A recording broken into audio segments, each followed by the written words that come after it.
Hello, guys and gals, and welcome. Welcome. One more day until Diablo 4 Season 3. Actually starts pretty early tomorrow. Just my... Did I forget to turn on the light? I did forget to turn on the light. Gosh, dang it. I guess that'd be good enough. Maybe. For now. For now. For now. Ugh. Freaking Cody slobbered me up like... I swear I should have called him Slimer from freaking Ghostbusters. All he does is like walk over to me, drags his, he like puts his lips and he's like, just drags his juicy jowl meat lips all over my arm. The juicy jowl meats, that's the JJMs, by the way, if you need an acronym. The JJMs, the juicy jowl meats. Who doesn't know about the juicy jowl meats, though? Who am I kidding? I'm not telling you guys anything that you don't already know. Obviously, you know all about the JJMs, the juicy jowl meats. I really want to try out that Bone Spirit, Biv. I really do. Like, I think that Bone Spirit is going to be really fun. I mean, it's bone splinters, and it kind of like shoots out like 18 bone splinters, is what it says, in like a freaking bone splinter nova. It sounds insane. I really am interested in the Bone Splinter Nova thing. That sounds insane. I mean, it's already such a I don't really know how to put it. It's already such a hard-hitting single target ability. And then giving it a freaking Bone Splinter Nova, it sounds absolutely insane. I don't know. I definitely want to play around with that. Yep, tomorrow is the 23rd. JJM for GGM? No, JJM is different. That's Juicy Jowl Meats. GGM is Ginger Gaming Mentor.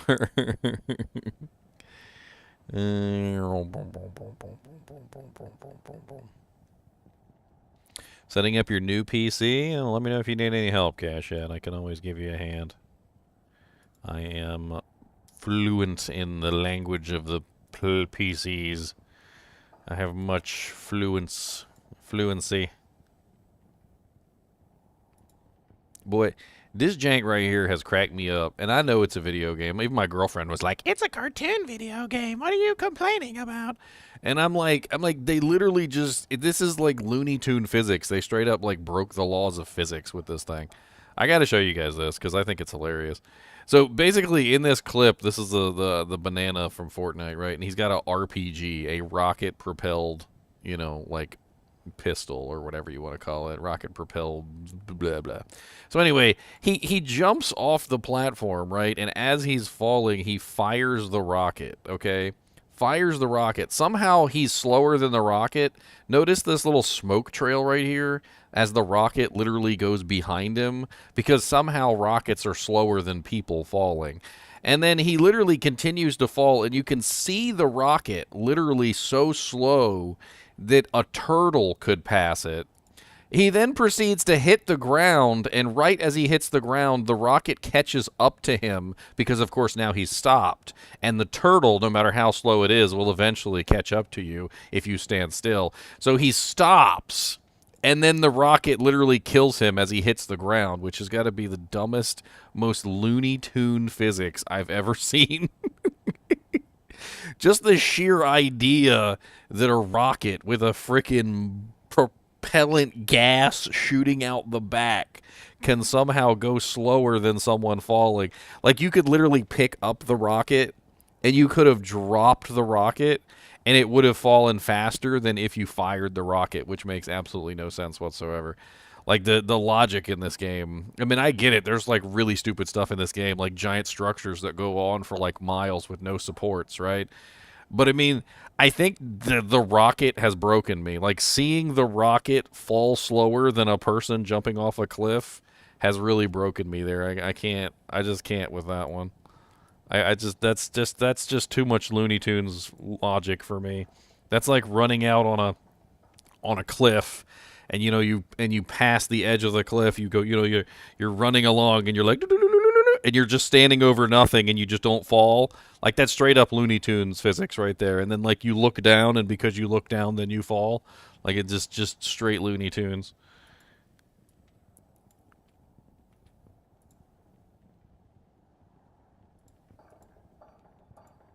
We're gonna get started here in just a second. Sorry, I'm being lazy. Plus, I saw that video and went off on a tangent, which is something that I'm good at, going off on tangents.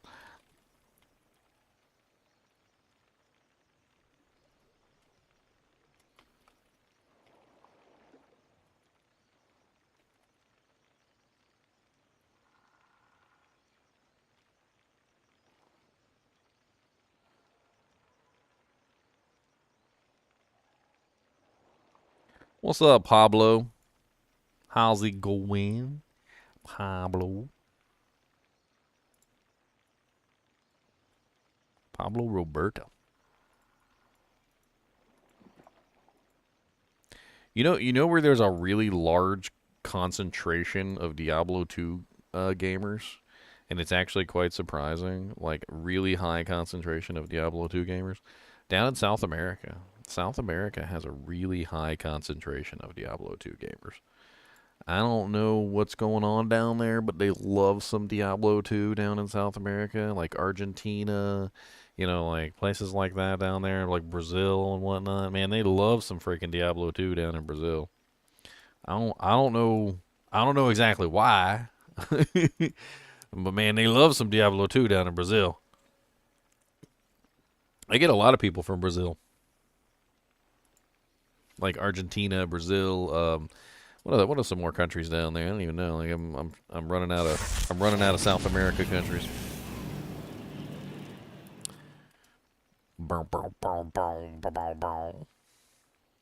What we got down here? We got Bolivia, Paraguay, Argentina, Brazil, Peru. Yeah, like Colombia, Venezuela, freaking like I've actually got like viewers on the list from like all of these countries pretty much. Chile, like the whole 9 yards. You wonder what BNet server they use? I would probably guess Central. Central, well, actually, didn't they take away? They took away Central, so now it's just, yeah. Hmm. What's up, everybody? I got a bunch of people in here. What's up, Steph? What's up, Nova? What's up, Silva? What's up, Jedi MacGyver? Jedi MacGyver? Cashat, Irene, Deathstalker. Everybody likes a good Deathstalker. Deathstalker. Freaking Kyle's here. Sandy. John, Pablo, AJ. What's up, AJ? Novo. You can semi-read Portuguese? So I don't think my girl is going to make it through hell difficulty with the lightning. I think she's going to end up starving out. So I think what we probably need to do is gut some of her equipment and max out Mr. Trader here. I think that's probably our best bet because he's got conviction. He can make it through no problem. And then we can spend a little bit of time trying to farm up some sunders if we can get ourselves a lightning sunder. It'll make a pretty big difference in our character. So take a little bit of time, I think. Do a little bit of gutting. This stag boat needs to go. I think, do we have any more Amarin? I don't know if we do have another Amarin. We might be out of AMs.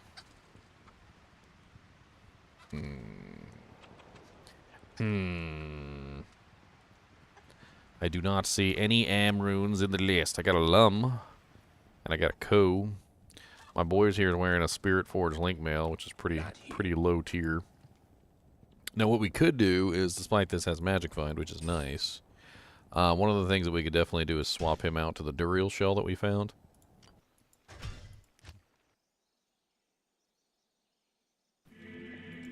So let's go take a look at this. I'm actually kind of excited about this spider pet. Originally, I was a little bit hesitant going into it, but now I kind of feel like that little stupid little spider could actually change things significantly for the better. And you gotta hear me out, okay? So hear me out on this. I think that little spider pet is essentially a mercenary. I think it's a mercenary. I think if you treat it like a mercenary, that's basically what it is. It's just a merc. And I think if you treat it like a merc, now you have a situation where, you've got a fairly useful mercenary, just like in Diablo 2. I think it's going to be fun setting up the mercenaries in different ways and getting them, um, like in Diablo 2, you always customize, like people come in here on occasion and they always ask a question and they're like, "What's the best mercenary for Diablo 2?" Okay, and if I asked you guys that question right now, if I said, "What's the best mercenary for Diablo 2?" you guys should not have an answer for that, because the answer for that question doesn't exist. Because there is no best mercenary for Diablo 2. The answer to that question, it should always be responded with another question. You should ask, well, what class and build are you? Because then you can answer the question and you can say, oh, well, you're, like a lightning sorceress that uses, whatever. Then you can customize the answer to the build. And that's the coolest thing, is that with the mercenaries, the answer is often really just like, what build are you? What is your class? Like, what are you doing? Like, are you a melee character? Are you a ranged? Are you a caster? Do you use elemental damage? Are you using physical damage? And you have to literally, like, go through the process of figuring out, what that character is running, and then customize that mercenary to that character. And then you have an answer. You got an answer of, like, what the best is, once you figure out what the character is, what the person's actually playing, right? But you can't just answer the question without knowing what's going on. And that's kind of the situation that we find ourselves in with the new construct, is this new little construct is like highly customizable. You could turn him into a tank, you could turn him into a range character, you could turn him into a melee character, you could turn him into, like a support character that just gives you shields and like fortification and stuff like that. Depending on what it is that you're trying to do and what your build is, you're going to need all sorts of various things. Well, one of the stones is unknown, not both of them. Apparently, somebody leaked the Genesis stone. So the Genesis stone, I'll write it down here for you guys, gives +4 skills for 2 seconds. That's the Genesis stone. We still don't know what the other stone does, the Evernight stone or whatever. That +4 skills for 2 seconds seems absolutely useless, by the way. The timer's too short. I don't really understand exactly how that's ever going to be useful. +4 skills for 2 seconds? What is that exactly? You have the power of a god, but you've got 2 seconds to use it. Oh, God!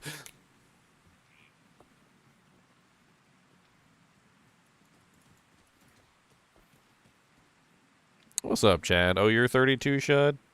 Well, I'm in Discord right now if you guys want to come chat. I mean, I was thinking about chatting about Diablo 2 today while we're playing. Okay, so we got the Duriel shell. We're gonna transfer that over. I don't remember what helmet he's wearing, but you know what? This Talrashus Roger crest would probably do surprisingly well on the Paladin for the time being. I mean, who doesn't like 10% mana leech and 10% life leech? Let's go see what else we can scratch off for him. Oh, it's going pretty good. I'm getting ready for Diablo 4 Season 3, and I don't really want to play Diablo 4 because there's no reason. But, you do the thing. We do the thing. I'm going to play some Diablo 2. This will probably be my last Diablo 2 video for a little while because we're going to be hopping into Diablo 4, but I'm always going to come back to Diablo 2. I mean, I'm always.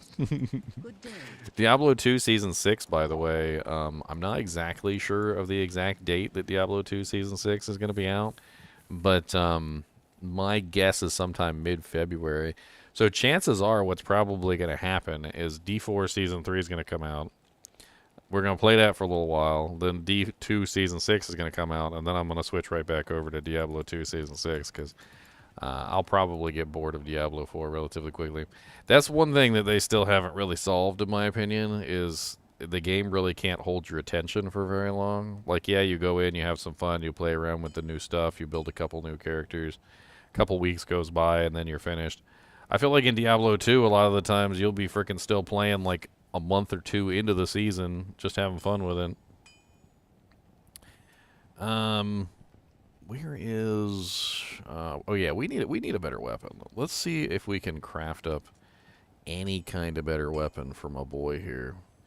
There was a really nice axe. So this axe right here is probably better than the Hexfire, but it needs to be upgraded. So what do we need for the upgrade recipe for this? It's upgrade rare weapon 1, I believe. I can't remember if I have it programmed into the YouTube bot. I know it's programmed into one of them. Oh dang, we need am runes for everything. Good lord. Okay, what goes to am? It's ort to thull, right? And then is it thull to am, I think? Let's take a look at the runes real quick. I can't remember which one's before am. Because we're probably going to have to transmute up, because I need like 1,000 ams. I mean, yeah, we might find one, but I need more than what we've got. Okay, so it's orts to thulls and it's thulls to ams, which means that if we have enough, we might be able to just simply get the ams that we need that way. So we need at least 2 ams at the moment. I have a 66, I think it's 66 paladin, and I'm at like 70 on my sorceress Chan. What's the gem we need? Chip topaz? Chip topaz. Okay, we got plenty of chippies. We saved them. We saved them. We saved our topaz. Alright, we got plenty of orts too. So I don't see any reason why not to just go ahead and do some up transmutes. We need at least 2 ams, which we might not have enough. I'll have plenty of orts eventually. I'm sure I'll cry because I transmuted up all my orts, but I'll be okay. What's before orts? It's, what, Tal to Ral? Ral to ort? I think it's Ral to ort, isn't it? I literally just had the website up.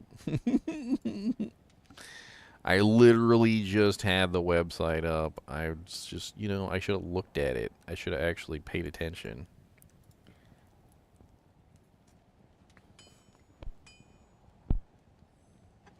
Okay, yeah, it's Rals to orts, towels. Okay, we got plenty of towels. So let's bring a couple towels to Rals. And that way we can transmute the Rals. They're taking up too much space anyway. To orts, transmute the orts to thulls. Now we've got enough thulls to make the ams. We need 2 chip topazes, which we have. Look at that. We're magical. We got them all. I saved a bunch of chippies on mules. Her name is Chippy Bippies. She's Chippy Bippy. Chippy Bippy. Alright, there's 1 am. 2 ams. Alright, so we got the ams we need. Alright, so now we need to do the recipe. So the recipe is am ort, and of course we need an ort for the recipe there, which we can still get another ort by transmuting up 3 rals. Still got 1 ral of each, no problem. Alright, so am ort and a perfect sapphire. I don't think I've ever really been scared of running out of orts. I could go get like 4 or 5 orts right now if I wanted to by doing the quests. Because I didn't do any of my rescue at Heragroth quests, so I could go get all those orts and ams and I mean, freaking, like, what is that, Ral Ort Tal? I can go get like 1, 2, 3, 4, 5, 6. I can get like 6 Ral Ort Tals, which is a lot of freaking runes. Alright, so we're upgrading this Grim Sunder throwing axe to the next tier, because it's currently the baby tier, but it has 198% enhanced Fool's Dual Leech. It's absolutely beautiful, and that brings it up to 32 to 99, which is pretty darn nice. Not only does that give me absolutely amazing damage, which is a little bit less than the Hexfire, but it also gives me ridiculous AR. My AR just went up by like 4,000. Absolutely great. I like 4,000 AR. Let's take the Hexfire, put that on the alternate hand. Now we want to make a new bow for my bow girl. My bow girl's got the crappy bow. General Kenobi. I'm pretty certain I want to do the Necromancer. I'm so torn, though, because there are so many fun builds, like the Lightning Storm Druid, which I'm really interested in. But I think... I don't know. It's between the Bone Spirit Necromancer and the Lightning Storm Druid. I feel like it's definitely between those two. Between them, yeah. Definitely squishing somewhere between those two. I mean, maybe if you guys got a convincing argument, maybe I could be convinced to.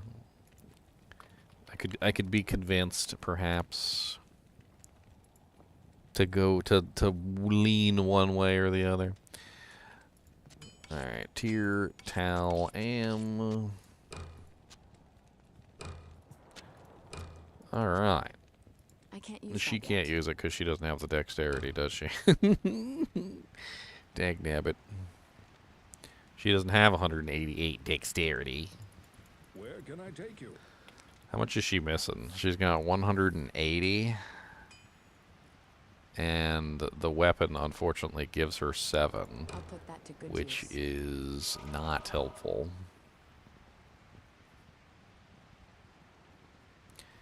No dex from that. Trying to see if I had something up here that I could give her that has dex on it, but I don't think I do. I got no dex items that she can wear. Well, I mean, she will be able to use it, just not at this moment. So I guess we're gonna have to wait. What you need?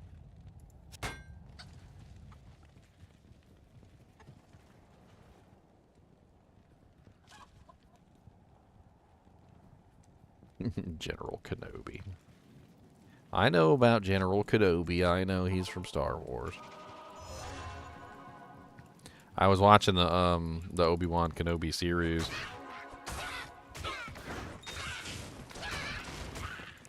What is it? I watched it all the way through. It was pretty good. They made Princess Leia seem like she was really the chosen one. The chosen one.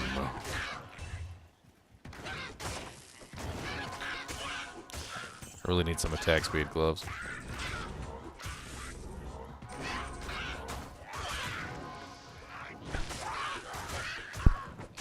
Alright, so we should probably rush through this a little bit. Honestly, there's no reason to hang out here forever. Did I rescue Kane? I did rescue Kane. So, in that case, let's just GO, shall we? Oh god, all the holy freeze monsters in the world. Oh god, there's so many archers. Don't eat my face.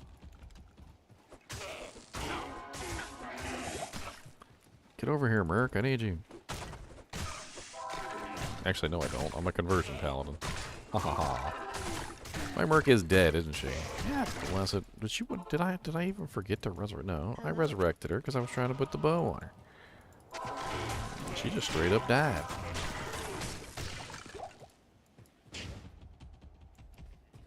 Straight up no diggity. Straight up no diggity.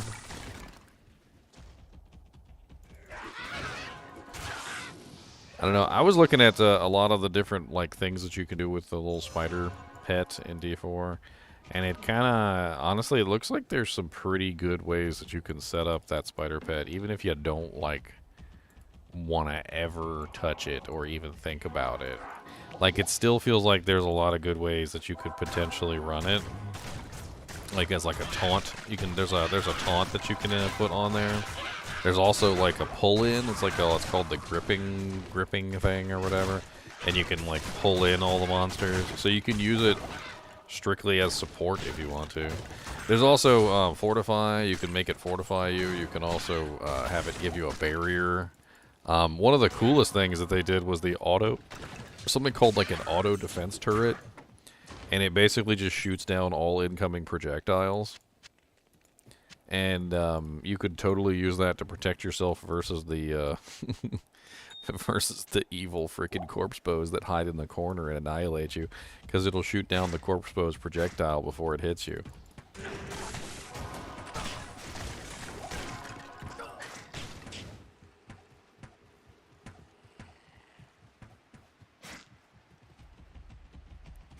Oh, man. Here we go again. Oh, man.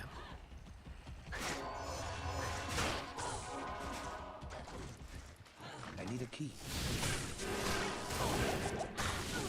Good Lord.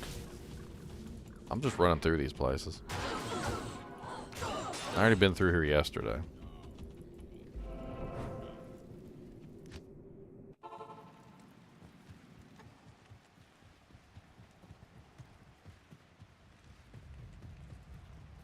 Good to see you. I am in the D4 category because we're talking about D4 today, Karma. We're not playing D4 because D4 is currently at the end of its season. The sister Do you want to go grind out some Uber Uniques at the end of a season? The order welcomes you. Do you? Do you? I don't think you did.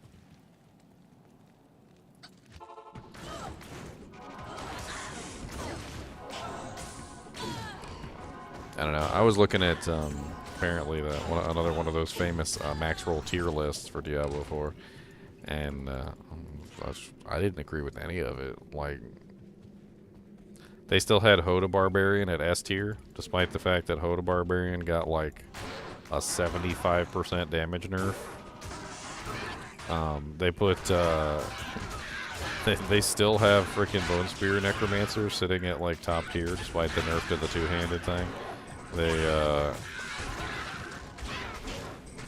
Bone Spirit is sitting down at somewhere like D tier or F tier or something. I don't even know. Like, they added a whole bunch of buffs to Bone Spirit, and their Bone Spirit's still all the way down there at like the F tier.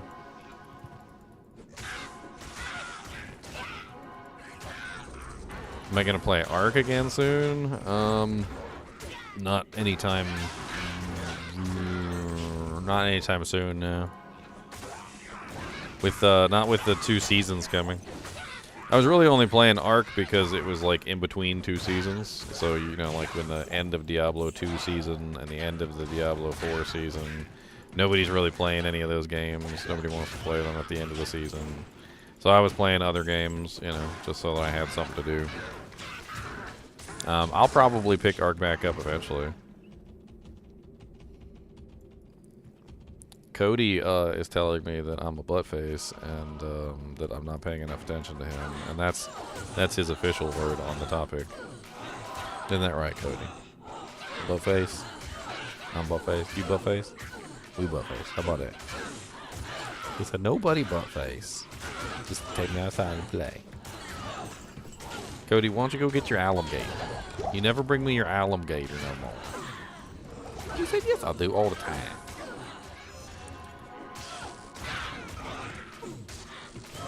I'm playing this character after playing the sorceress. I'm gonna actually kill stuff.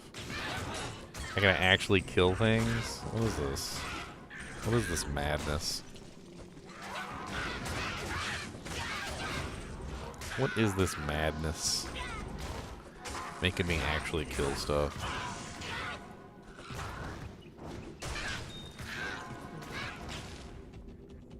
Yes, boobas.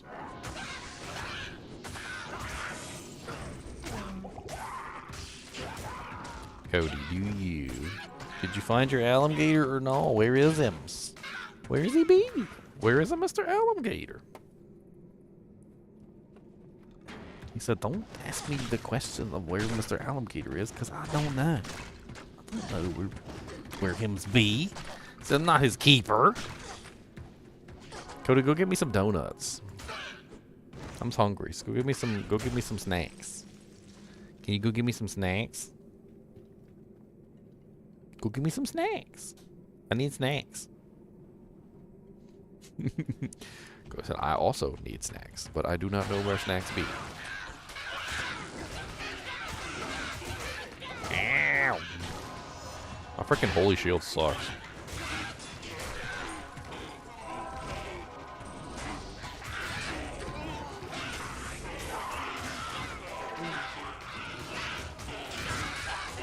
Eight-month solo sode, no soj. That sounds about right to me.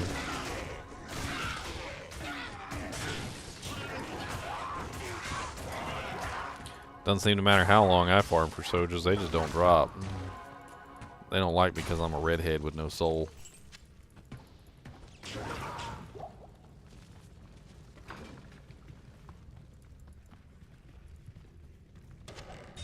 I am overburdened.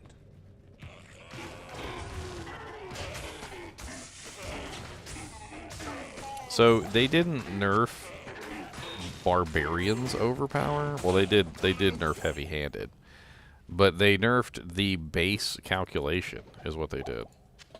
So they nerfed like the amount that overpower gives you from basically any source because of the way that it calculates. I mean, I don't know exactly how he did his calculations, but essentially what it did is like, say you had 1,000 life.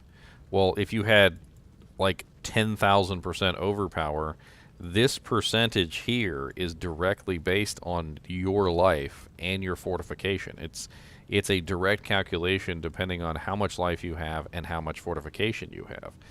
They basically cut that directly in half so that the amount of damage that you get from the amount of fortification that you have is dropped basically by half.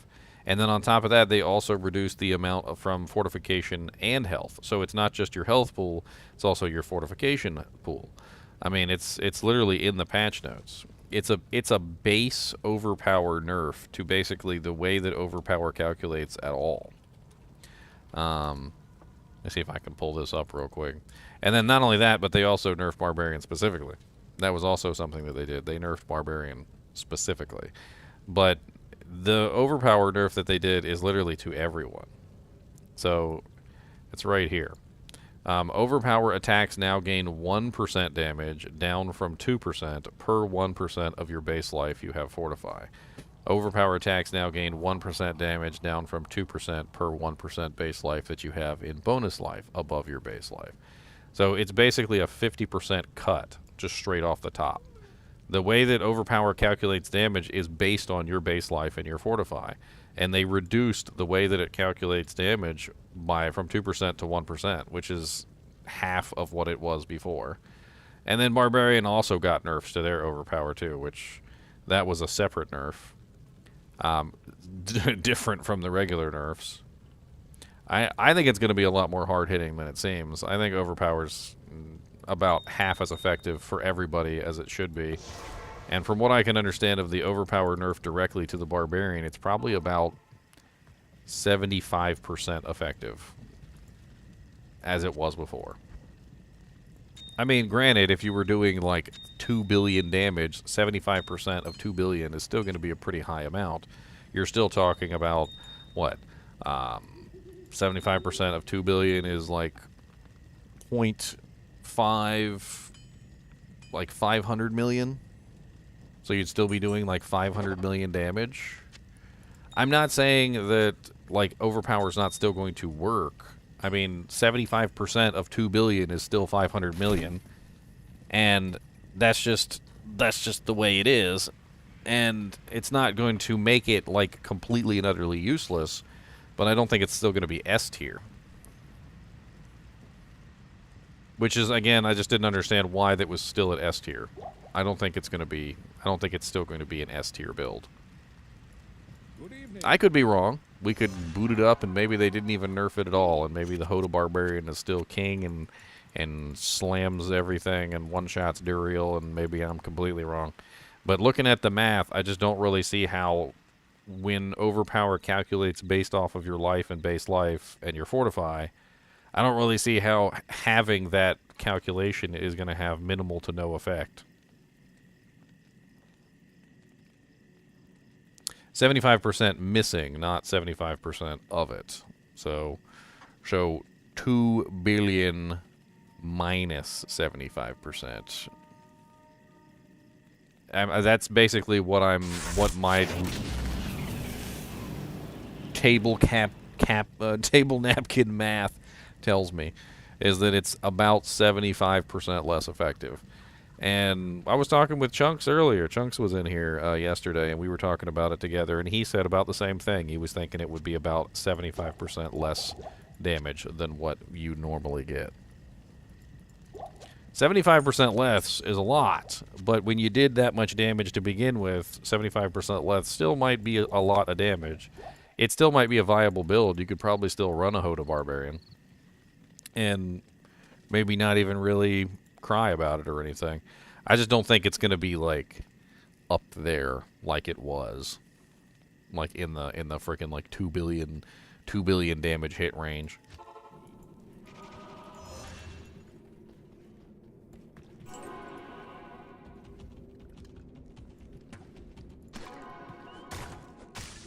I'm not liking how slow this weapon is. I do love that attack rating, but I'm not liking the speed. I need to get some increased attack speed gloves. Maybe it's time to craft some bloods. You know what? That's a good idea. Maybe we should see if we can craft some bloods. I'm using these crappy venom grips anyway. So what is bloods? Can't even remember what rune bloods is. Nefs, right?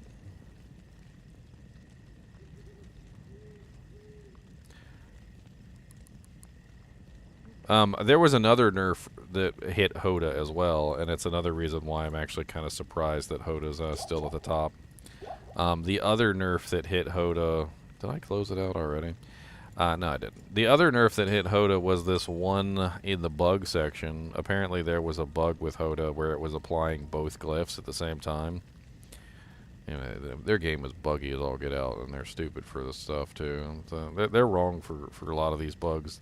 These bugs are like the kind of bugs that you feel bad about afterwards. You're like, I can't believe that was even a thing. Like, I don't even understand what the hell. Where was it? Actually, it might not be in this section. I think it's in the next section, now that I think about it.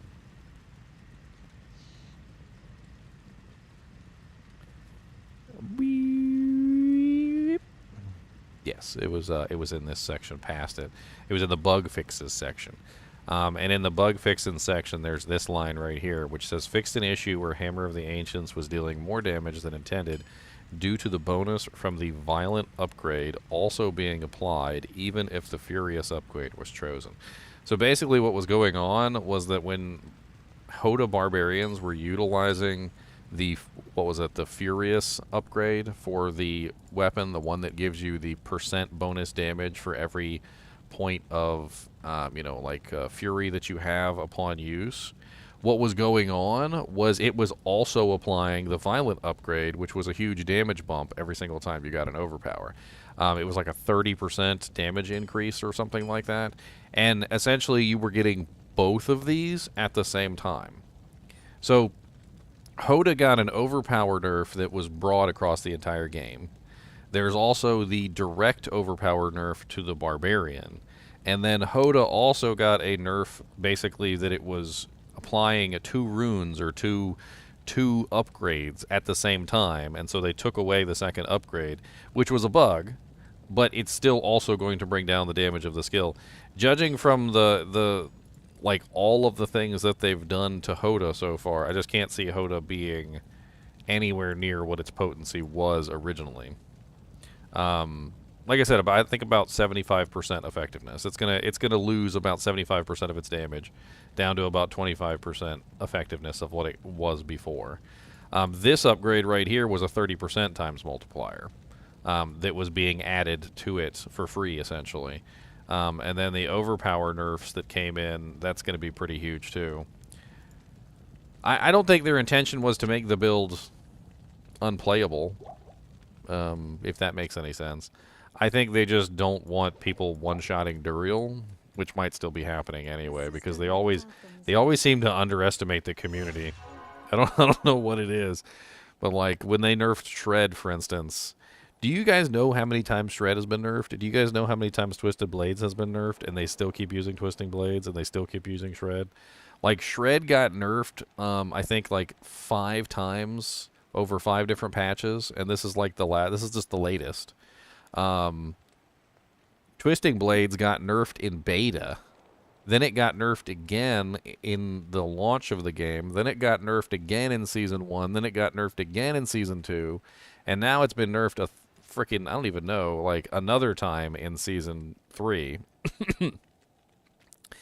And it's like they just can't quite get it right. They keep nerfing the abilities, but then they don't really understand what's making them powerful. Like, for instance, with Shred, the whole reason why that ability was so powerful was because of the Blurred Beast aspect, which was reapplying the damage a second time and allowing you to basically get double multipliers, which was crazy. And then they finally realized that in this patch, and they're like, oh, we should probably not allow people to get double modifiers, and then they nerfed the aspect, which gives you the double modifiers. But I'm not even sure. Like, I feel like at this point we could be hesitant about it, and we could just simply say maybe they just didn't nerf it hard enough, and we're gonna get into the game and it's just gonna be like, it's still OP. Let's just play Hodobarbs. Maybe. Maybe. Boop boop. I don't even remember what I went back to town for. Oh yeah, probably just to keep myself from dying while I was looking at stuff. No, I remember. Blood gloves. Blood gloves. We were going to do blood gloves. Yes. Let's go, Crown. Let's go gamble up some bloods. What is it? It's rubies and it's Neff runes. It's like nothing too fancy. I could definitely use some 20% IAS blood gloves. That would be really great right about now. We don't want heavies. We want at least shark skin. Those are terrible. 20% increased attack speed, 20% lightning resistance, and 22% magic finds. Okay, well, I mean, that's not exactly what I wanted, but these are kind of good. I'll take them.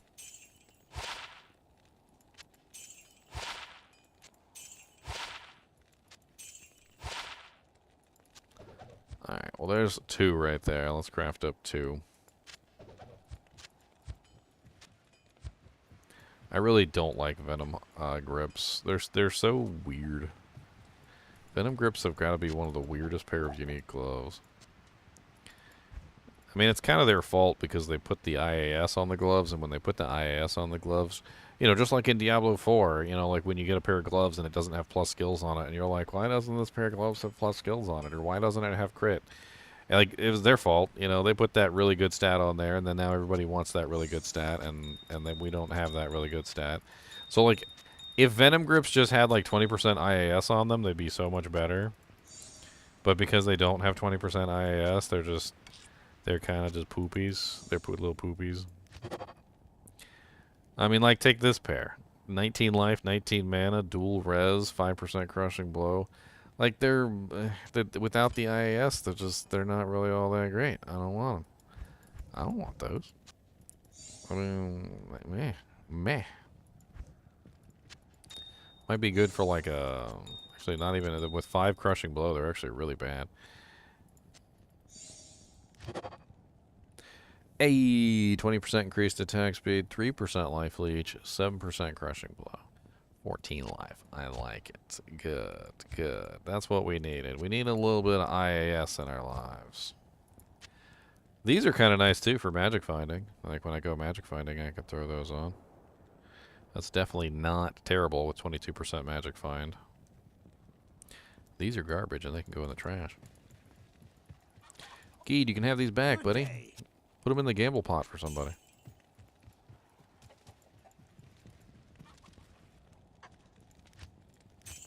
Alright, let's see if that's enough that we can use our new axe, or if we need a little bit more IAS than that. I know 20% isn't really a whole lot, but it can make a world of difference.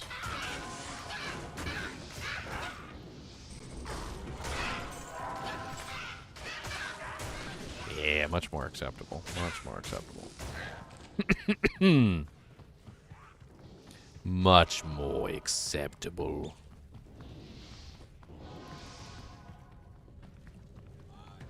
How do you join the kinship? You want to hop in the Discord, first off. If you're not in the Discord, here, I'll give you a Discord link. Once you're in the Discord, My bot is being slow. Once you're in the Discord, there's a channel. It's called Kinship GGM Charter. Just check out the charter. Read it. Let me know you agree to it, and I can get you in. Well, if you're doing Diablo 2 stuff, generally you just put GGM in front of your name so that your character's GGM underscore something, which denotes that you're in the clan. If it's Diablo 4 that you want to get in the clan for, we need your Battle.net ID, because apparently whenever you do an application, it doesn't show your character's name, it shows your Battle.net ID instead. And some people be having some crazy Battle.net IDs, like Big Honkin' Wang 17, and I'm like, hey John, is this you? It's like, what does it say? It says Big Honkin' Wang 17, and then they giggle a little bit, and they're like, yeah, that's me.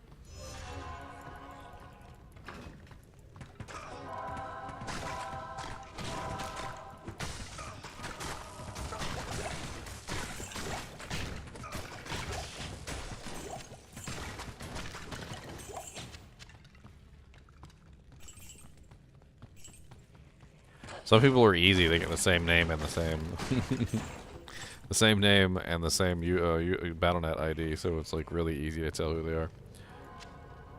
Other people not so much. Other people not so much.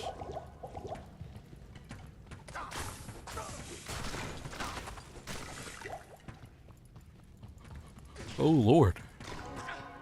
What's up, Trophy Bass? How's it going, man?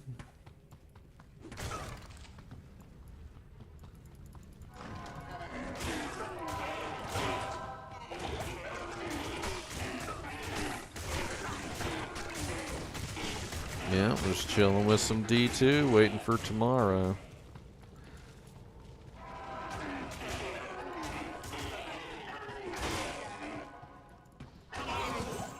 Wow, she one-shot him. Look at her. She fancy. This is no place for a warrior to die. This is no place for a warrior to die. I'm afraid y'all all about to die, because my girl about to light y'all up. She ain't got no time.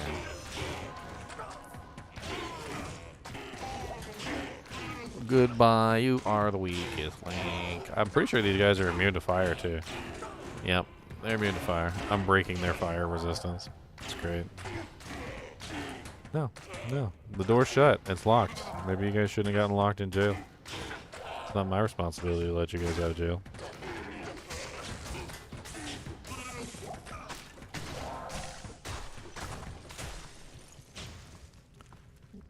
Is D4 still looking half-baked early access?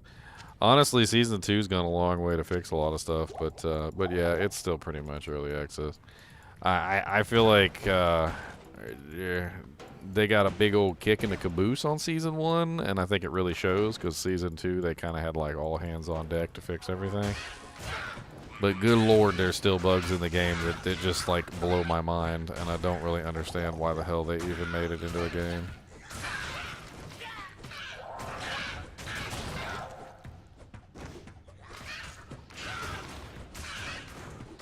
Some of the bugs that they fixed this season, like I don't even understand why they exist or how they existed. Like, how do you let stuff like that go? I mean, I could give you guys some examples. You guys want to have some fun examples of like the absolute craziness that that they did, like you know, just like silly things that should have never happened, like ever. Like should have never, ever, ever happened. Let me give you an example. So the druid has these little ravens, right? And the ravens are supposed to give you critical strike chance when you use them on an enemy, right? So whenever you use critical strike chance on an enemy, you're supposed to get your ravens on an enemy. You're supposed to get critical strike chance increase, right? Well, it's been that way since the beginning, from the beta. Like, everybody was using the ravens so that you could get the vulnerable and the critical strike bonus. Look what it says here. Fixed an issue where the enhanced ravens was not increasing critical strike chance to enemies hit. So for nearly, what, 3 seasons? Beta, Season 0, Season 1, and Season 2. So for 4 seasons, basically, the ravens have been telling us that they increase critical strike chance to the enemies that they're, you know, affecting, but they haven't been for 4 seasons. They just haven't been doing anything. So for 4 whole freaking seasons, they basically didn't do what they said they were actually doing. And the stuff like this, it's nonstop with stuff like this. Like there's all sorts of things like this that have been patched out that are just absolutely silly. Like last season, there was a patch with the druid. It was a season 2 note. It was something about insatiable fury. So insatiable fury had this bug so it says fixed an issue where the Iron Fur passive would not be granted when wearing insatiable fury. So think about this for a second, all right? You're wearing insatiable fury. Insatiable fury's whole entire purpose is to turn you into a bear. Okay, that's the purpose of that armor. Turn you into a bear, right? When you are a bear, you get certain bonuses. You get like armor bonuses. You get damage reduction bonuses. You have like certain things that trigger because you're a bear, right? Basically what they just said here is that all of those bonuses that you thought you had when you were wearing Insatiable Fury, because Insatiable Fury was making you into a bear, you weren't getting them. So you weren't even getting the bonuses that the game was telling you were supposed to be getting for wearing the armor. The Iron Fur passive and quite a few of the other things that were supposed to be affecting you because you're a big old burr weren't working. And there's all sorts of silly stuff like this where literally for just multiple seasons you think you're getting a bonus and it just doesn't exist. And then later on you play the character after they fix it and you're like, this character's tankier all of a sudden. Why is this character so much tankier than they were before? Like, and then you find this patch note and you're like, oh, the reason why I'm tankier is because my armor actually works now.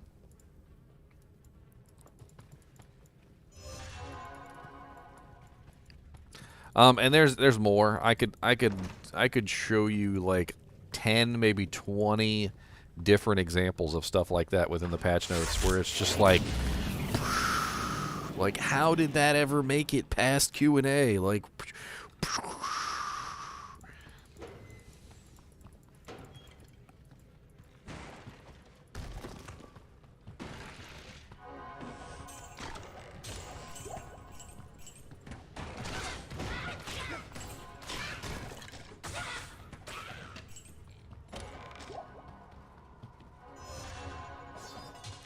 Enigma.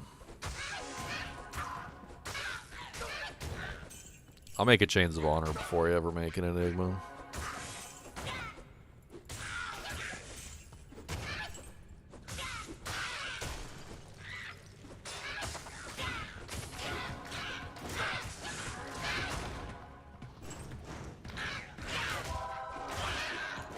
Xbox is cross-compatible with Diablo 4, so you just play with everybody else. Not that big of a deal. There's cross play with the Xbox on that, so you just be with everybody else in the thing. There's actually you can actually install Discord on the Xbox, from what I understand. There's a couple guys in chat that have done that, and they can't talk, like type, but they can like use their headset and stuff like that through the controller, and then they've got the Discord running in the background of the Xbox. I don't know exactly how effective it is, but might be sitting on your phone or something like that.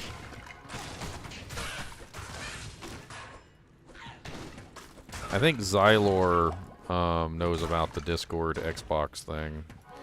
Xylor should be on for season start.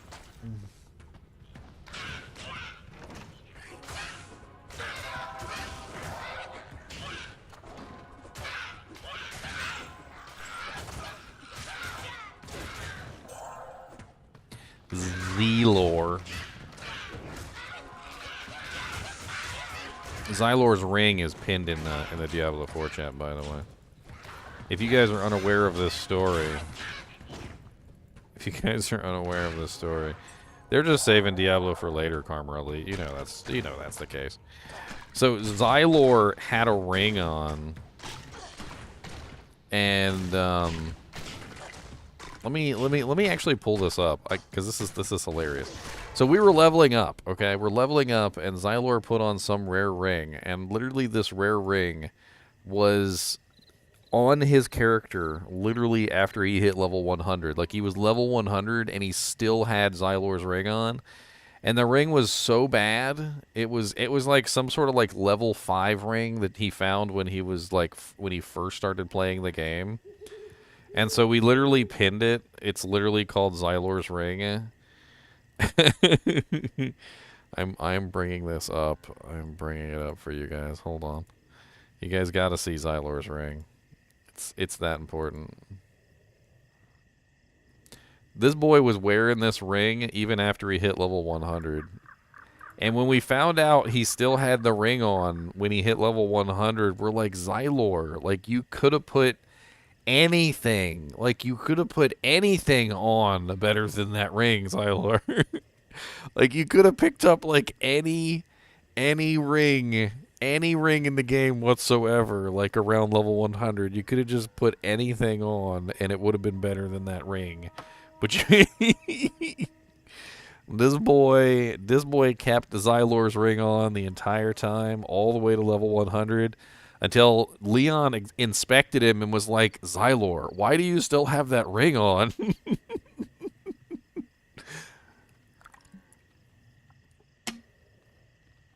Boy. This ring, it's a level 33 ring. Okay, I'm sorry, not level 5. It's level 33. All right. And he's got like the worst umbral aspect that you can get. 1 out of 4. Oh man, this is terrible. Hey, at least it's got capped at max life. Look at that capped max life. 89 on the max life. That is and 9 max spirit, okay? You're not going to be able to beat 9 max spirit and 89 max life. That is unbeatable, okay? Xylor's ring is unbeatable. In fact, you know what? Why am I even making fun of it? Okay, it's obviously the superior choice. I rescind. I rescind all insults. I'm surprised Xylor didn't pop up to defend himself.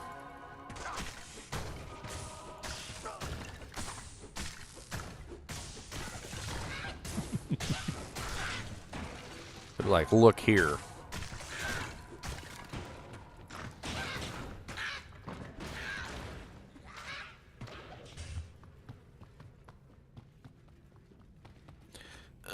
Let me check you, John. I think you sent me a message.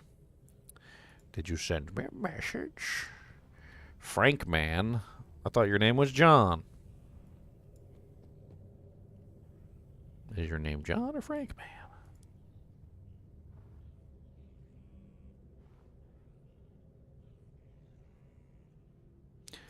Once you accept the charter, I gotta add you manually. Give me a second.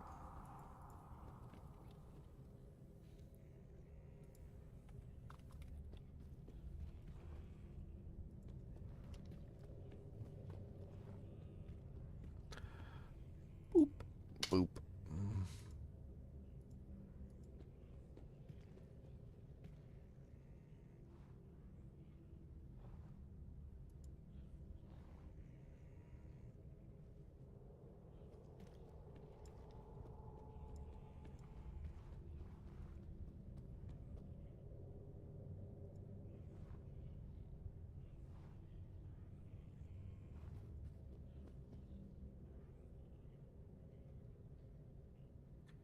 Bink.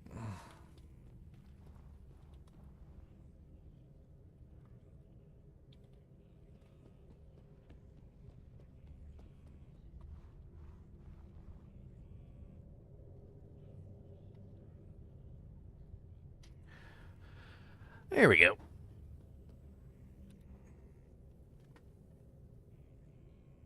Oh, yeah, there was somebody else who also applied at the same time named Frankman. Frankman also applied and has been accepted. I accepted both of you guys at the same time. I also pinged you guys to the Diablo 4 ladder, kinship ladder channel, so you should see a little red dot on the D4 kinship ladder.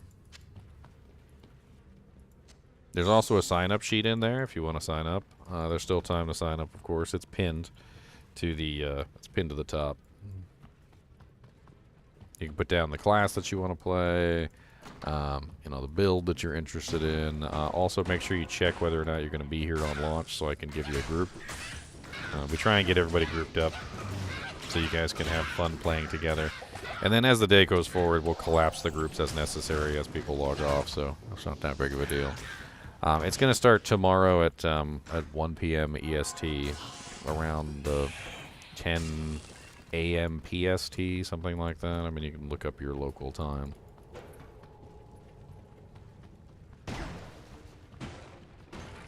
Honestly, it's just really fun hanging out with you guys and just bull crapping. Like, half the fun of it is literally just everybody smack talking each other and like making fun of someone for having the Xylor ring.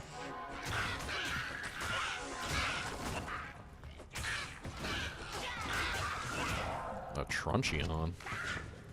An ethereal Truncheon. What I really need for this character is... I'm trying to think like the cheapest ethereal weapon that I can make. Because like Runeward wise, like the really good ones are kind of out of reach. But there are some halfway decent ones that I could potentially make. And I think Oath might be a really good one. We do have a Lum, but we don't have a Pull or a Mal. But Oath could definitely be a solid choice. We need a really good ethereal base, though. My guess is ethereal 4-socket Berserker Axe is probably the way to go. I mean, we could also do ethereal 4-socket Scourge.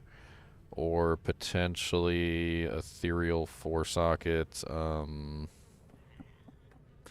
to think here. What I would use for the sword. Ethereal 4-socket Conquest sword, maybe? Conquest? Conquest would probably be a good one. So we just need to keep an eye out for one of those bases. Something within the range of a nice Oath. It's got to be ethereal, though, otherwise there's no purpose in doing it.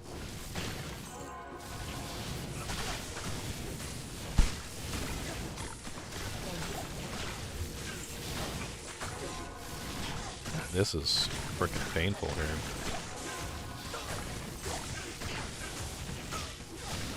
Girl's getting molested over there.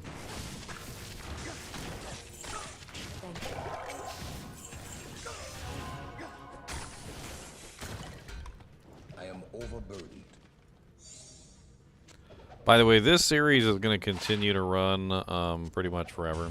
So, like, my general idea on this series was just to, you know, like, have something to do outside of the regular streams. So, like, when a season starts, the series will be paused, and then when the series, you know, when, like, the season gets towards the end, the season will pick back up again. So I can make this series, you know, whenever I want to, like, whenever I need to, basically. Venom, Wake of Inferno, and Cobra Strike. I think that's actually worth some money. The you know, the very good thing about it being single player is literally I can just pick it up, put it down as needed. I have to remember what the hell my characters are doing, but like, it's been so long. Like, I'll log in after like 2 months of playing season, and I'll be like, I have no memory of this place. Full of Gandalf.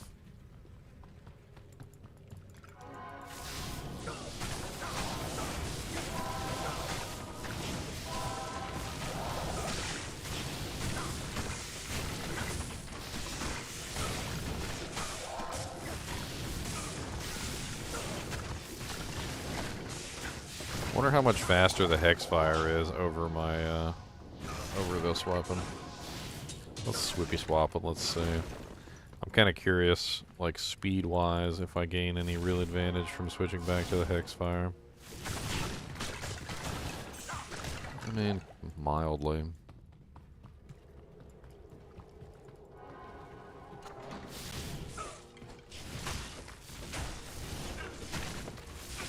I mean, a death could be another option. I think death might actually be easier to make than oath, depending. It really depends on what I find. Death versus Oath. No, that's right. Death has the Gull rune in it, so the Gull rune might make that a bit expensive. I mean, like for instance, if I found a Vex, I would still need a Gull. Even if I find a Mal right now, I still need a Pull. Probably much more likely to find a Pull than I am to find a Vex anyway, right? Also, the base, though, for Death is easier to come by. All I need to do is find an Ethereal Etnax, which is a lot easier than the latter.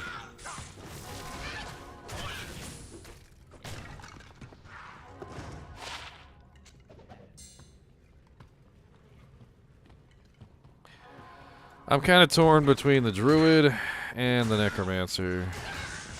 I really do like the Bone Spirit Necromancer. I'm very interested in that Bone Splinters craziness. The Lightning Storm Druid also seems extremely powerful this season, which also could be fun.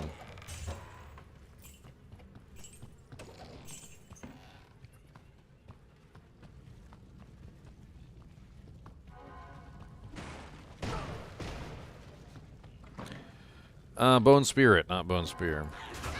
I've done Bone Spear to death in the first season, back when it was like the most overpowered thing in existence, and it's got some flaws in it which I really don't appreciate and I don't like. Most namely is Suppressor. Bone Spear is just really terrible with Suppressor monsters, and I hate it. I don't particularly appreciate how weak that class is versus Suppressor monsters. And it really kind of highlights the silliness of the way that freaking ability works. I mean, I really did enjoy it back when it was broken overpowered, but it's a shadow of what it used to be. They've nerfed the crap out of that thing.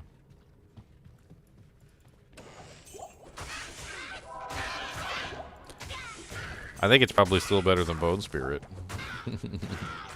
But I guess we'll see with the new changes whether or not Bone Spirit is worth using this season.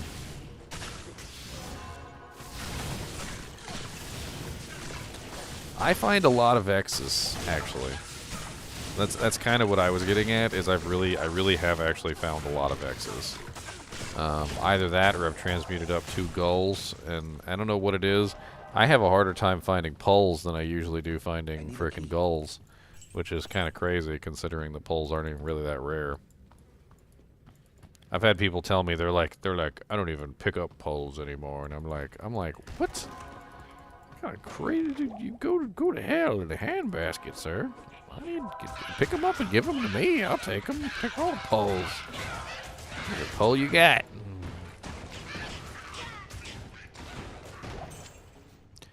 I will take all the Pulls. Thank you. What kind of rogue build are you thinking about, gamer? You thinking about Henshot, Barrage? Trying to go with like a melee build? I mean, I don't know exactly how good Twisting Blades is anymore. I think Twisting Blades might have gotten the shaft, but they nerfed Twisting Blades quite a few ways. Quite a few ways. They also nerfed Poison Imbuement, which also nerfs Twisting Blades, because I know a lot of Twisting Blades rogues use Poison Imbuement.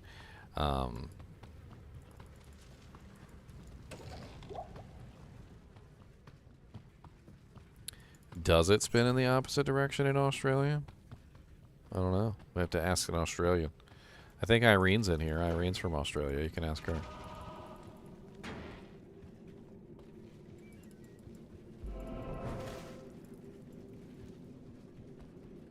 Been changing your mind constantly.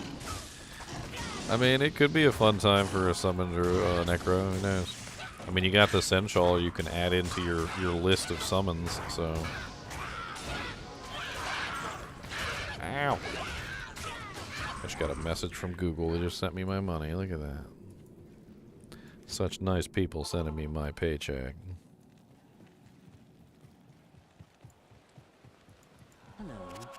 The crazy man from Kroger is in our neighborhood, babe? What the hell? Ooh, uh,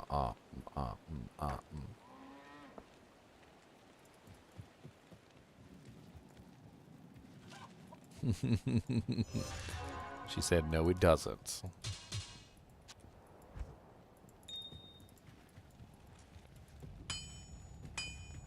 Good day.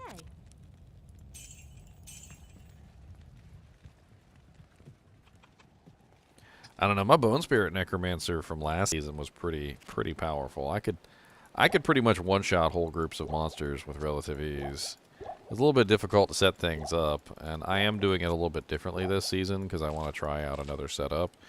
But I really did enjoy, like, there's just something very enjoyable about the nuclear bomb, which is the Bone Spirit.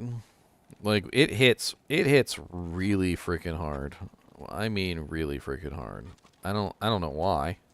I mean, a lot of the times you'll use it and it won't hit hard at all, and you'll be like, huh.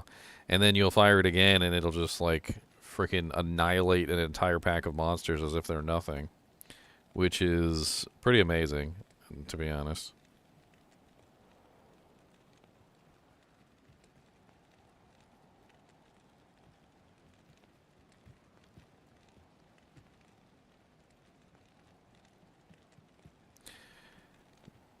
Man, people love to comment on this thing.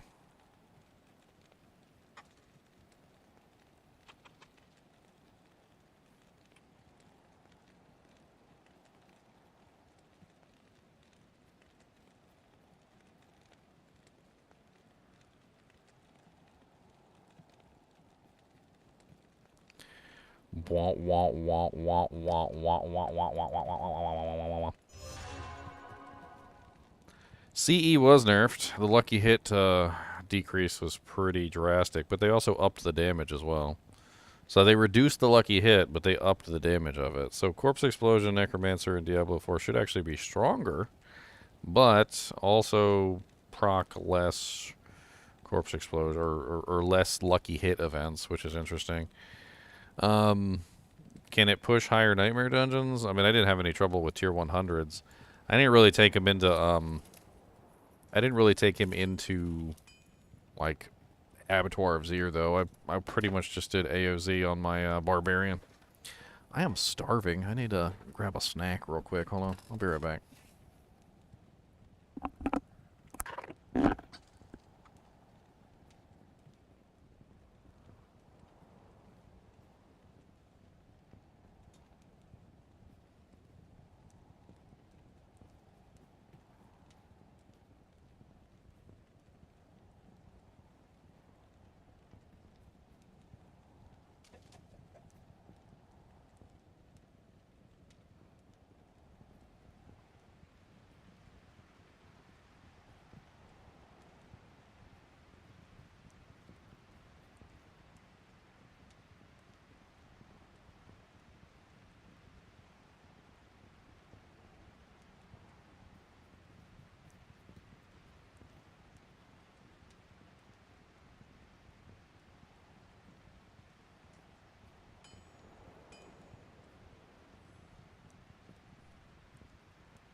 Alright, I'm back. I got some donuts. Cody did the quickest peppadoodles ever. It's cold out there, and he knows it. He said, it's too cold out here. So I said, you got some chocolate donuts, Cody. This is chocolate. You can't have chocolate. That's the death enemy. That's the enemy. This is the dog killer. That's the dog killer. We don't want you to die. They got the theobromine poisoning. You don't want the theobromine poisoning now.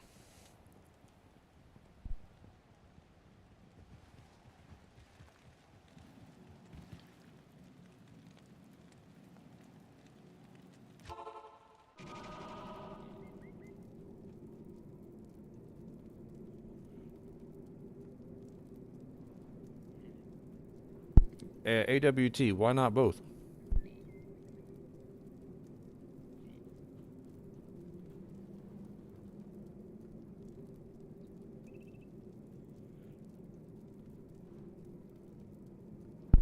I just built a character that's literally Corpse Explosion and Bone Spirit. Here's the build right here. Bone Spirit, Season 3. Uses Corpse Explosion and Bone Spirit at the same time. It uses the aspect of the Embalmer, which is the consuming a corpse has a 30% chance to spawn a blood orb, in combination with the Blood Artisan's Curios, which basically allows you to get free Bone Spirits with blood orbs, using Corpse Explosion to get those blood orbs. So you basically just get free blood orbs all the time by using CE, and then you get free Bone Spirits all the time by collecting the blood orbs. It's basically just a build that's kind of around both.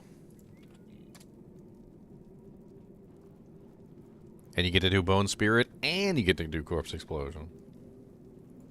All of those builds, by the way, are currently up on the community tab if you want to take a look at it. There's also there's also a whirlwind of comments on the hate post as well. That one's kind of fun. I'm obviously not paying attention to it. I'm sure later on, after like I get off streaming, I'll take a look and there'll be like 10,000 comments on there.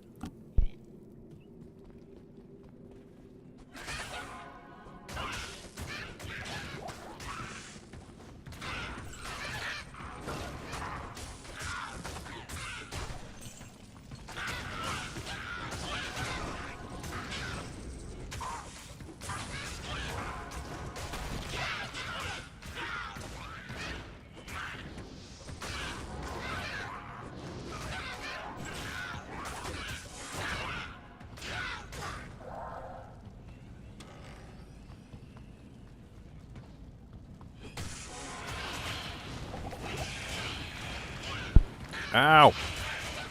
Oh, these guys are elites. No wonder they're kicking my booty.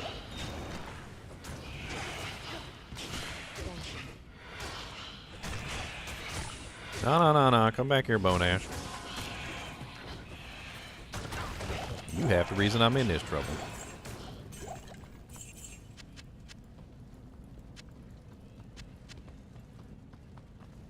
Ugh. Freaking slobbering all over me, Cody, just because I'm eating a donut. You can't have it. How about that? It's mine. It's my donums. If I get one that's not... If I get one that's not chocolate, I'll give you a piece. It's not a chocolate donut.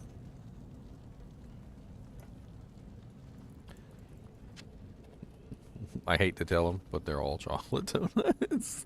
They're all chocolate. He's going to be so upset with me. I'm sitting here eating these donuts, and he's just like, bitch. Every time I eat one and I don't give him one, he just gets more and more angry and upset.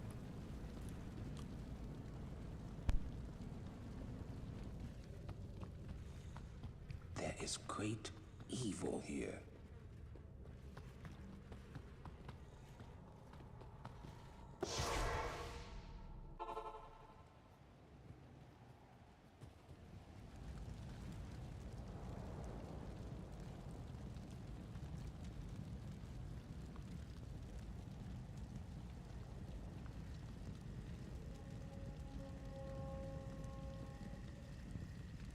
Nah, not really, Slamscum. I don't really know. I mean, I can totally understand why people come to that conclusion, but I don't really think that's the case.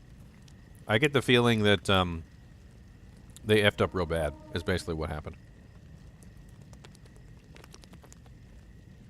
So let me kind of bring a timeline here for you guys.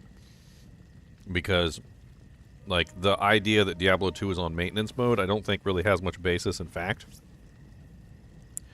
Because basically we had a sequence of events occur. Okay, the sequence of events was basically this: Season 1 came out and failed miserably. Season 1 was absolutely awful for D4. I forgot to put D4. D4 Season 1 came out, failed miserably. Okay, Blizzard lost like freaking thousands and thousands of players. It was really, really freaking dramatic, to the point where literally all hands on deck to fix D4. Okay, so they spent quite an amount of effort working on Season 2. They pulled people from other games like Diablo 1, 2, Diablo 3. They pulled, you know, people from everywhere. There was also the, like, they kind of like touted it as the last great season of D3, where they basically were going to have like all these various things coming, and they were going to be permanent for the rest of the time. And so they put a lot of effort into D3 as well, and to the last great season of D3. And so what ended up happening is well, you know, D2 kind of just got like pushed under the table during all this craziness, right? Well, Season 2 has now come and gone. They did a decent job fixing that. They might have some more free resources. The last great season of D3 is basically come and gone. It's over now. I mean, yeah, it's like, I think the last great season is like currently going on. So at this point, like, all future seasons of D3 are going to be kind of like in maintenance mode. That they've already pretty much stated that D3 was going into maintenance mode after this season. Which leads us back to, in a giant circle, back to D2 again. So, like, we might actually get something decent this time.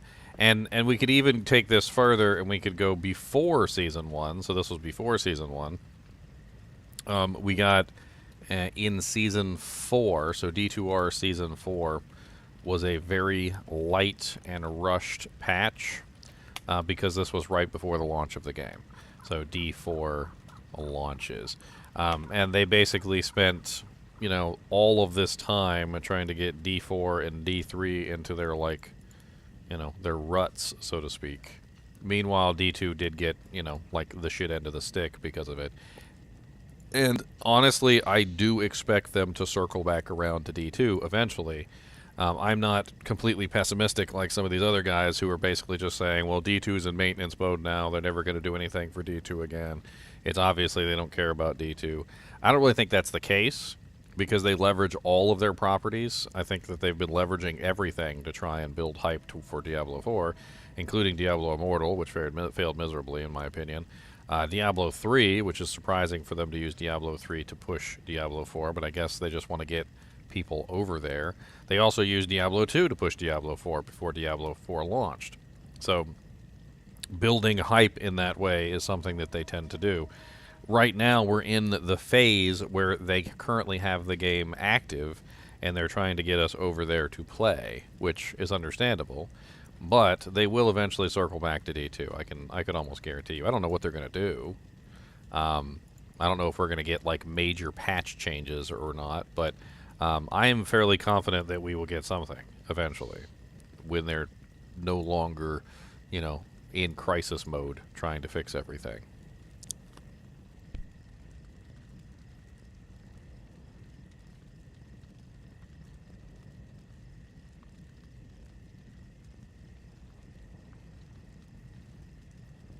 I mean, moral of the story is Slamscum is why not add monetization to Diablo 2?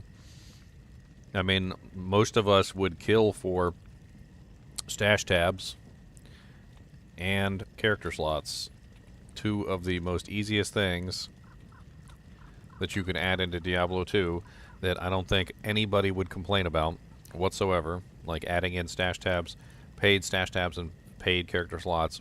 I think just about all of us would probably purchase a handful of both.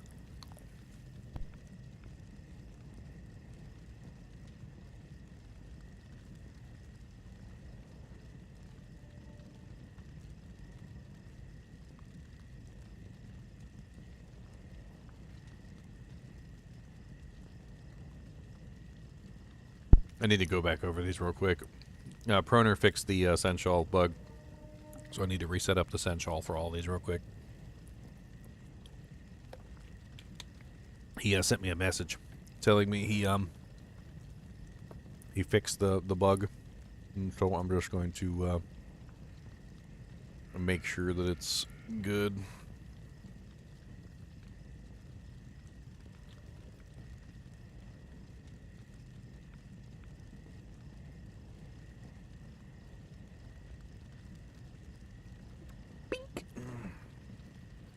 Alright, so this was the bleed barbarian, bleed/charge barbarian.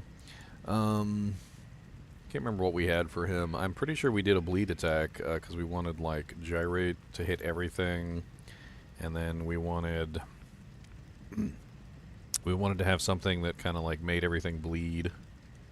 And then we could probably like throw in the gripping support to like pull everything in. That sounds like a neat one.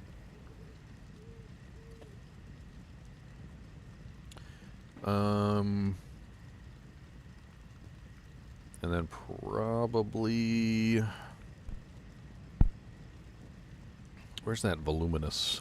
Yeah, the voluminous support to make it hit everything.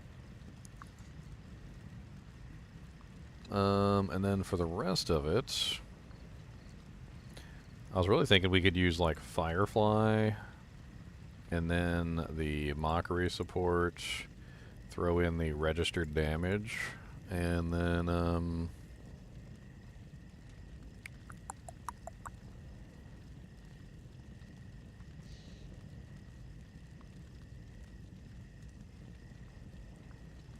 just trying to think what else I want on this character. I think the damage reduction, that's what I went with. So the safeguard support. We can update that one.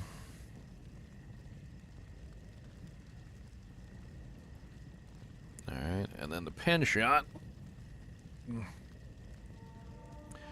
This one I had set up for a very special purpose, which was to kind of like hit everything on the screen and cause it all to bleed, or sorry, be poisoned and chilled. That was the general goal. Like, I wanted it all poisoned and all chilled. So we're gonna go with lightning bolt. I'm gonna go with the poison support. And then we want to go with multi-shot piercing. That way everything is nice and poisoned. And then we can also go with gyrate, the chilling support, which is frigid support. There it is. And we definitely want it to suck the people in too. So we're gonna grab the. Was it the gripping, or do we do the taunting? Do the gripping, the taunting, the gripping. Let's do the gripping. And then I'll pull them all in toward the center. It's really kind of interesting setting this guy up because there's so many fun ways that you can kind of make this work.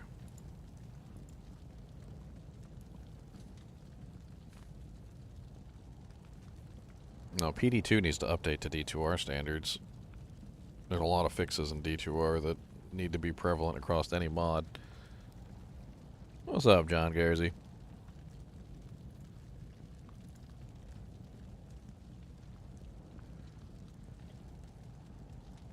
Devastation.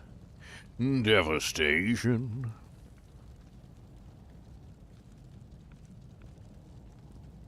When was that other one? Didn't I use Voluminous over here? I did not use Voluminous. Okay, yes. Let's use Voluminous over on this side to make it larger. Alright, update that one. I just need to roll through all of these and fix them all because the spiders weren't saving last time. I want to get the spiders nice and saved.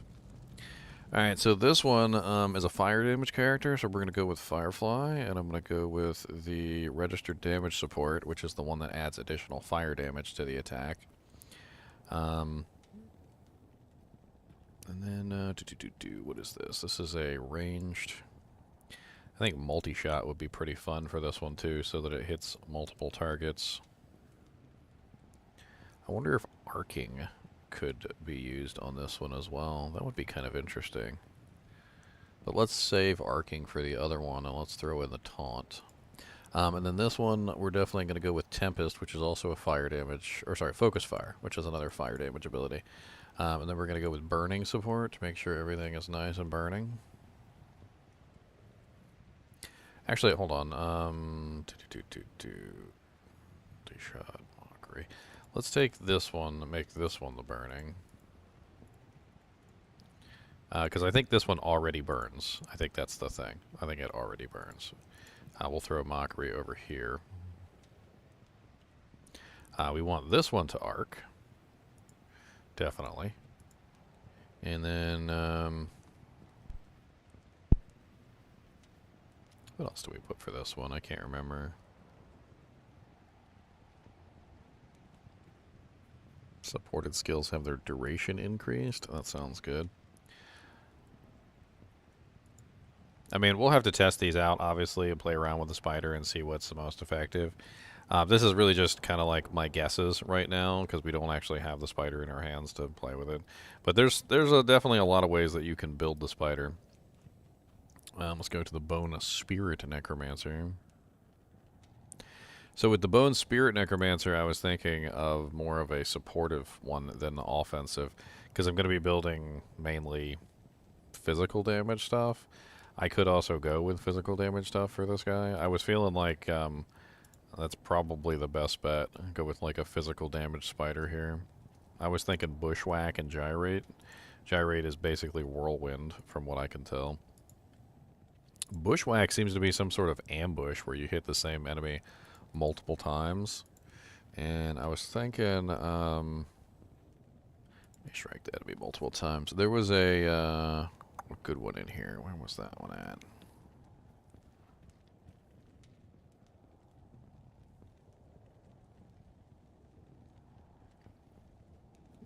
For this character, I don't really need burning, electrocution, bleeding, poison. Oh, that's shadow damage over time, isn't it? I didn't realize they had shadow damage over time. Devastation.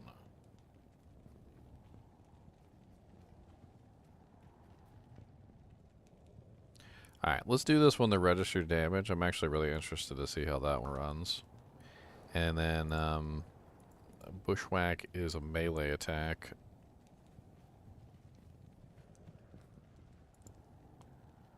I want to see the explosions. I'm rather interested in seeing the explosions.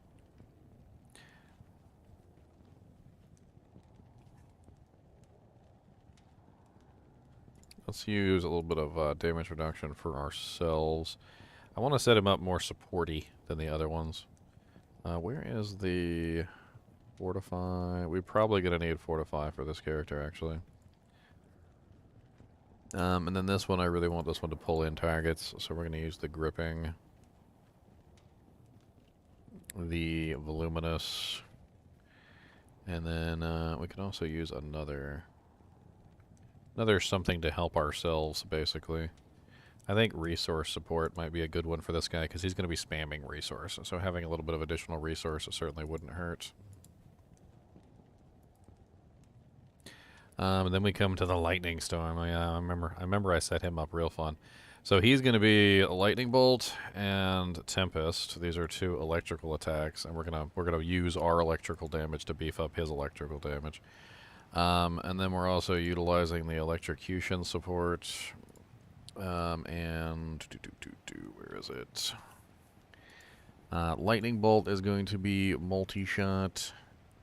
Piercing? Oh wait, hold on, that's right. I remember I did, where is it? Seeking, that's right. Multi-shot, piercing, seeking. And then the Tempest is going to have the electrocution support. This one is also a ranged ability. We're going to... well, registered damage is fire. We don't want registered damage. Let's do... arcing. Sounds like fun. And then, what's the other one we did for this guy? I can't remember.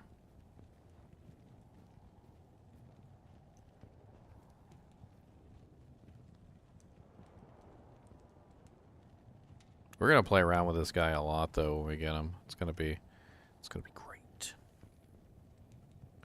Let's reduce the cooldown. That sounds like a good way to do this. So, yeah, so tactical support.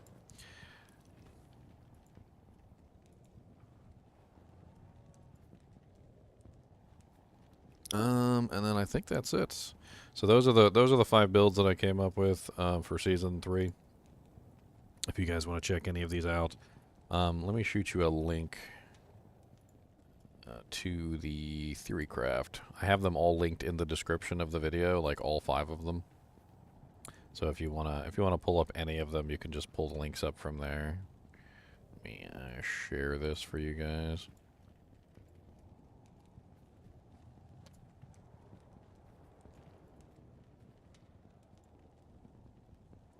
Alright, I got that finished. That's what I wanted.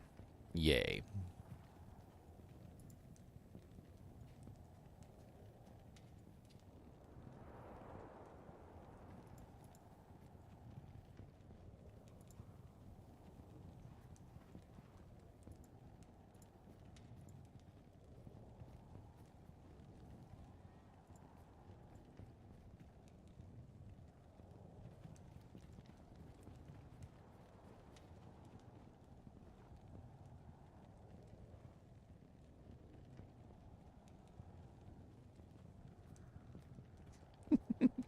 Somebody said, now you see why I never bother talking about the games I play with other people.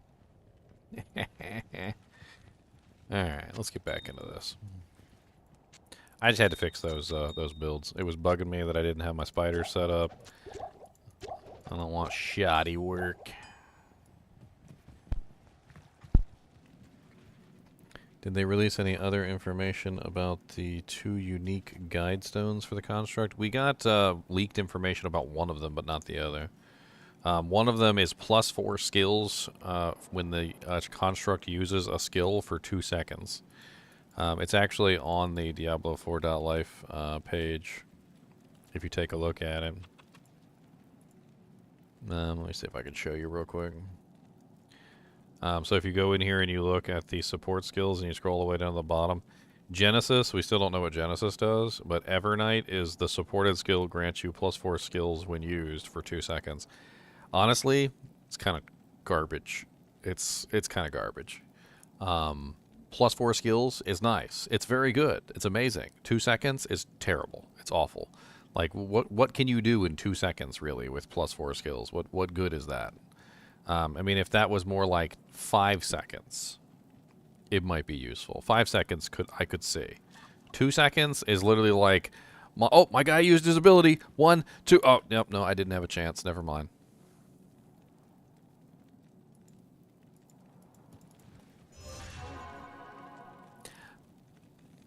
I guarantee you that people are going to complain about that 2 seconds, and within a little while, that'll probably get increased, the duration. They might not increase it very much because they always like to be very picky. They always like to be very picky with that stuff, but I guarantee you it'll probably get increased a considerable amount. Like at least to 5 or 6 seconds, because 2 seconds is basically garbage.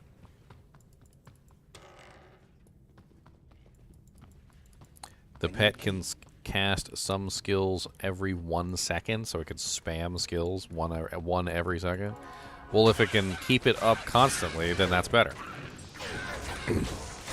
I mean, obviously, if it can keep it up 100% of the time, then that's completely the opposite of it being useless, because it would be up all the time.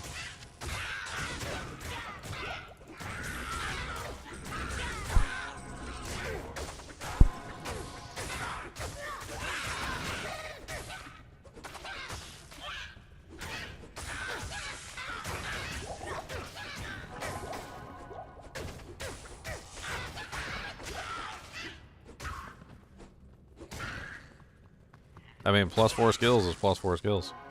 Sounds like that's going to be in every single build if it's useful. I mean, I'll edit every single one of my little builds if it ends up being very useful.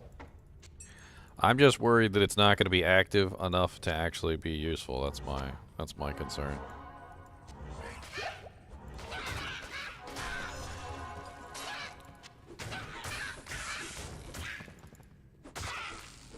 I wonder what the other one is, though.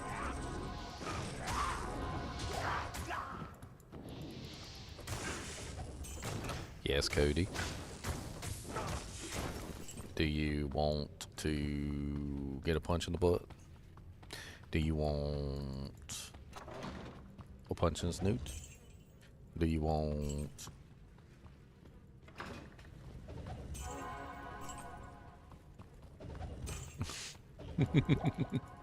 He got bored waiting for me to say what he wanted.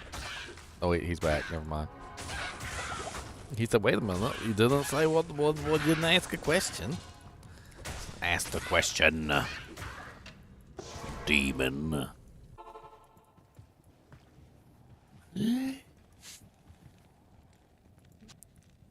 Are you sure it was actually using an ability though, Samael, or was it just simply attacking?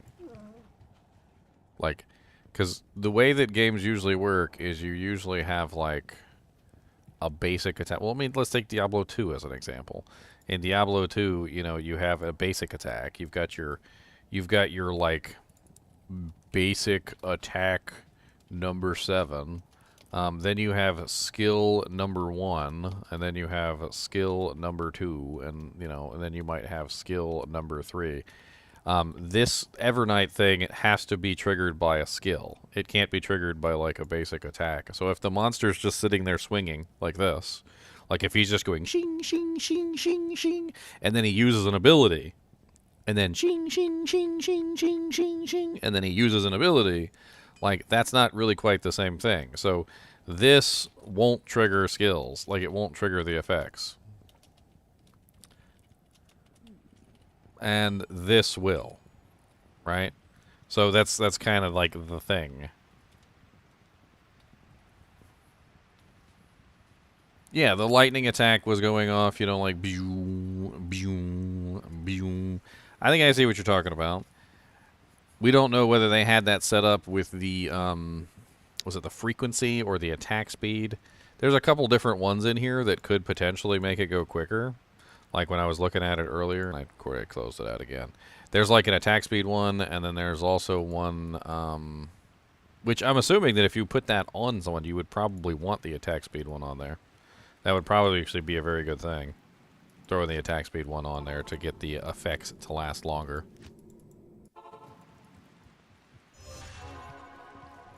What if the Genesis is for defense? It's an upgrades version for the aspect of the disobedience.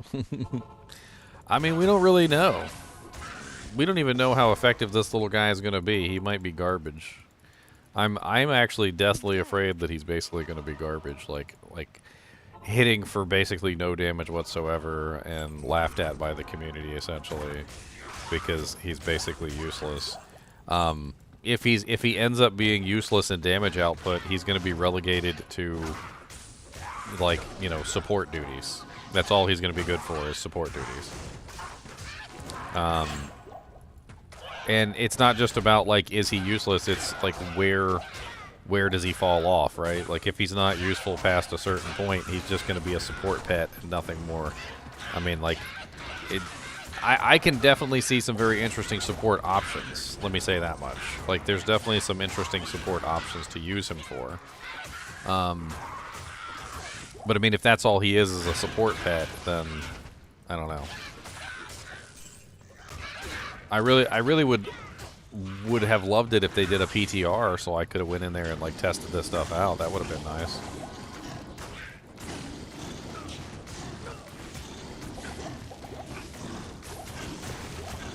A PTR would have been amazing. It's too bad that Diablo 4 doesn't have a PTR server. And apparently are completely incapable of doing PTR at all. Apparently that's just not something that's viable for Diablo 4.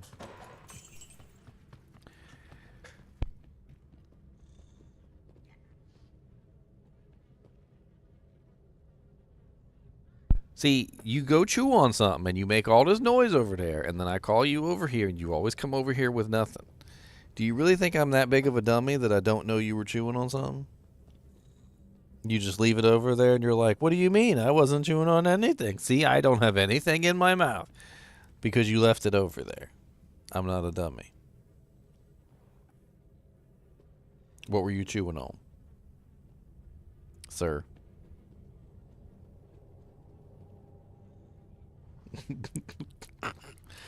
The eyes of a stranger, the unsuspecting stranger who never knew the truth of wrong from right.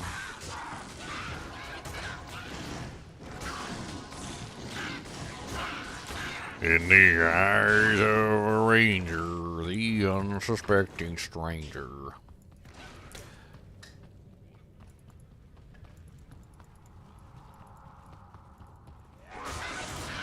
I just want to see what the spider's capable of. Supposedly, according to the developer comments, the spider inherits 100% of your stats. So he'll have your same crit chance. He'll have your same like damage bonuses, which means that setting him up like almost identical to yourself in terms of damage output is probably the better way to go. You know, like, for instance, if you're a character that builds lightning and you have lots of bonuses to lightning damage, well, then you probably want to set up your merc as a lightning merc. If you have lots and lots of, say, you know, like fire damage bonuses, then you're probably going to want to set them up as a fire merc. It seems to be kind of like, almost like a copycat of yourself, essentially. Which I was also looking at the way, because they basically gave you a way to add bleeding effects, you know, like freezing effects, or chilling effects, rather, shadow damage, you know, fire damage, etc., burning damage. Like, you can basically set them up as like an elemental, you know, like factory. So if you have any abilities that, for instance, require the monster to be poisoned, or require the monster to be chilled, or require the monster to be, you know, under the effect of a shadow damage effect, you can totally set them up to just kind of do that for you.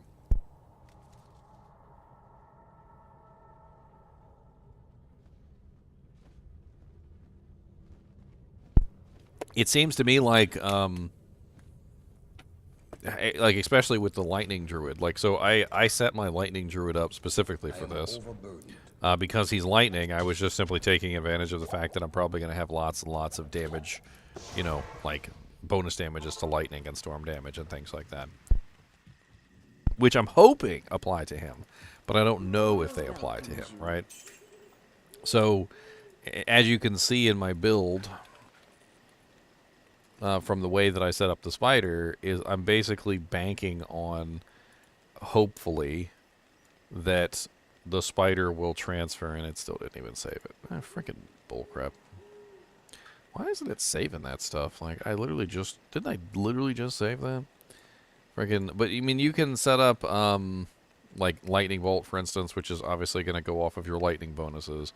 And you can set up, say, Tempest, which also has lightning bonuses. So you use these skills, and it kind of feeds off of the way that you have your character set up. It's just another way that you could potentially do things. I'm not entirely sure that the Wolves is going to be the best option for this build, but we're gonna play around with it. Probably end up just going with something like, I don't know, just something else besides Wolves. Who knows?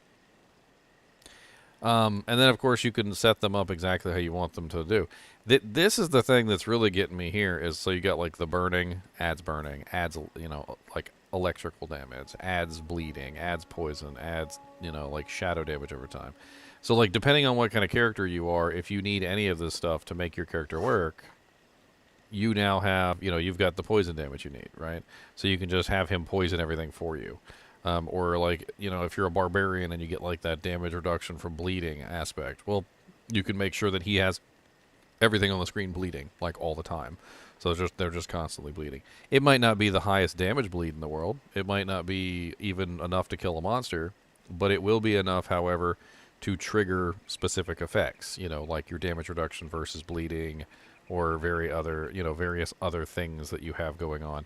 Like, if you're a sorceress and you're doing the burning, adding in the additional burning damage can give you more damage if you're running that particular setup, the burning setup. So you can get additional burns on the targets, which give you more damage for each additional burn that you have.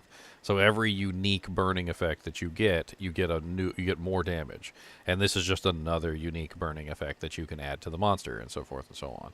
So it just ends up being, ends up being really cool that way. I'm sure I'm probably better off with like some rare pants. I really don't know. I've wanted to play around with the Storm Wolves for a while though, and it's an excuse for me to play around with the Storm Wolves, so I'm probably gonna do it anyway.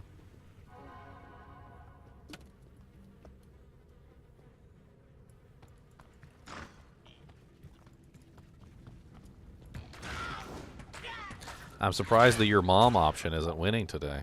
Only 34% on the Your Mama option? Come on, you guys are slacking. You guys are slacking hard. I expect at least always the Your Mama option to be winning.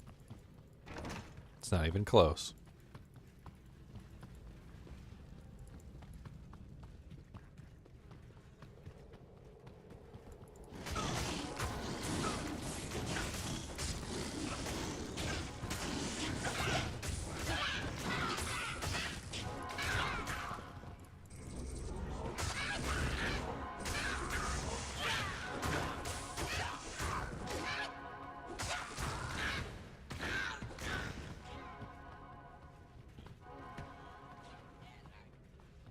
My mom is slacking. I don't think my mom's slacked a day in her life.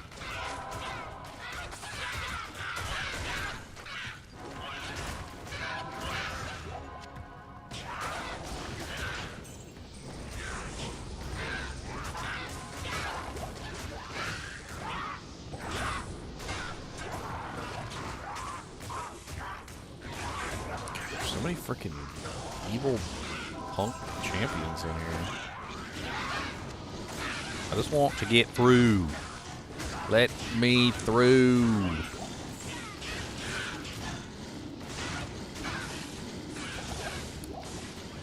Cody, I took you out. I don't know what it is that you want. I think your butthole's stinky and you look like a turd. That's right, I said it. And you're not getting none of my donums.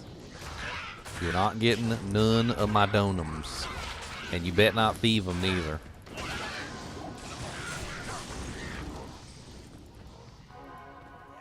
Ah. Stay alive. Drink a potion.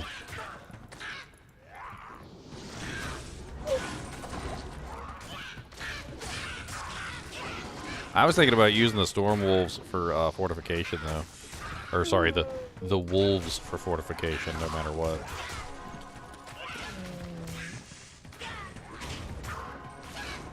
Cody, I don't know what you want. I don't know what you want. You're being a turd face. Your mama's a turd face. You look like a turd face.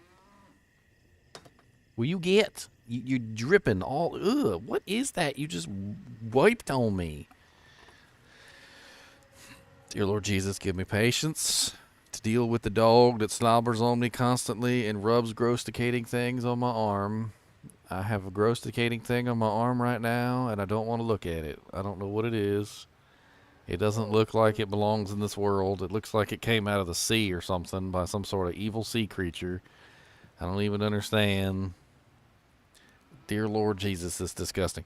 Cody, why do you wipe these things on me? Like, you come over here and you just wipe your jowls directly on me, sir. It's gross-ticating. It's gross, buddy. It's disgusting. Why? Why do you gotta do this? Why is this a thing that you gotta do?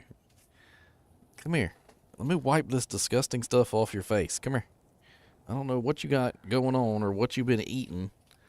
Probably chinchilla turds or something. I don't know. Just stop. Just there. Now don't do it again. It's rude.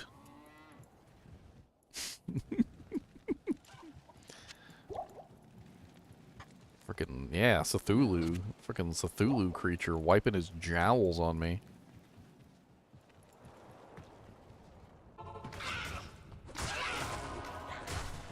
I don't think he has to imagine. I'm pretty sure dogs can just, like, smell the air and immediately know what something tastes like. I'm pretty sure he knows exactly what those things taste like just by sniffing.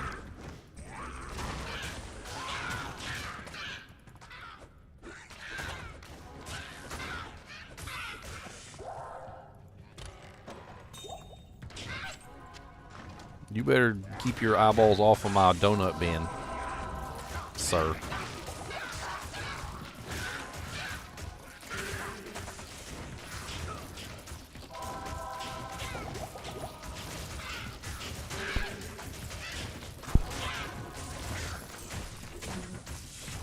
Yeah, those are my donuts. You cannot have them. They're chocolate. You will die. He said, I welcome death. Death is but a fleeting thing compared to the chocolate donut. If you would but give me one, I will show you that I have the strong doggy tummy, and it does not bother me at all to eat this. I will survive. Me have big tum-tum. Me will eat, and you will see. Me will not die.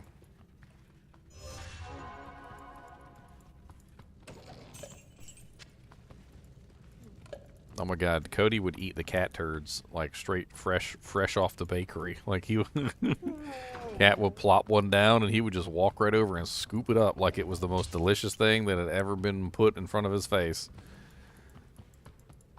Hot off the presses. Cody, stop drooling on me. You're not getting any donuts, and that's that. I don't care how much you beg. You can beg. And you can beg and beg and beg, and you can beg some more, and then you can beg 10 times more after that, and 20 times after that, and you're still not going to get no donuts. I'm not giving you chocolate donuts. That is a no. It is a big N-O. A no, no, no. And I don't care how much you look cute, and I don't care how much you wipe your jowls on me. None of it's going to work. You can't get me. I'm immune. Immune because I don't want to kill you dead. That's why I'm immune. We do not like to kill doggies around here. It gets us banned from society. He said, "Uh-uh." He said, "That's not true." I said, "You mean to me all the time, and you didn't get banned." Doesn't give me none of your snacks earlier. He didn't give me no donuts. I put a shirt on him earlier. I put a freaking, just a regular shirt on him. It was hilarious. Then my girlfriend wanted me to put a security shirt on him.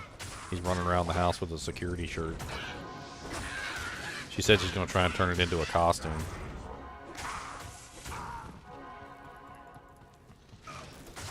They don't have very developed taste buds, Kexler, but they do have extremely developed nasal cavities.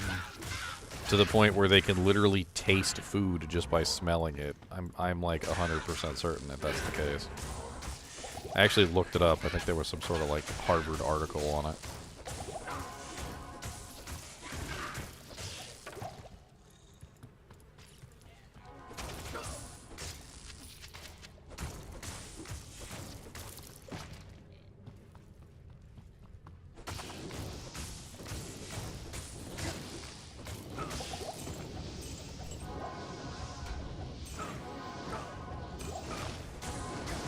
P8 or am I on P1? This feels like P8. Have I been playing on P8 this entire time and I wasn't even paying attention? Let me check real quick. What am I on? What am I? Oh no, I'm on P1. Okay, I'm on P1. I really need a better weapon. Greetings. I really need a better whip. Hello. My girl needs better armor too. I really should make a smoke with that lumbering. It's probably a good idea to make a smoke. Might help her out and me out tremendously. A level 18, 15 max damage fuel. It's kind of nice. Hell runes. Well, I burned up all my tower runes, didn't I?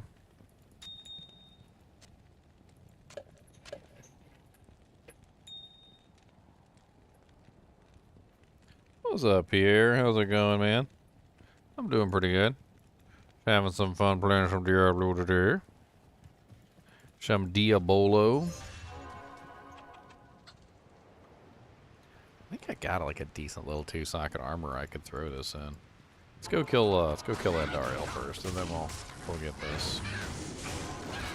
Oh wow, CV. Is it an ethereal CV?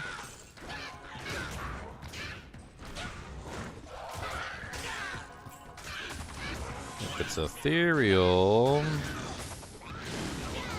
could be a pretty epic insight.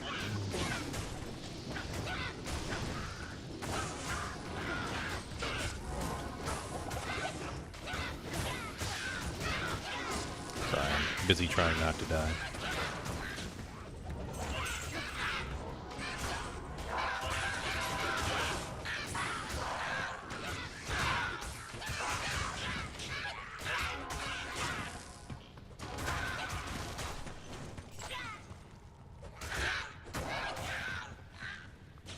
Not ethereal.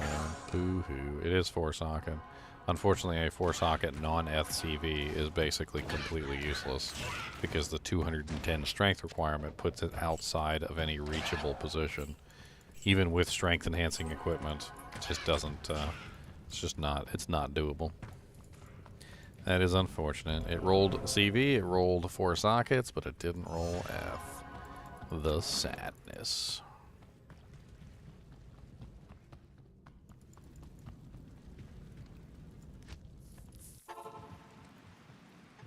Good day. That's one of those items that just has way too high strength requirement. 210 strength for that thing is insane. The ethereal version isn't even that much better. It's 200. But at 200 is actually reachable on the mercenary, whereas 210 is out of reach. It's like just out of reach.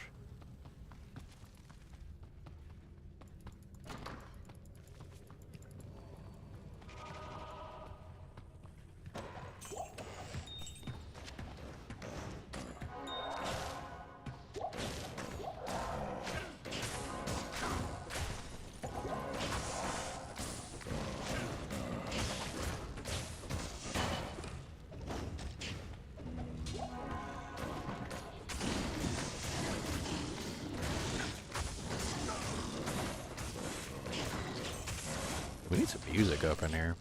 I need some music. Some music. Let's get some music running. It's a little too quiet for my tastes.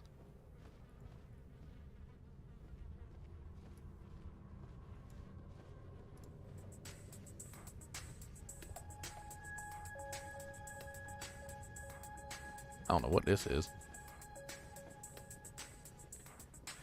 Chill electronic dance music. There you go, buddies. We're doing some chill electronic dance music.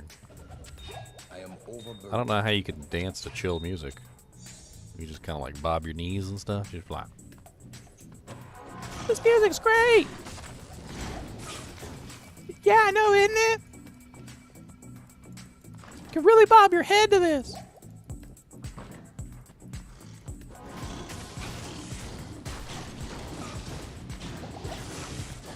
Oh man, I love bobbing my head.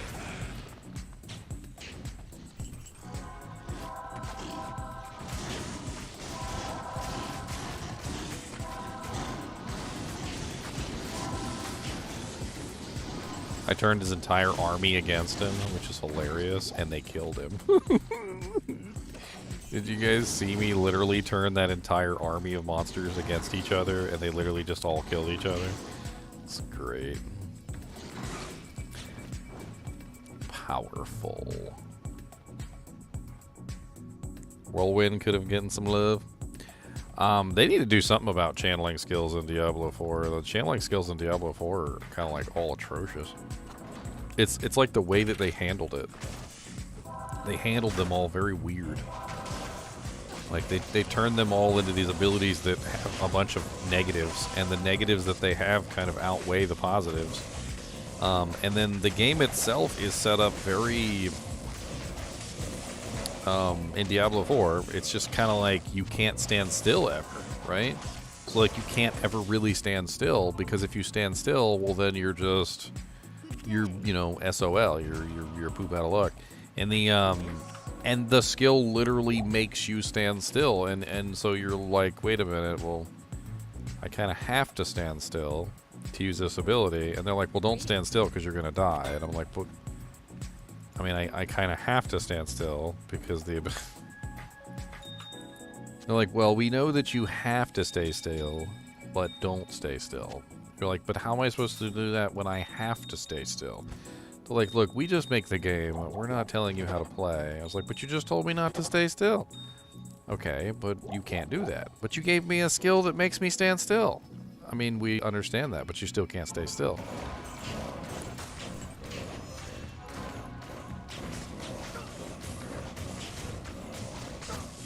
Whirlwind is the only one that literally, you know, doesn't have to stay still. But at the same time, Whirlwind also suffers all the other problems, which is it doesn't get attack speed bonuses. It seems to be very bad with like overpowers and things like that. Like you can't overpower when you're using it. There's a couple different negatives that have to do with channel skills that Whirlwind still ends up with as a problem. Like when they beefed up overpower, for instance, and overpower was so amazing and everybody was playing Hoda Barbarian, Whirlwind couldn't overpower. So all those amazing overpower buffs didn't help Whirlwind at all. Like, not at all. It was actually the exact opposite. It actually hurt the skill because it made it less attractive as an option for basically everybody at that point. She is currently at 184. She's 4 points away.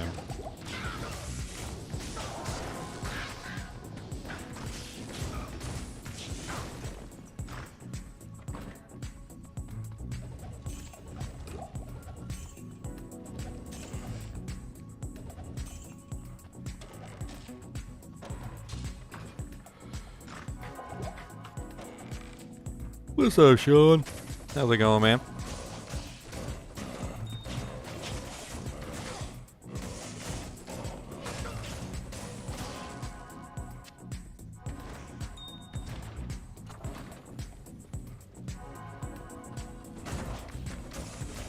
I'm doing pretty good, Bulbasaur. What's going on with you? I have to ask, since you have Bulbasaur in your name, have you played the new Pal World game? I've been seeing a lot about it. The like the Pokemon knockoff game that's apparently for PC. Apparently, a lot of people have been getting into it. I haven't gotten into it yet, but I have seen some clips and stuff like that, and it does look ridiculous. Apparently, it almost seems like Ark, which is actually kind of funny because I was playing Ark the other day, and you basically can build like a whole base and have like, you know, like the Pokemon as pets, just like you have the dinosaurs as pets in frickin' Ark. And then on top of that, which makes it even more Pokemon-like, is that Ark basically added like a bunch of little, like, you know, cryo containers, which are like Pokeballs.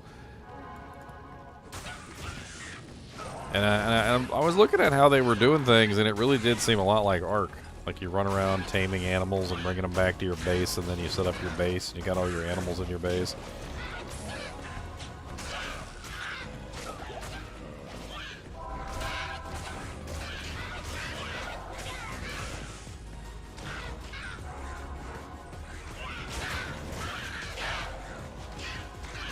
Oh, you're playing it right now, Doofenshmirtz?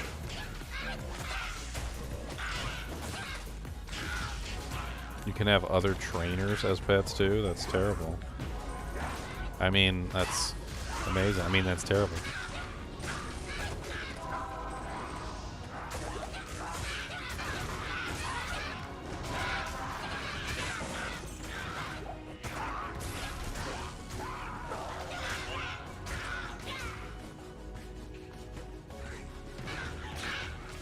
How the hell I missed that boy like 18 times? What the hell?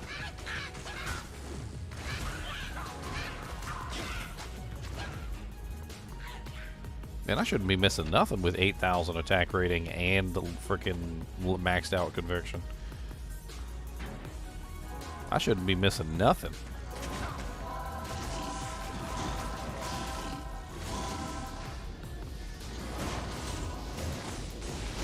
I like to just convert everything here and make it battle Endariel. I think it's hilarious.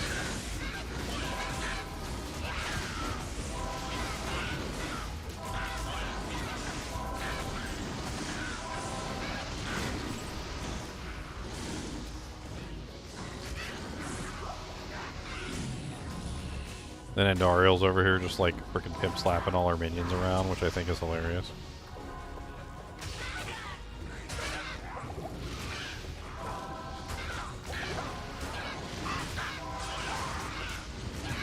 No, pimp slap all your minions around. No. Yeah, pimp slap all your minions. Pimp slap that guy, pimp slap that guy. Yeah, keep pimp slapping everything. That's how you do it. Oh no, you killed all your minions, Dario. Oh no. Oh no. I need some poison resistance potions. Need a couple health pots. Need a couple poison pots. GGM, I choose you. Wait a minute, I don't want to be your pet, Sean. I don't want to be your pet. I don't want to be your pet. I don't want to be your vet. I don't want to be your pet. No, no, no, no. Actually, you know what? Being a pet doesn't sound too terrible, honestly. Doesn't sound too bad. When you really think about it, you get free food, free housing. They keep a roof over your head, you know? Sometimes you get thrown off a bridge, but, you know, that's pretty dark, actually. That was too dark. I'm sorry. I take that back. But hey, I can swim. I can swim. You know, if I get thrown off a bridge, maybe I'll be all right.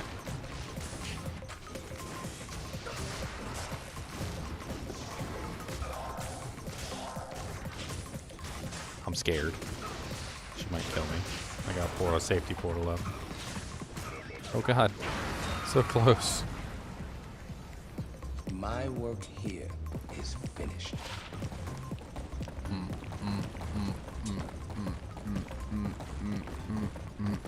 Pretty terrible.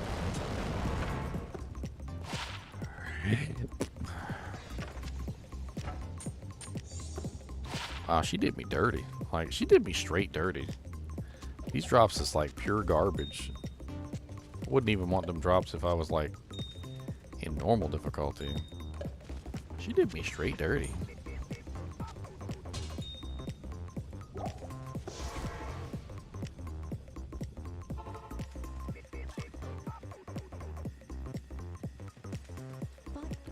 I finished a bunch of shows recently. Doofenshmirtz. I played. I watched Moon Knight. That was pretty fun. I got caught up on Loki. I had kind of fallen behind on that one, but I caught up. And then I was watching. What was the other one I was watching? Loki, Moon Knight. There's this other interesting. It's like an anime that popped up on my Netflix feed. It's not like brand new. I mean, it's not finished or anything. It's called like Hunting Dungeon Monsters or something like that. Let me see if I can pull it up real quick. Hunting Dungeon Monsters, Monster Dungeons Hunting, Dungeon Hunting, Monsters Dungeon Hunting. I can't remember the exact name of it actually. Now that I think about it. Dang it. What the hell is this? 103 Mercies, Dragon Damnation. A samurai path leads him to a young waitress whose hometown was destroyed by a dragon. He doesn't want any trouble, but he finds them anyway. Dragon Damnation. I can't show anything on screen. Bow, bow, bow. Bow, bow.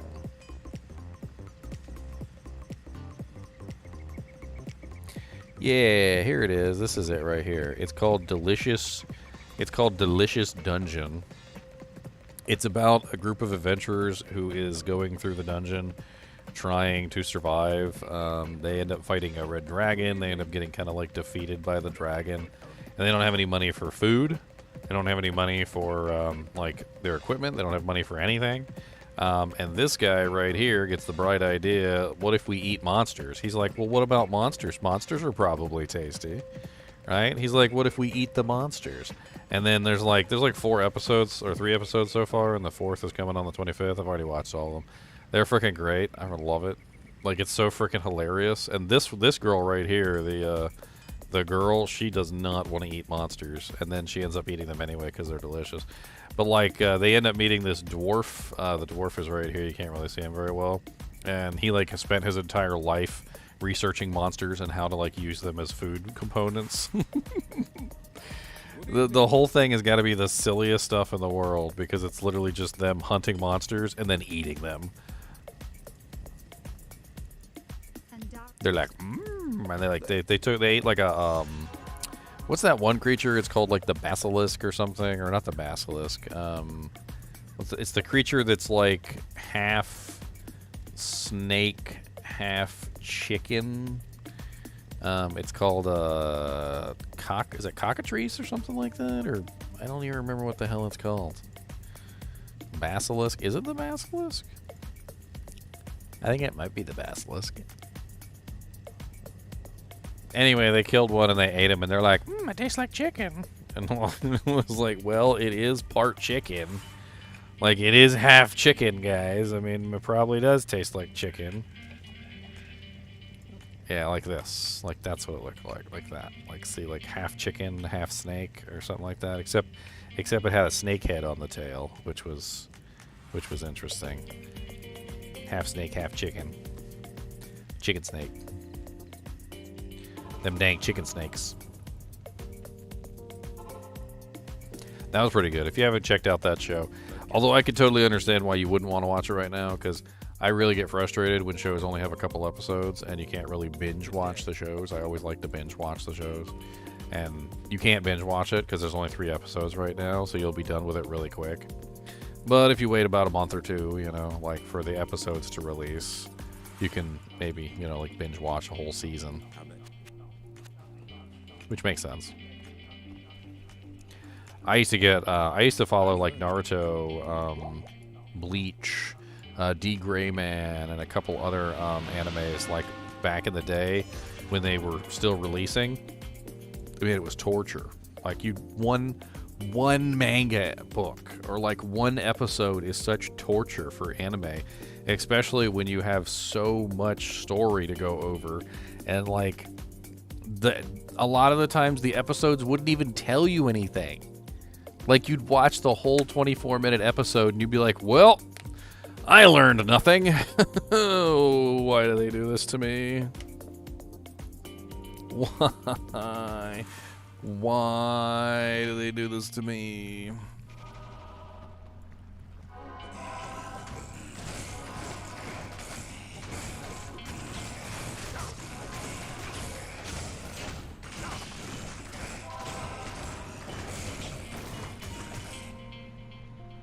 Oh no. Did I crash? Game just froze up. I haven't had a Diablo 2 freeze in a long time. Oh, it came back. What do you know?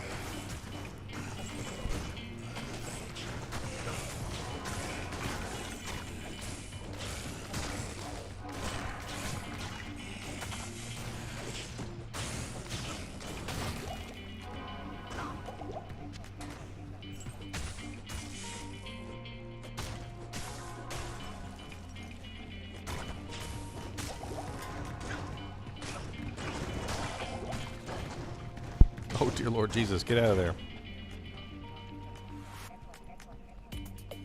Yeah, can you imagine waiting one full week or whatever for the next episode of Dragon Ball Z, only for the entire episode to be about Goku transforming? And you get nothing? You're like, dude, he didn't even finish his transformation. Like, we started, he was transforming, and then we ended the episode, and he's still transforming. What did I...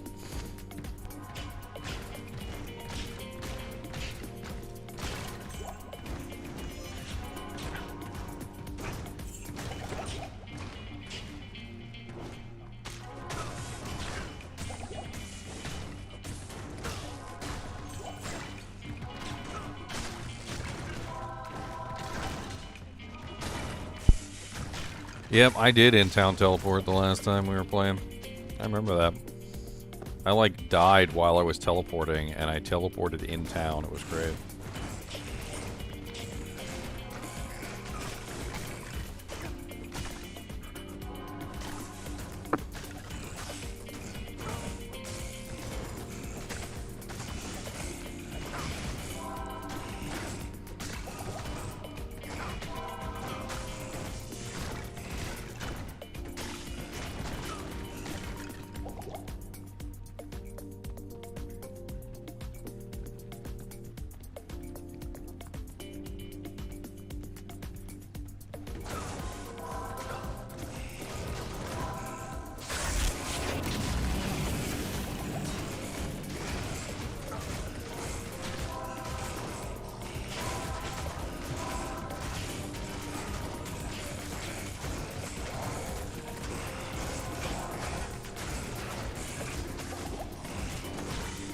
I'm gonna end up one-shotting myself. You guys want?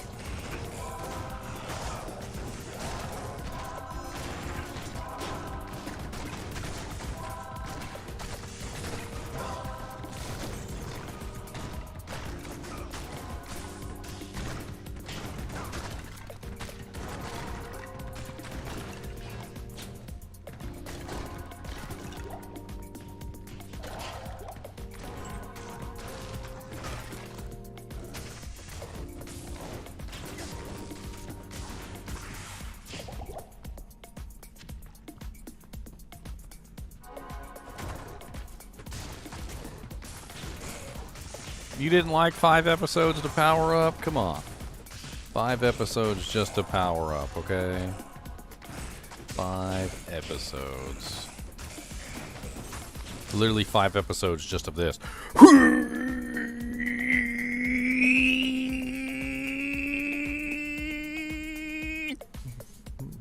Just 5 straight episodes of that. That's all you get.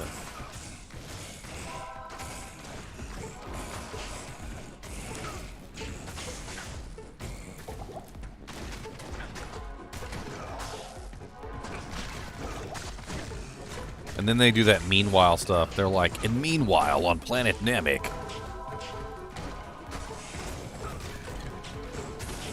Goku still fights an ever-increasing challenge. Will he be victorious versus Frieza?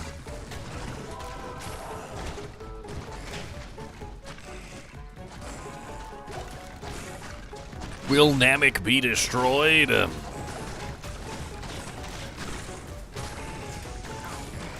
Can we make Pop-Tarts without having a frozen molten core? Sorry. Hot Pockets.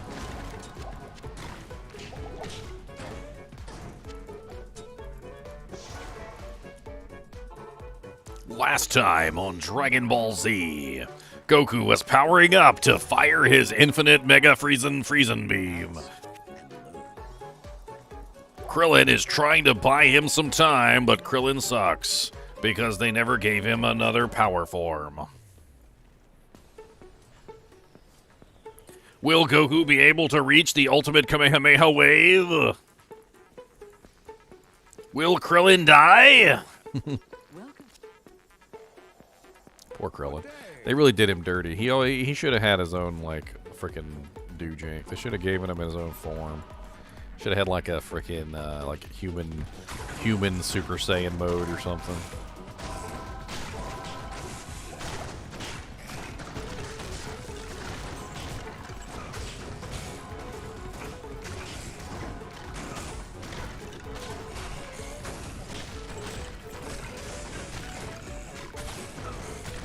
I mean, that's the entire point, right? They're just building tension. You can cut the tension with a knife. What's up, Chunks? What's up, buddy? Chunky Chunko McChunkerson. Well, that's close. You almost got the last name right. McChunkerson. There's definitely an MC in there. There's a son. There's a Mick on there. There's a Mick. Uh-huh. I thought it was the son. I thought it was the son. Well, that too. There's one of them at the end. Oh, it's a Mick son? Mm-hmm. McPherson. Exactly. I got it? Really? Yeah, you knew that. No, I didn't actually. Oh, I thought you did. I thought you knew it from accounts. I never paid Watching your attention. stream. Yep. Sitting here watching the stream. Yep. I'm trying not Check to. that link, What link? that one I sent you. And Oh no, I saw. I went over there and looked at it, but I haven't checked it yet. No. Do we have a start time tomorrow? It's 1 Have they o'clock Eastern announced? Standard. 1 o'clock Eastern Standard. So it's what? Are you CST? Yeah, I'm CST. So it's like 12 o'clock PM. Oh, Midday, yeah, basically. I definitely won't be there at 12 o'clock. I can't make up my mind, Lightning Druid or Bone Spirit Necromancer. I can't make up my mind. Didn't you do Bone Spirit last season? I played And then, around with like, Bone. change it, I played around with change Bone it Spirit. like little ways through. Yeah, I kind of like made it at the end. But they added that freaking aspect, and that aspect sounds insane. It basically takes, so whenever you use Bone Spirit, it fires off 18 bone splinters around you in a circle.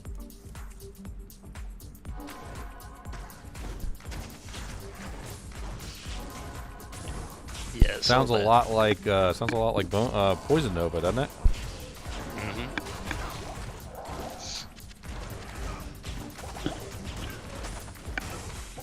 I'm pretty firm on the druid. I want to walk around and be a lightning storm. We do all lightning druids.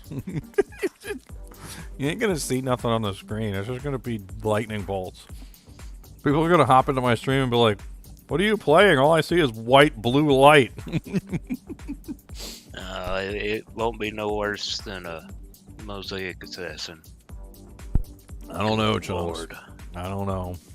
Yeah, I do. I don't know. That mosaic assassin is ridiculous. Do you know how many lightning effects? Like I literally made a lightning calculated out druid. that you can I have. made a lightning druid. That we're talking I had about to- with the Sensual now though. So Oh, well, so with the didn't have Sensual, that. you can now have basically, like I think I counted them up the other day. It was like 13 different lightning effects going off at the same time. So you got your lightning, which is your basic lightning. Then you've got the aspect, which gives you more lightning bolts. Then you've got the passive that gives you lightning bolts every time you hit a monster that's like immobilized.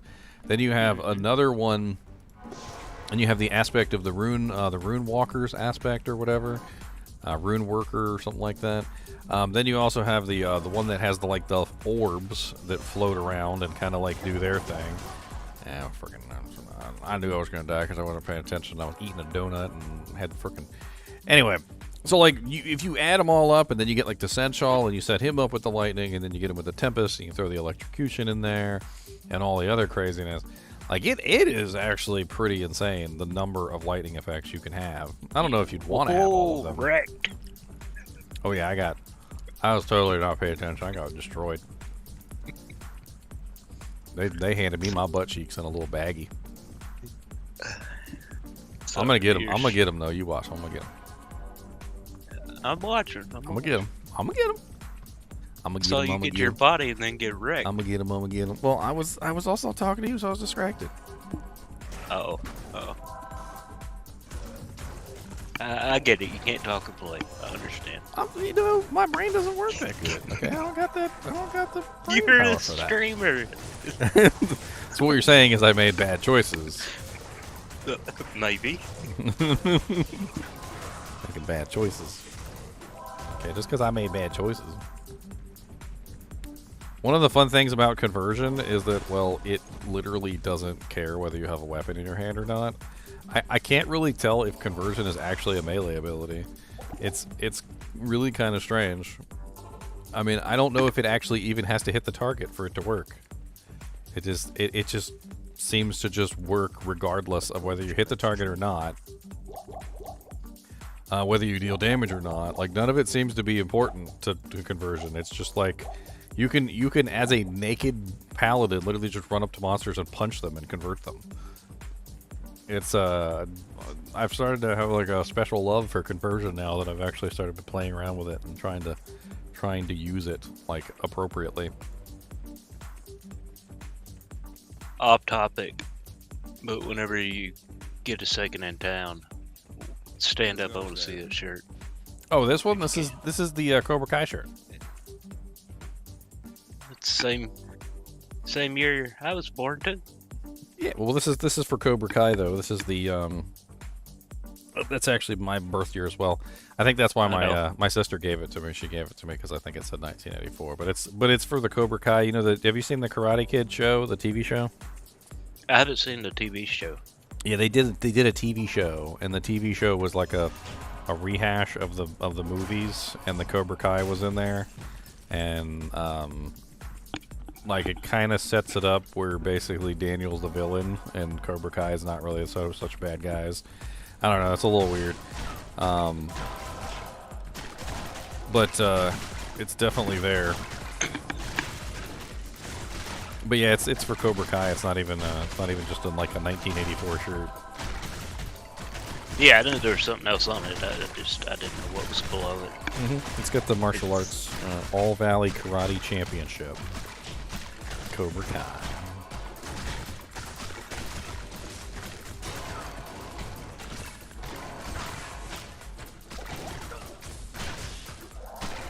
Yeah, what happened to Diablo 5? Where's Diablo 5? You using that throwing axe you found on that paladin? I should play Diablo 7. I am actually. It's pretty. I upgraded it to the. I thought you were using a sword. I got the Hexfire as well. Oh, okay. But the throwing axe is pretty nice. Look at it. It's freaking amazing. Yeah, it was like 198 ED. Yeah, with the Fool's mod and Dual Leech, it's pretty decent. I upgraded it to the Exceptional, the Francisca. It could go one. You upgraded it. It could go one more tier, but I don't have the runes for that. But it could go to chat's in the way. Chat's in the way. Evil chat. Okay. Evil chat. What is it? 99 on the. Yeah, it went to 30. It went to 32 to 99, which isn't bad. But that's only for the one-handed. For the two-handed, it's 53 to 132, which is pretty good.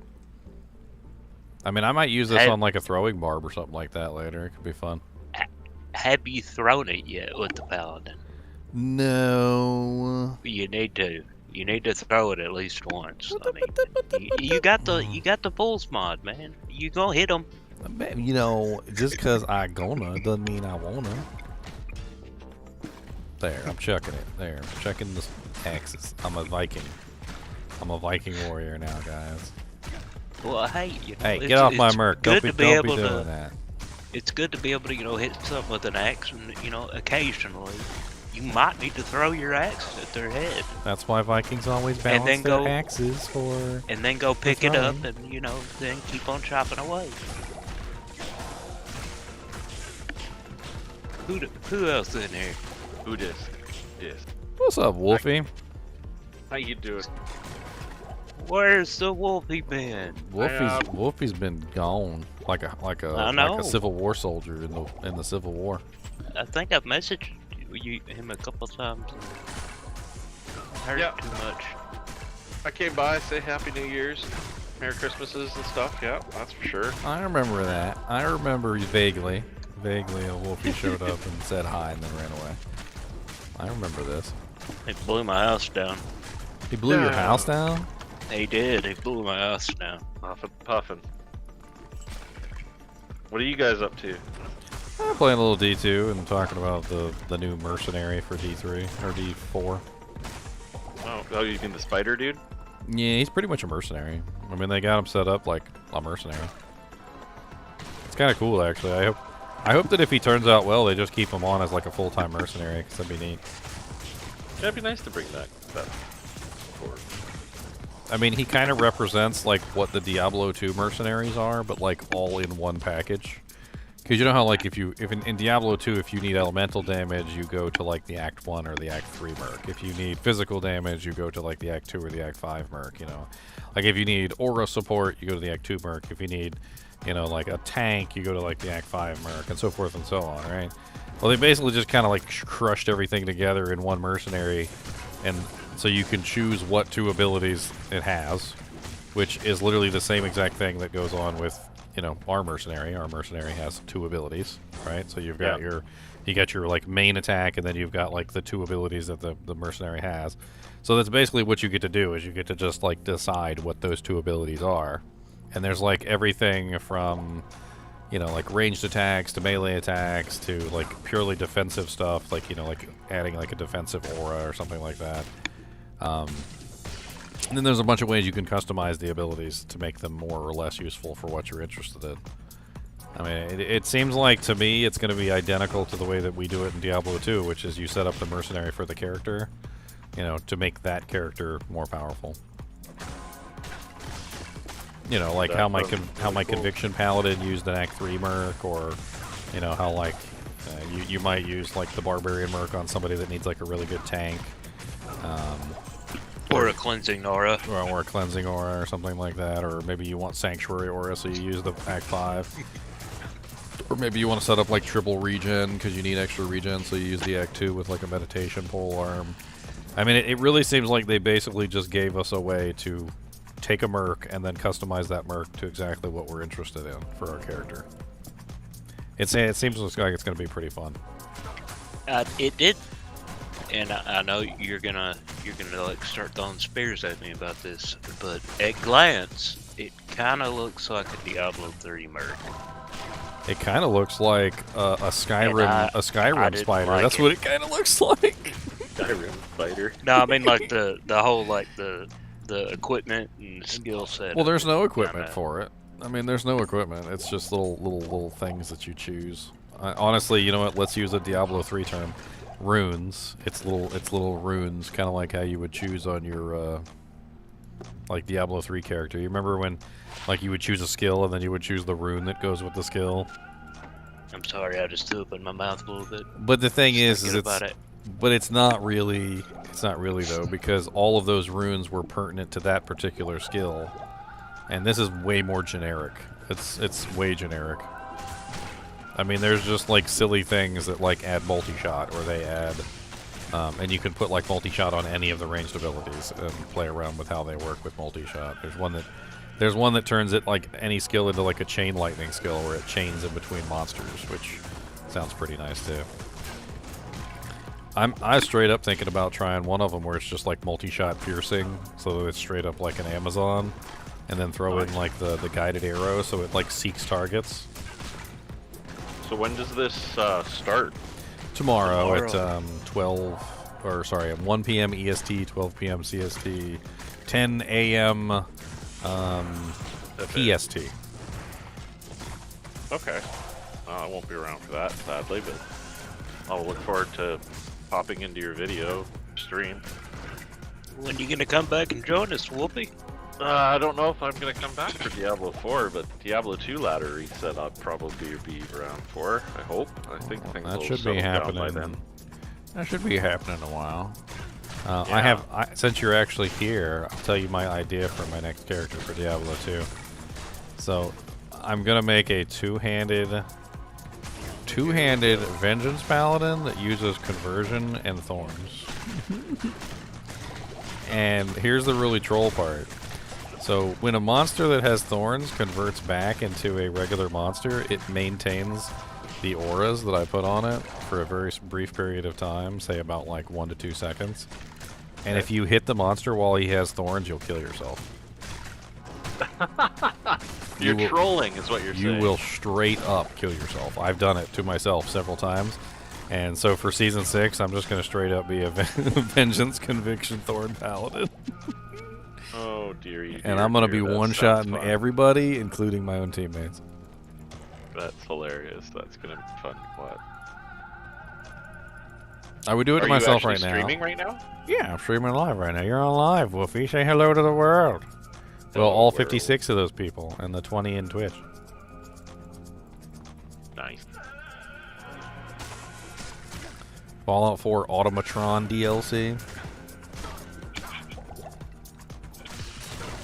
No, the funny thing is that there actually is a spider pet in Skyrim that you can customize. If you guys, I don't know if you guys ever got to that part of the DLC, but if you go through the Skyrim, you'll eventually find a staff. I can't remember which DLC it was part of in Skyrim, but you'll find a staff in Skyrim, and the staff basically is a staff of like dwarven spider control or something, and then you can customize the dwarven spider with like some various different things. And he follows you around and he fights for you. And it just kind of cracked me up because it's straight up just a dwarven spider. Well, enjoy the season start tomorrow. Sounds like that's going to be exciting. It'll be interesting to see our little spider friend. Hopefully you get to customize his look a little bit. Hopefully your work slows down a little bit, Wolfie. Yeah, that'd be nice. Sure would be. What do you do for Well, what do you love do to get for some work? game Wolfie? time in with you. I think I might have asked you before, but I forgot.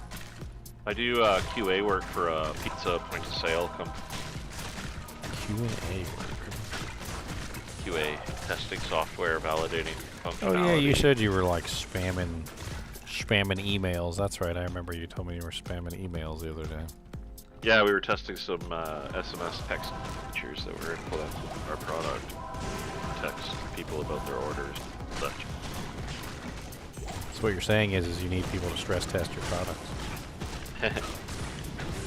Yeah, we got customers and restaurants that are doing that for us. We're going to be doing what we call a limited release soon, where we test these features out in a small subset of our customer base that are interested in providing feedback. And so we're ramping all that up. It's taking up a lot of my time. Well, unless you're making some Monets. Yep. Gotta bank that time off too. Be able to get back. Anyways, good to see you guys. Have a good evening. All right, Wolfie. You too, bud. I will check you later. Bye.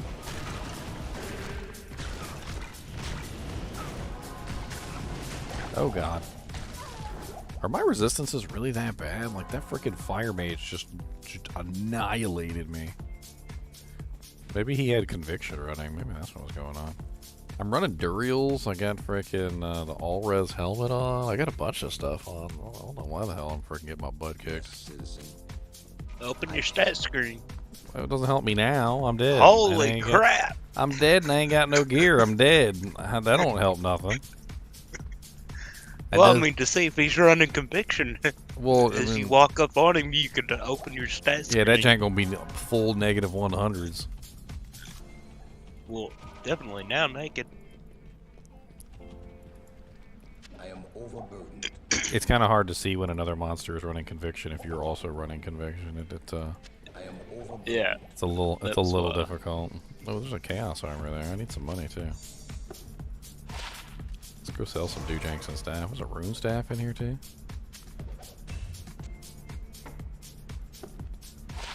ITD rune staff. What the hell?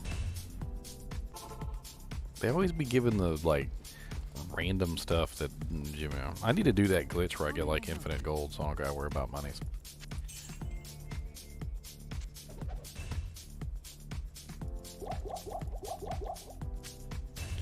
I need to find a nice grinding weapon so I can sell it over and over again.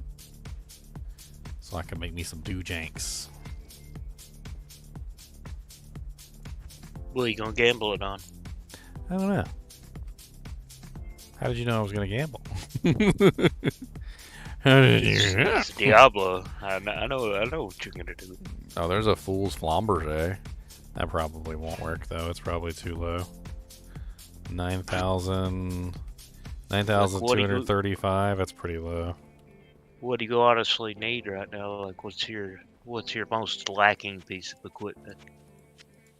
Well, I mean, when you have your gear, that is, because now it's all lacking.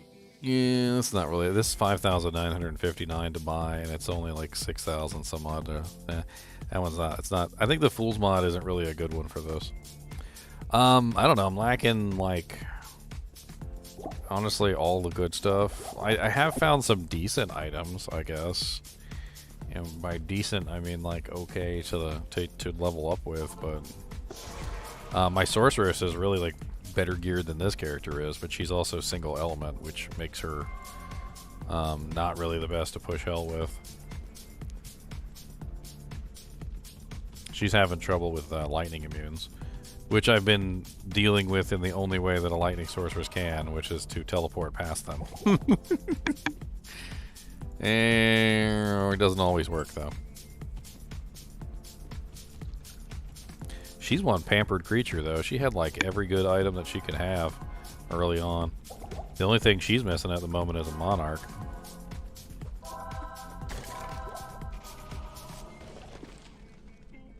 There's so many freaking, they're champions, so there's a bunch of champions down there, on top of whatever else is down there. I don't know what the other, yeah, there's minions, so there is a boss down there. I don't know what the boss is.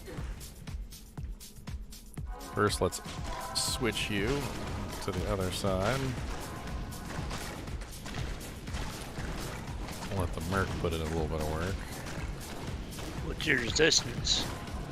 Currently, I'm not in range of whatever the boss is. I kind of pulled these champions away from the boss, so I might be able to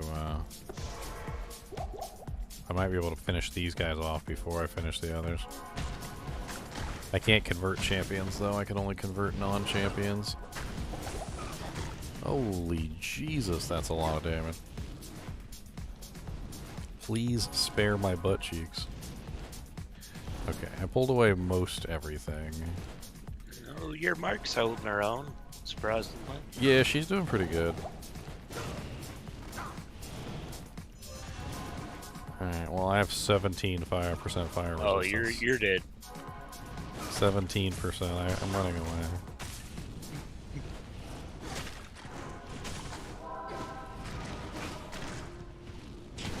Alright, let's go back to town and get some potions. Maybe I just don't have very much fire resistance. I don't know. I mean, I'm running Duriels. Oh yeah, that's right. That's right. Spirit has no fire res. I totally forgot about that. So all my resistance are halfway decent, but not fire, because fire I don't have very much of. Well, do your little gambling thing and go buy you or gamble you a fire ring.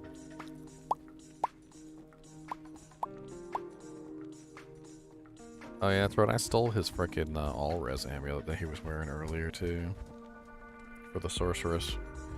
That would explain also some of the fire res. You got a Duriels. What kind of belt is that? Hawaiians for the prevent monster heal.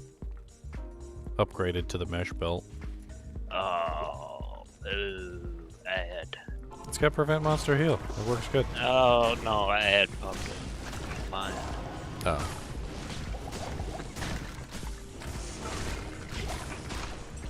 But it let me skip it. I need Andariel's Visage to make my fire resistance even better. I would just be happy not to be wearing a breastplate right now, because I always hated the way the breastplate looks on the paladin. It's like, here's some really nice top armor. Oh, and by the way, you're not wearing pants. And I'm like, wait a minute, what? Yeah, you're not wearing pants. What's your helm? I got Tal's helm. I found it early on, like really early on. I was like level 40 when I found it, and I was like, okay, that's sweet. And then I went to go put it on, and I'm like, oh yeah, that's right. There's a level 66 requirement. 66. So I only like just put it on a little while ago.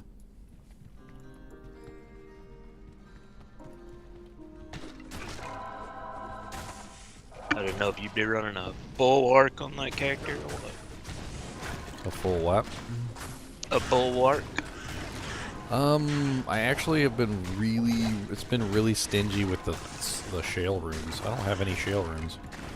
I did find an IO though. I could make a bulwark if I happen to find a shale rune. That would be nice.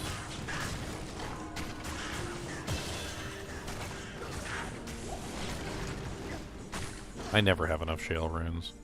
I need to like, eventually I'll just have to make a mule and just put all my shell runes on him. Never throw away any shell runes ever.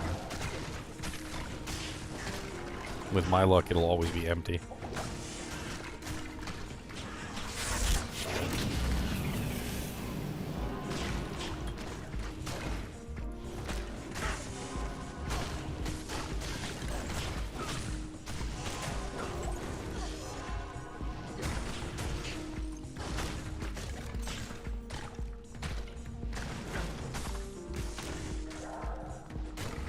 Do I know what time it's dropping? It should be dropped. Well, the patch actually should drop before the ladder resets. So, if the season resets at 1 p.m. EST, then I would expect the patch to drop before that.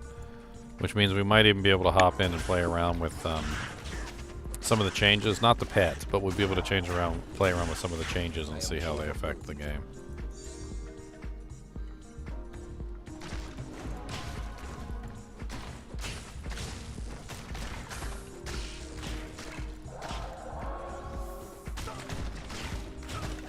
I always forget how painful it is to take a melee character which relies on leech into a zone with it's entirely skeletons and you can't leech on anything.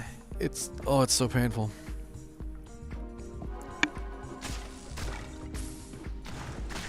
Speaking of painful, you know this Diablo 4 season is going to be painful, right? Because none of us are going to have access to that ridiculous healing power.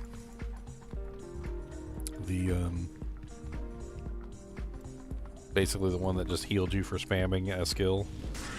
Oh yeah. Like, so everybody's gonna be hurting for heals this season. Honestly, I didn't put it on until like right there at the end. Whenever I started reworking builds once I'd already hit level 100.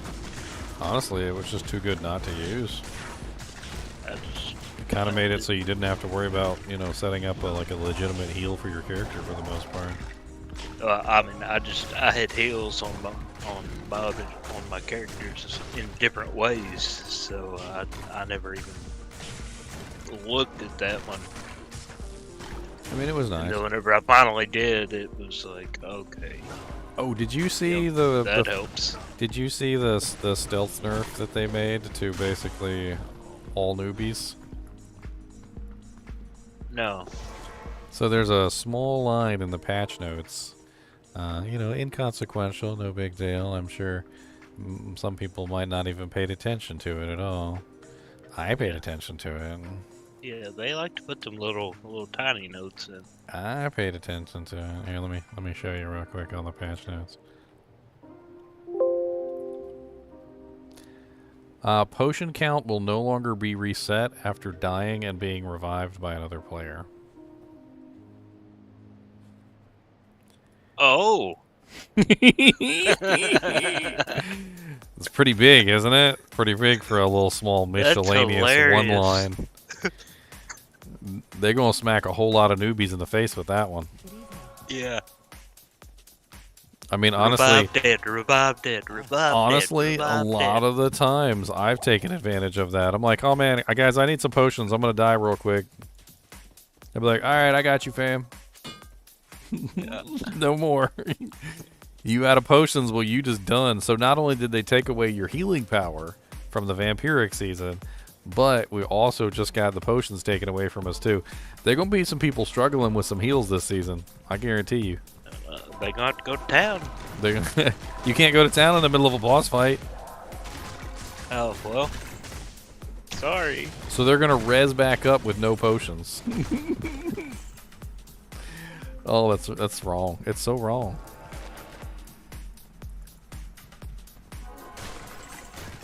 It's such a slap in the face, though, to people who are struggling with the game. Like, if you really think about it, does it really affect anybody except for the people that are struggling with the game? Because if you're doing well and your character's well built, it doesn't affect you, right?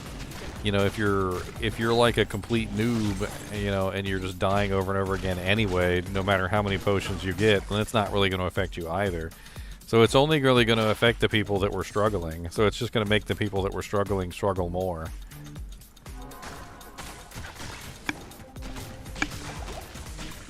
Some of these changes they do are so petty. Like, remember when they changed it so that you couldn't stay there after you died? So when you would die, like you would auto retreat after a certain period of time if you like. What was it? No, after you got rezzed, you wouldn't be a ghost for more than a couple seconds. Remember?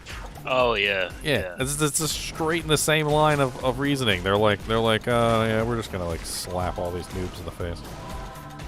How dare you stay there after you res and try and take a breather? Yeah. You thought you were immune. You were for about 2 seconds. And I can't believe they changed it to be so short, too. It wasn't even like it was like 5 or 10 seconds. No, they gave you like 2 seconds. They're like, clench them butt cheeks, boy, because you're going right back in. Like, oh, dear God, no.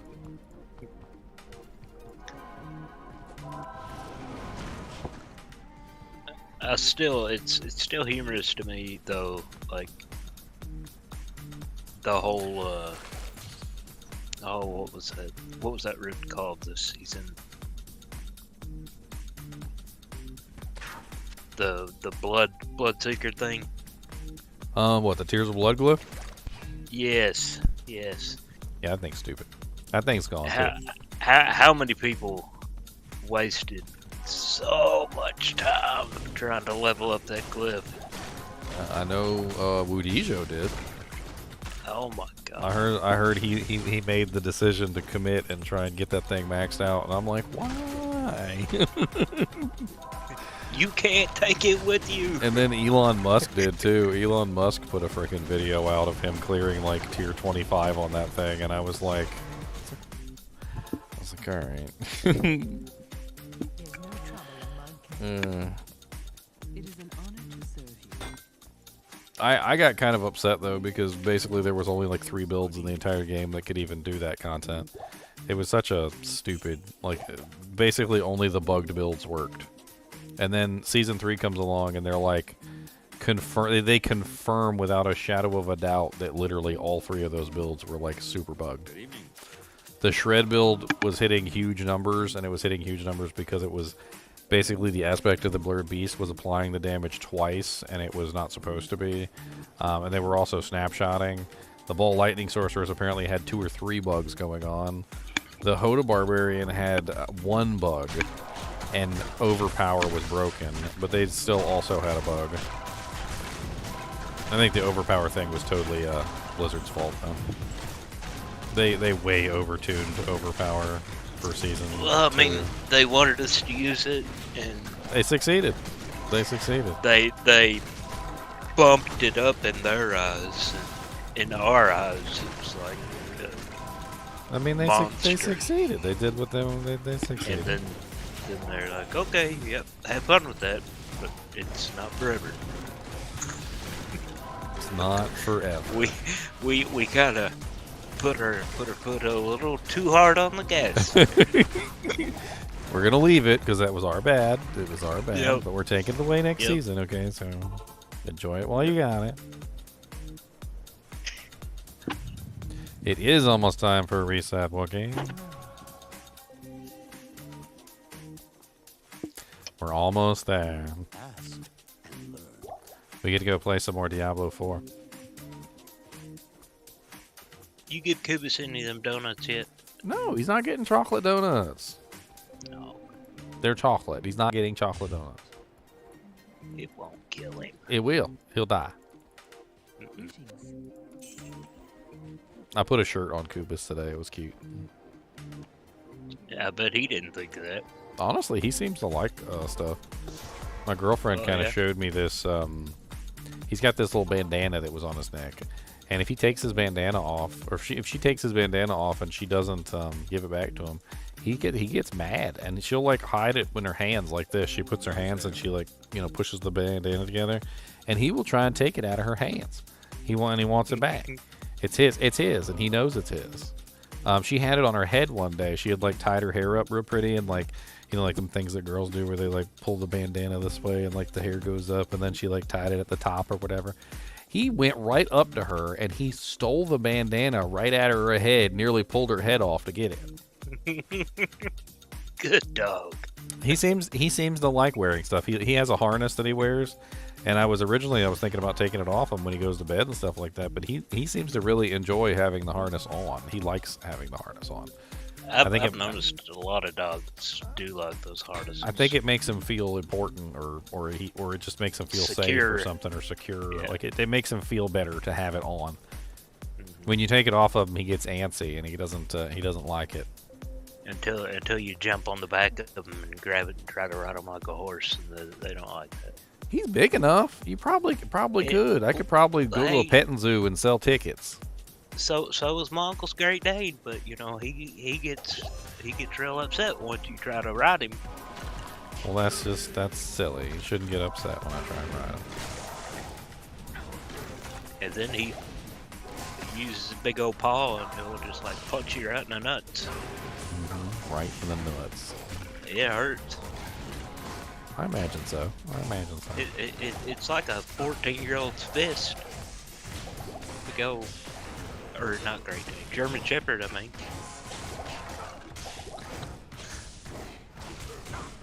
I think this guy's immune to physical, and he is.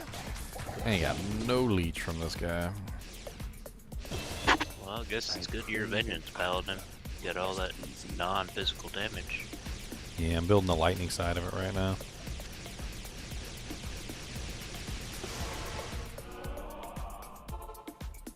You going full vengeance, fire, cold, and lightning? So I usually customize, and when I'm leveling up, it's better to go with pure lightning than it is to go with the others. You get all of them anyway when you build vengeance, but then when you build the Yeah. synergies, if you build the lightning synergy first, lightning is the easiest one to break out of all three. Cold is basically unbreakable, so it's not really all that useful. Fire is so prevalent that the majority of the monsters in the game are fire immune or highly fire resistant. And I mean, yeah, I can bring down the resistance, but the easiest one to break and the easiest one to bring down is lightning by far. So I just figured I'd focus on the lightning side of it, just bring the lightning up. So I'm just stacking points into resist lightning, which also gives me a high resist lightning cap too, so that could come in handy later when I do Ubers and stuff. Good day. So I don't have to worry about getting one shot by Mephisto. This whole conversion thorn things is really fun too, because you can basically just make kind of like a defensive wall for yourself. Anytime you get into a big anything that's troubling, you just convert everything. I've kind of been learning tactics for conversion too, and there's a lot of really interesting tactics you can do. So like one thing is when you get into it with a big boss, your best bet for the big bosses is just convert everything. So convert everything around the boss, all of his minions, and anything else that's nearby, just convert it all and let them fight the boss. So whenever you have any kind of like high-end elite or boss type monster, you just make everything fight the boss, and the boss will kill all the other stuff for you.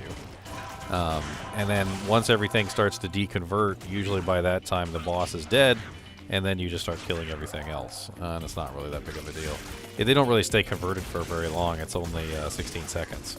But if you convert everything really quickly and let it just like wail down on the boss is usually dead before they deconvert. And then at that point, you just mop up whatever's left. Another good tactic is whenever you get into a fight with melee or ranged monsters, you always want to convert the ranged monsters first, because the melee monsters will go fight the ranged monsters and kill them for you, because the ranged monsters usually aren't that strong anyway. And then that way, when the ranged monsters are dead, because they don't get affected by thorns and stuff, you can immediately just start wailing on the melee monsters after they deconvert, and like you basically work with the melee monsters to kill the ranged monsters, and then you just take it from there. There's also a little bit of a tactic too to just simply like converting them in the right order. So you don't want to like just convert everything all at once, because then there's a possibility that it all deconverts at the same exact time, and that's really dangerous. Because then you end up with like, you were safe, and then everything deconverts, and now you're no longer safe, right? Well, if you do it kind of like more staggered, there'll always be at least one converted monster up, so you won't have to worry about it. That's another little interesting trick you can use.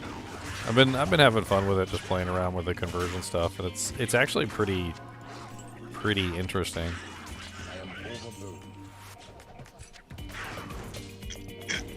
I might have to revamp my conversion video, the one that I made. There's a lot of interesting little tidbits that I can add to the video now.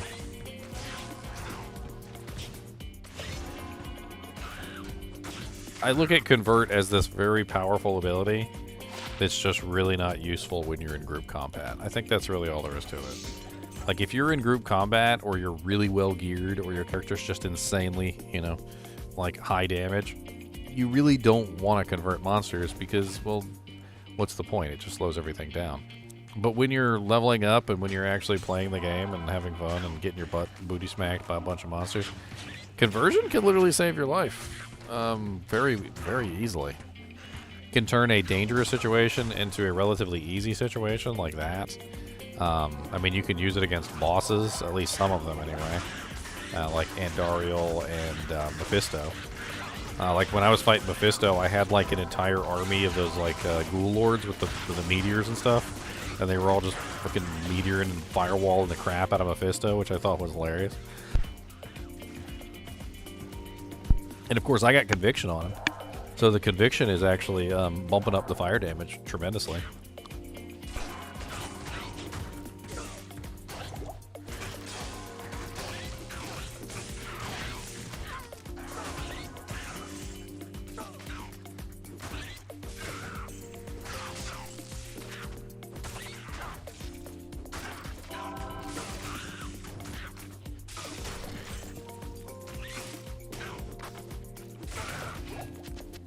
I thought you were eating your microphone.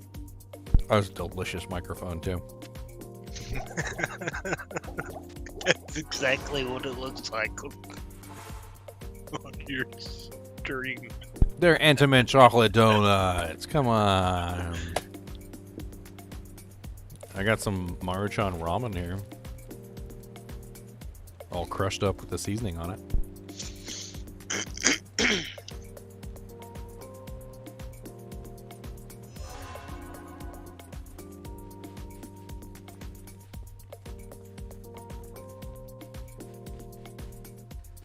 Need some help?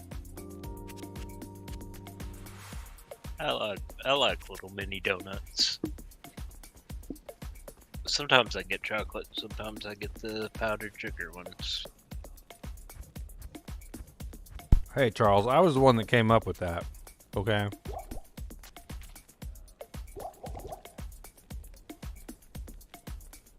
He said the only use for Mind Blast is on the mosaics and is to convert the last monster in Chaos Sanctuary so you don't lose your charges. I was the one that came up with that, sir. I remember when that dropped. Blood Thief Brandy Stop. Good day. Why do you have a chieftain battle axe?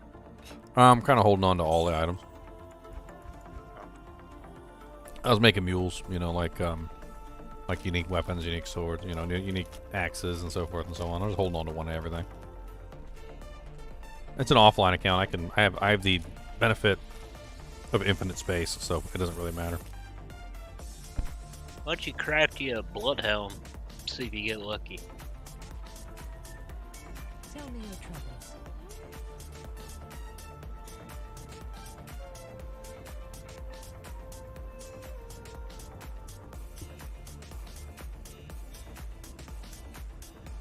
Just happened to myself out. I need some gold. I'm running out. I'm going broke. Well, use your little trick.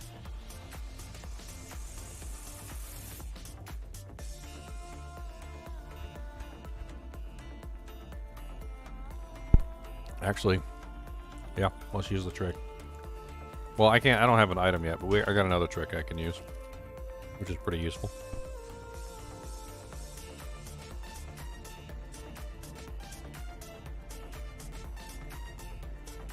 I love bloodhelms.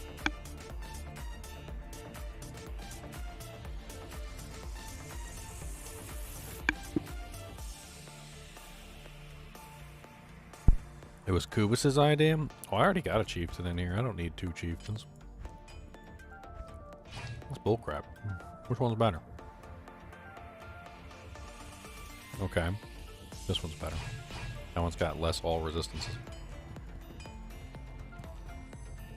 I'll sell it. I guess that's another thing, is I can collect perfect items. Kind of interesting too.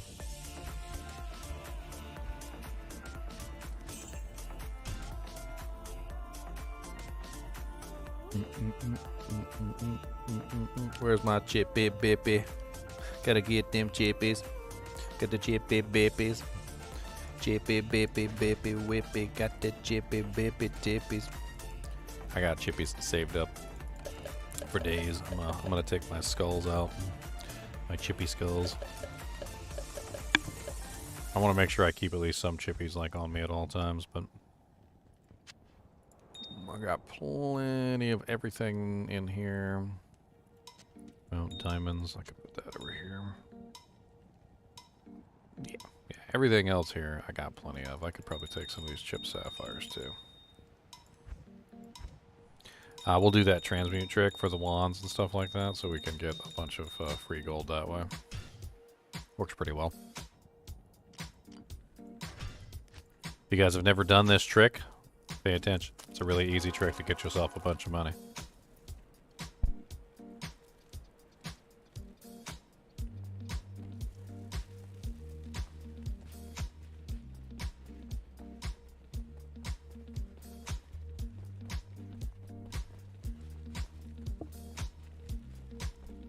Good day.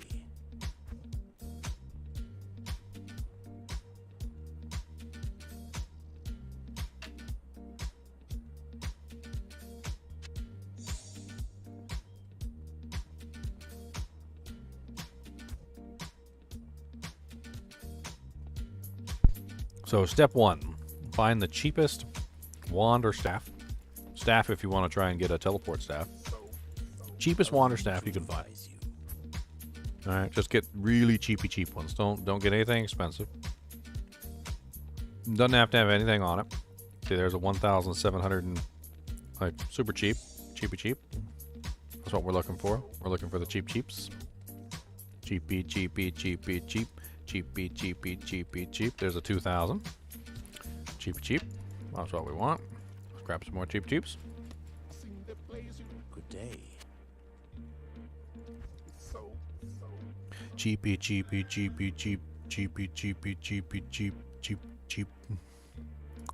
There's not a cheapy. Cheap. There's a cheapy right there. Cheap. Alright, so now that we got the cheapy cheaps, not to be confused with the cheap cheaps, which is the birds. Alright.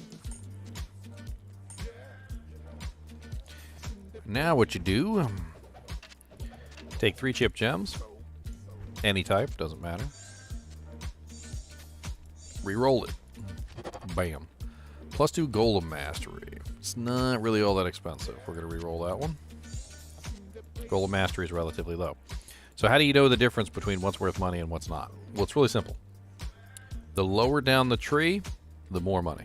The higher up the tree, the less money. Golem Mastery is like right here. It's pretty low, or pretty low level. So it's not exactly a very valuable skill.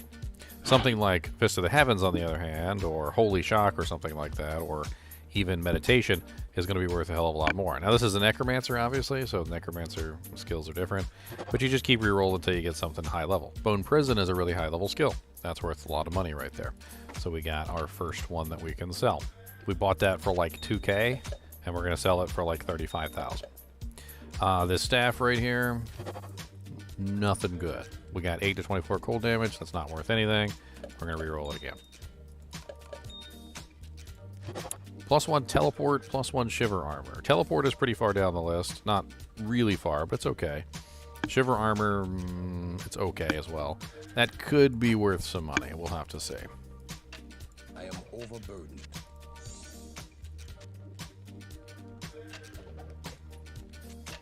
Next. +2 to terror. How far is terror down the tree on the necromancer? It's weaken. I think that's like midway. It's not too bad. I am overburdened.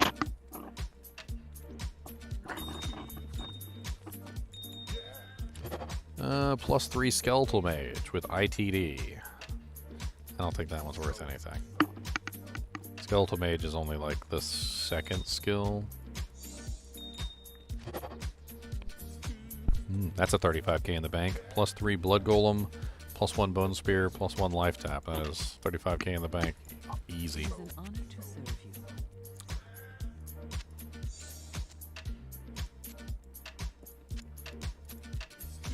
Trying to see if the value changes by putting it in my hand. So I see 35k, 35k. This one, 2 terror, not really as good, but 22,000. That's not bad. 29,000 from the +3 raised skeletal mage. I think it's actually got its value from the ITD. I think that ITD actually gives it a pretty decent little chunk. And then 29,000 for the staff. Not bad. So as you can see, we just made 151,000 gold, just like that. Bam, now we're up at 200k. How many more chippies we got? Chippy baby babies. Gotta get them chippy babies. We got enough for 1, 2, 3. We got enough for 3. Okay. Nice. Let's grab a couple more and we'll do 3 more of these. I heard Pal World is pretty good. Hello. I heard about that. I heard.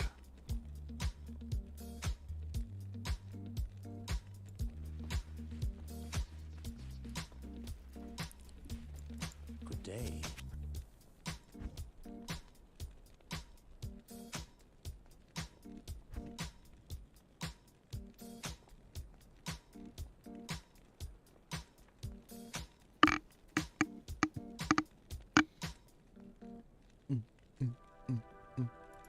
There we go. Clay golem. Ugh.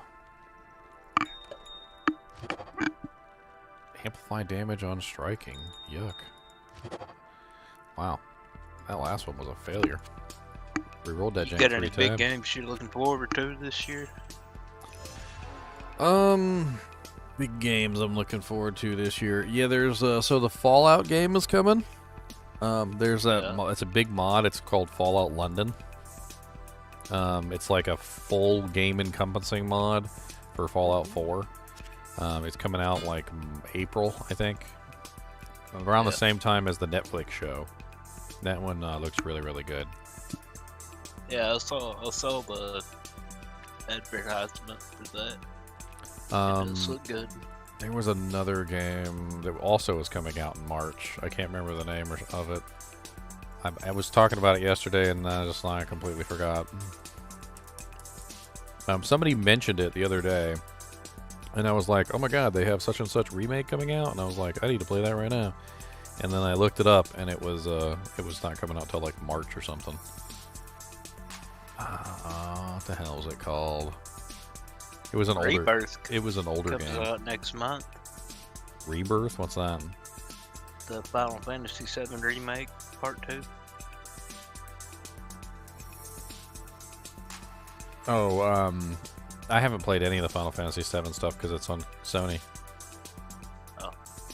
I don't have a Sony console. Unless they're going to release it on PC. The remake's on PC. I haven't played it on PC, I've only played it on console. Now, Rebirth comes out next month on console, but I'm sure they will release it on PC probably a couple months after. Outcast 2? I heard about that. They're doing it a 3-part thing, just like the original game was 3-disc. Oh, Little Nightmares 3 is coming out. I like Little Nightmares. That was a fun little horror game. I played both of them, Little Nightmares 1 and 2.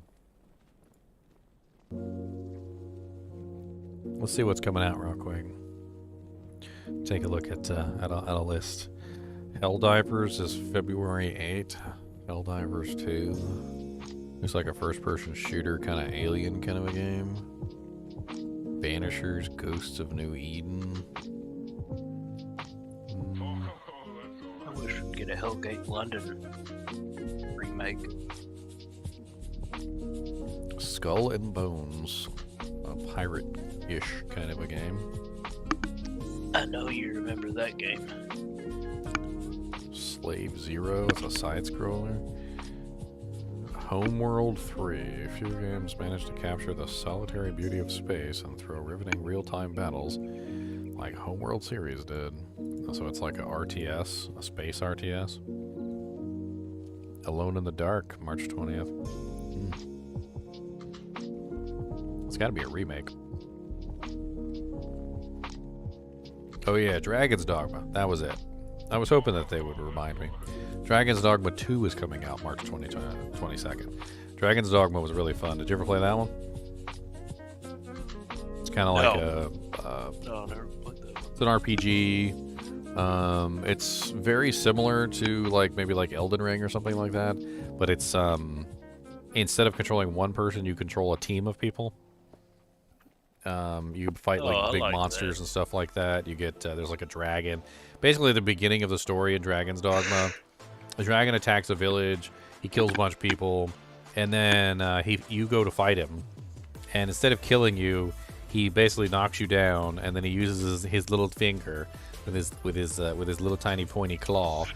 When I say tiny, his claw is literally bigger than you, and he literally uses his claw and carves out your heart, and then holds it on the end of his little claw, and he's like, if you want your heart back, come and find me. And you don't die, but he has your heart. And the whole game is basically you trying to get your heart back from the dragon. And so you become I can't remember what they call you in the game. It's like the Chosen or something. You're like the Chosen of the dragon. And I don't know, but Dragon's Dogma 2 should be really fun. The first one was really good. I really liked it. It's definitely not the kind of game I think I want to play through multiple times. I feel like once I finished it, I just, I felt like I was done. But I totally would be up for a number 2.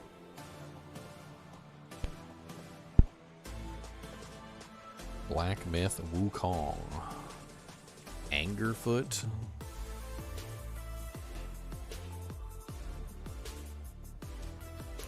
Ark 2. Big changes are lined up for Ark's ambitious sequel as the game is shaking up its combat with Souls-like influence driving deep in the story mode anchored by the wheelman himself, Vin Diesel. Vin Diesel is going to be endorsing Ark 2.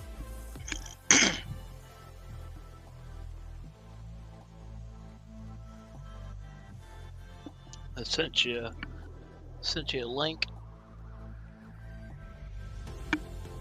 Oh, Hades 2 is coming out. That's an ARPG. I heard Hades was pretty good. I never really did a full playthrough on it, though. Killer Clowns from Outer Space, the game. Oh, my girlfriend's going to be giddy. She loves Killer Clowns from Outer Space. Final Fantasy XIV Dawn Trail, a new expansion for 14. Huh. Yeah, Dragon's Dogma is really good, though. Really good RPG.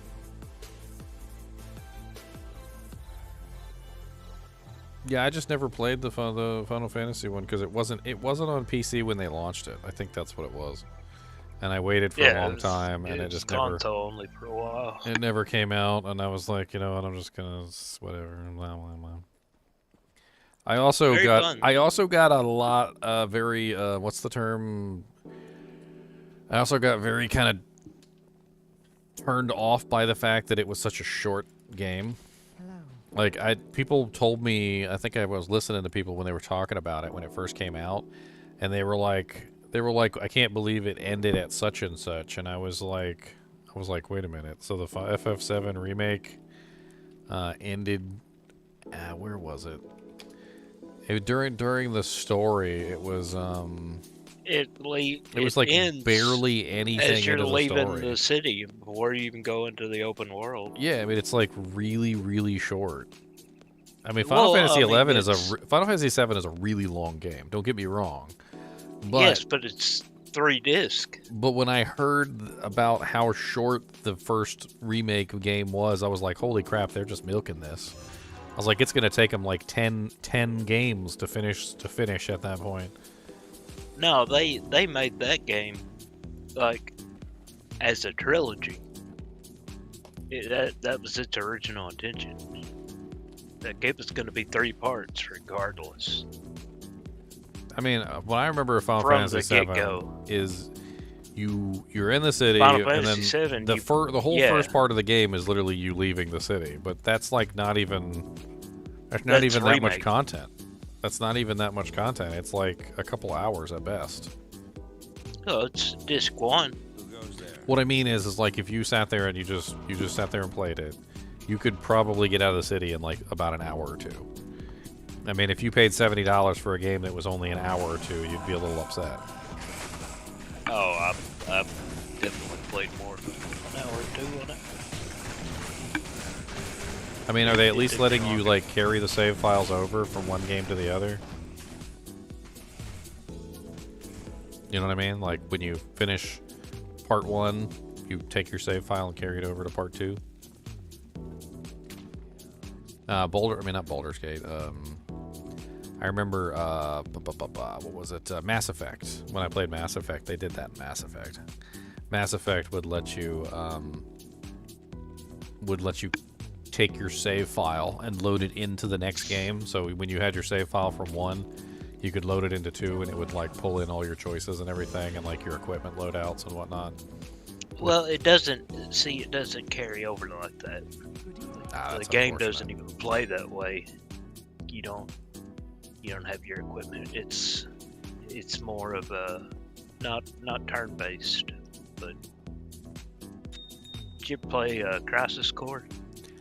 Actually, no, I didn't play Crisis Core. Oh, well, it's kind of like a same style. It's just the same story as Final Fantasy VII. What's up, Omac? And that's how remake plays out. You know, it's coming out as a 3-part story. So Rebirth is just part 2. But the Rebirth is where you take off into the open world. It's going to have a whole lot more Sephiroth. So it's more of a story than it is an RPG. I mean, because like the entire purpose of an RPG is to level up and gear up and like get your guys and spells and everything, right? So like, if you can't carry over what you've accumulated in the first game to the second game, they kind of took away the whole RPG element of it. I haven't played it, so I don't know, but that doesn't sound very appealing.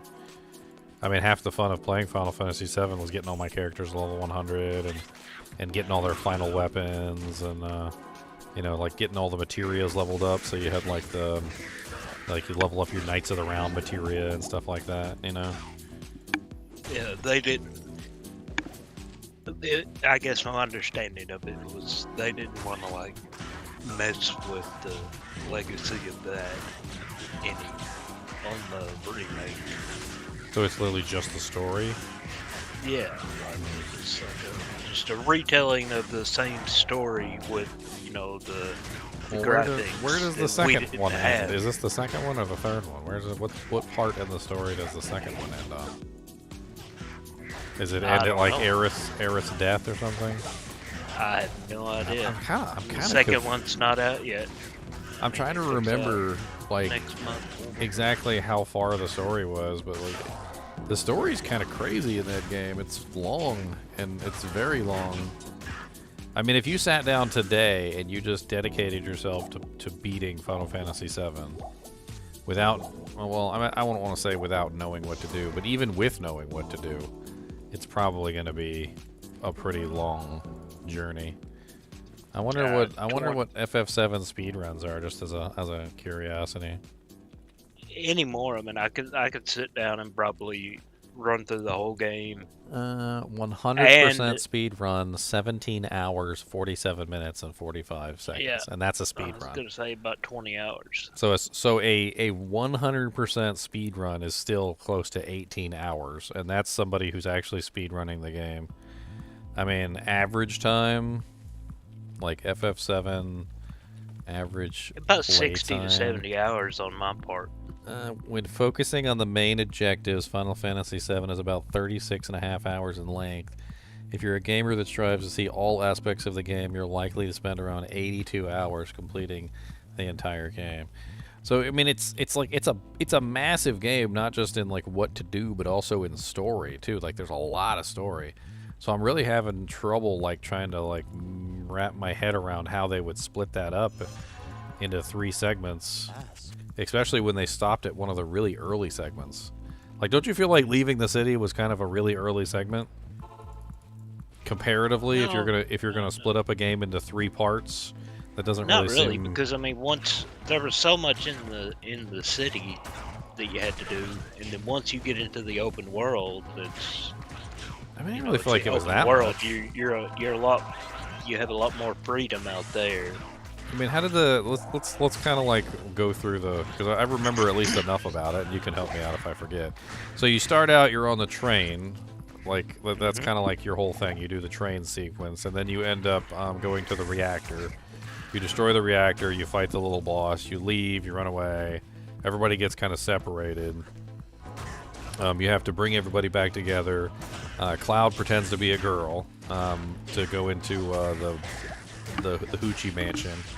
Well, you skipped a whole lot there. Which one did I skip? What did I skip? I'm trying to You remember. have That's why I said to- help me out. You have to go into. You go to another reactor.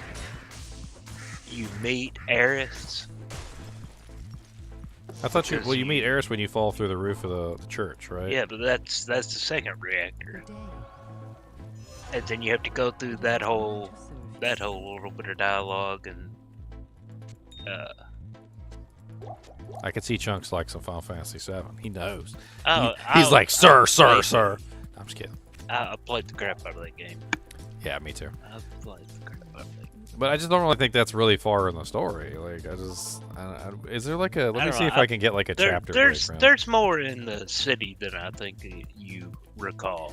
Bonk, bonk, bonk. Let's see here. Story. I don't want. The And two, remake. there's a whole lot more to do in an area than just that main quest. I mean, you know that. Okay, so according to with this, any it's Midgar, then Sector 5, the slums. That's when you fall through and meet Eris. The Wall Market, which is where you get Don Corneo's mansion. The Sewer and Train Graveyard. Yeah, I remember that. Sector 6 is when you take Eris back to her house, ascending the plate up to the Shinra building. And then there's the floor 59 through 60, which is like you're kind of like raiding the company, so you go into the Shinra building. Yeah, because your And then that's pretty much part it. of your team gets killed. But that's the pretty much Jesse it, isn't and it, right? Biggs And all them.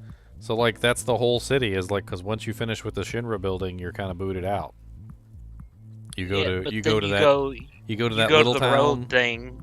No, you go through that whole road sequence, and then you have that big fight there, and you fight Hojo. And Yeah, I then in remember Remake, I remember the you terrible motorcycle road. Yeah, I remember that. That's not terrible. Don't you say that. You watch your mouth, sir. Then there was so you go to the city, then you go to the Chocobo farm. I mean, there's a whole lot to the game besides that. But see, that's where it's gonna. Here's my point though. Okay, I'm gonna bring something. You're gonna go to Calm. Here's my point. I'm gonna bring this up on the screen. This is Disc 1.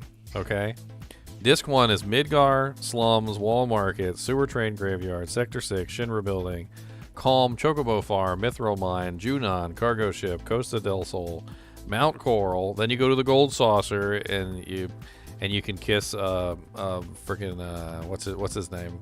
You can even Either one of them. you can kiss any of them, but you can kiss. Believe it or not, you can actually do a romance scene with Big Boy with the machine gun hand. Why can't I not remember his name? Barrett. Barrett. You can do a Barrett Barrett. love scene too. Mhm. Coral he don't Prison, like it. Gonganonga, Cosmo Cavern, which is where you get Wolf Boy or Fox Boy or whatever Red you want to call Nine. him.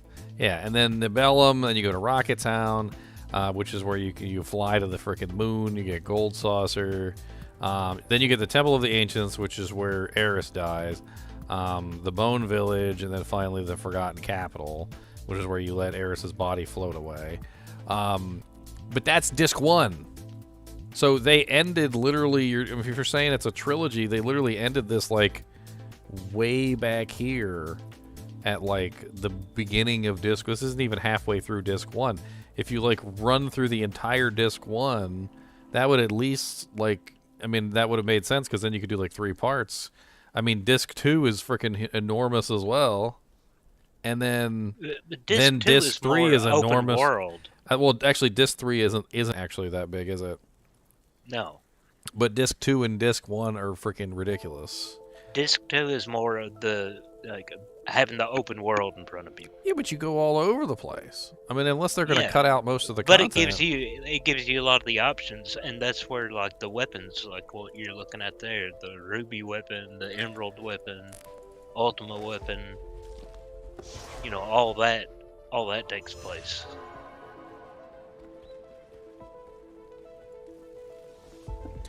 I don't know. I just think they're going to have trouble squeezing all that in, and basically, I can already call what's going to happen. They're just going to leave out most of it. That's all. That's what's going to happen. They're just going to leave out most of it. We'll be in a situation where it's just like, oh, okay, so they just completely left out that whole part of the story, and they just completely left out that whole part of the story. I mean, I'm sure they'll touch the highlights. I'm sure we'll get, we'll get Red 9 and you'll probably get, they'll probably even throw in, what's his name, the vampire guy, I'm forgetting his name Vincent. all of a sudden. Yeah, Vincent. They'll probably throw in Vincent, and they'll probably throw in, like the main characters and whatnot, but they might not go into like the backstory of all the characters or anything. They'll probably skip over a lot of it. There's just not enough time if they're gonna do little tiny segments. Do you remember that movie that came out? It's called Children? Advent Children. Yeah. I mean, they might as well just do a movie if that's what they're gonna do. I mean, the Advent Children movie was pretty good. I thought that was neat. I thought they were gonna do like the full game. I don't know. They are doing the full game. Like I said, I've enjoyed it. I've enjoyed part 1, and I've already pre-ordered part 2. Oh, he pre-ordered. I knew whenever I got. Well, I knew before even part 1 came out that they were releasing it as a 3-part trilogy. Well, part 2 is probably not coming out for the PC. No, probably not next month. It's probably not going to come out, so I guess I'll have to wait. I don't know when. Well, the first one you can play, and the Integrate has the Yuppie storyline with it. The Yuppie? Yeah, the Yuppie, the little. You know which girl I'm talking about. I think so. The one that steals all the materials?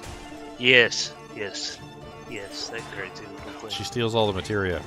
Yeah, I remember her. She's a thief. Yep. Yes. Isn't there some part in the storyline where she literally takes all your materia? Yes, there is. She shows up in a random battle, and then all of a sudden she runs away, and then you don't have anything. Then you find her again. She's a thief. And then depending on your answers that you pick, depends on how many more times you gotta fight her before she joins you. Thief. I remember I got so upset because she took all the materia out and I had it all equipped how I wanted it. I'd be like, imagine if you had like your I don't know, a deck of cards or something, and you had it all arranged the way you wanted it for some reason, and like she just takes it and throws it in the air. Like, oh my god.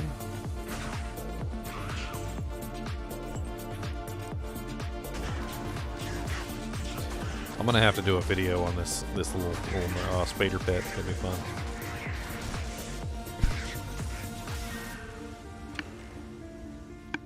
You gotta play Remake Part 1. Chunks wants You me gotta to play it on the stream. Somebody buy it for me. I'm broke.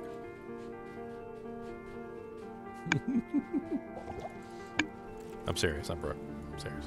This is being serious. I don't have any money. I'm laughing because it's sad. That jank's $70 still. That thing came out like 2 years ago. It's still $70. Yeah, it's Steam. It'll go on sale. I need to catch that jank on sale. Or somebody can buy it from me. And catch it on sale. I'm just gonna throw it out there. Why not? Who wants to buy me? I'll play it on stream if you buy it.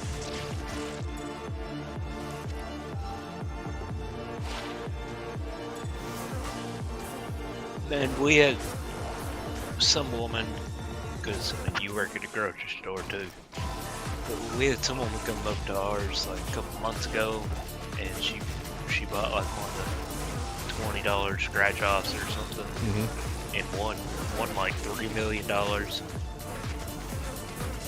Dude, this lady has been in there like every day going crazy buying scratch offs. It's like, if we sold one $3 million ticket, I mean, honestly, what are the chances that we're gonna ever sell like anything similar to that? Why is she being greedy anyway? She got $3 million. 20 years. Exactly. I'm actually starting to think that scratch offs might be the way to go then. So hear me out on this logic. All right, let me lay this logic on you. Let me see what you think. All right, you could buy 1 million tickets for like the lottery, like say Mega Ball or something like that, and there's no guarantee that you'll ever win. Okay, because it's not predetermined, right? So it's just like a random numbers that are appearing on a screen, like they're doing it in like either a mechanical sense or a digital sense, whatever they're doing. It's just random, right? And the numbers that you picked could either be random or what you chose. But at the end of the day, there's no guarantee that your number will ever come up, right? I mean, you could potentially win, yes, and some people eventually do win, just through pure random chance. But there's no guarantee of it. With the scratch-offs, there is a guarantee that someone will win. So the way that they have it set up is, like if we just like write this down on a notepad real quick, it'll make sense. So like, let's say you made like 2 or 20 million tickets, okay? And then you have a grand prize of $5 million. And then maybe you have subsequent smaller prizes which add up to, say, another $5 million, okay? The people who made these scratchers always still win an additional $10 million because they're only giving away $20 million in prizes, but there are $10 million in prizes, but there's $20 million in income because each ticket costs $1 and there's 20 million tickets, right? Well, there's a guaranteed ticket. This is a guarantee that there is one ticket that is $5 million, and there is also a guarantee that there is another $5 million in prizes. And yes, you might not win, but at least unlike the lottery where you're putting in the numbers and the Mega Ball happens, there's absolutely no guarantee that you're ever going to win the Mega Ball. You could play millions of times and still not win. But if you actually spent $20 million on those tickets, like if you bought every single ticket they ever made, you'd win $10 million. It's a guarantee. You'd have to buy every single ticket, and you would lose $10 million in the process, but there are $10 million worth of prizes spread out throughout all the tickets, essentially. And it might actually be better to buy scratchers than it would be to buy the opposite.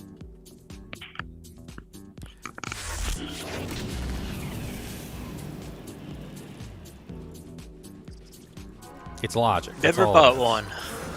I played around with scratchers for a while. I used to experiment with it and see what I could get. I used to like to see like if I spent a certain amount of money, how much I would get back. It's actually surprising. I think they have some sort of system in the way that they set up how the scratchers are organized, because they always seem to have like a certain number of failures in between a certain number of victories. And then they'll have like one big success, and then there's like a bunch of failures around it. I don't really know exactly how to explain it other than...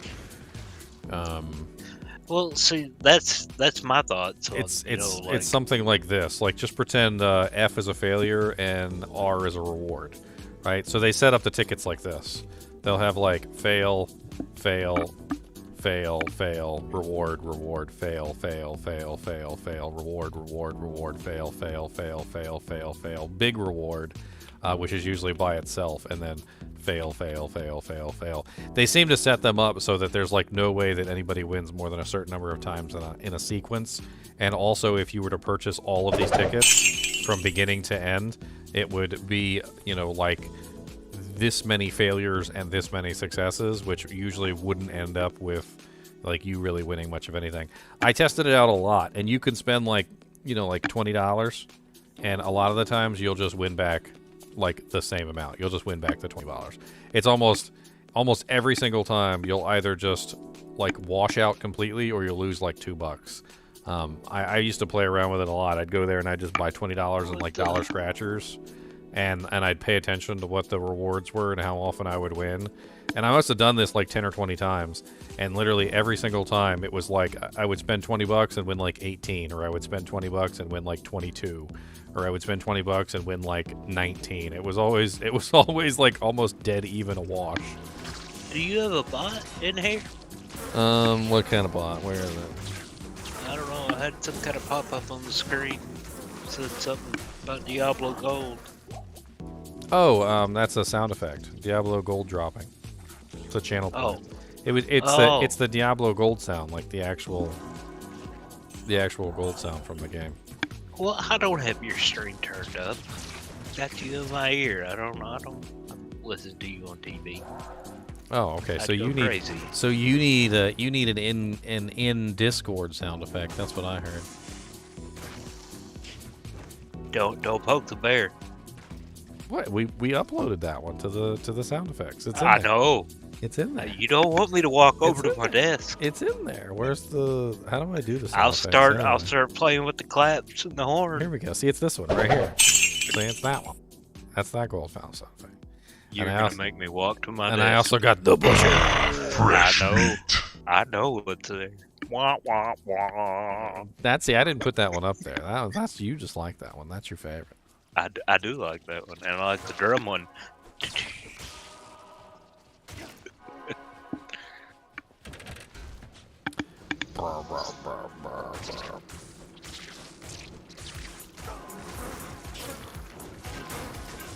Oh god. I remember the day I found the soundboard. It's fun. What the hell? My girlfriend just sent me some.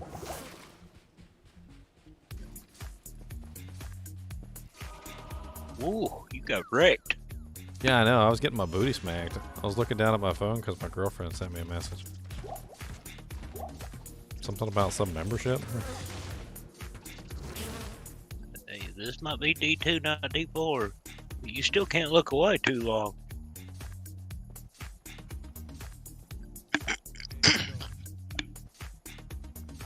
Oh, she was sending me a message. She said one of my viewers was in one of the channels that she watches. She watches a guy named Steve, who does a lot of news reporting and stuff like that. He's got his own little news station.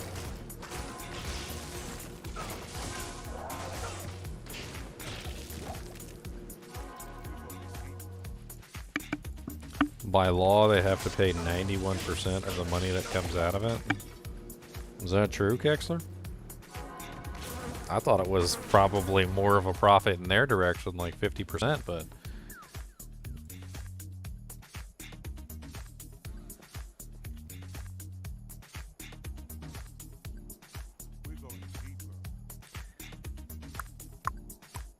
I wonder what the law is on that.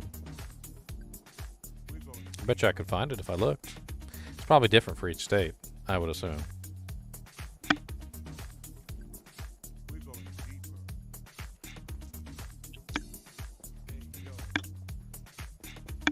I'm gonna start buying scratch offs. Freaking what was his name? Mr. Beast. Mr. Beast had this silly idea that he put out, which I thought was the funniest thing in the world. He said you should make a channel. He goes, here, I'm throwing this one out here for free. He goes, make a channel, call it I buy scratch offs until I win or something like that, and literally have people donate money to you and then buy scratch offs and scratch them off on camera, and then keep doing that until you eventually win. He goes, there you go, you're gonna be rich. All right, that's what we got to do, guys. Doesn't that like condone gambling though? I don't know. Gambling streams. I don't know. I don't know. Isn't that a bad thing? Sounds like. I mean, if I get rich, it's not technically a bad thing if I get rich. America has a higher payout than Canada. However, I also heard that Canada doesn't charge taxes on the winnings, which is a whole other thing. Frickin' America, you owe like the majority of that money that you win in taxes.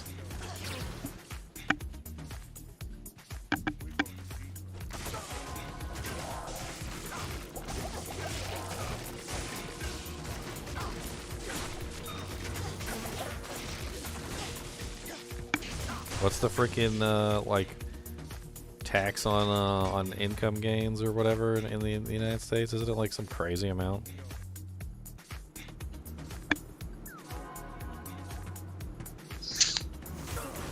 Tax on lottery winnings. Before you receive $1, the IRS automatically takes 24% of your winnings as tax money. 24%. Oof. So if you win a million, or let's say if you win $3 million or $1 million, let's just do a million because it's easier for my poor broken math brain. You basically got to give $250,000 of that back to the government immediately.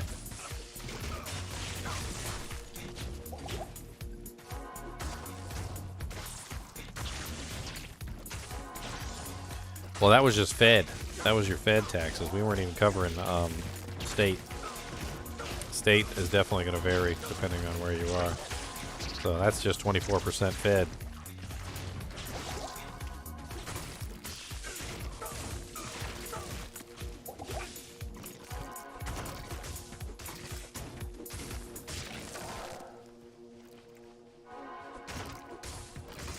Ugh, we gotta go through the frickin' Bar Oasis poop fest.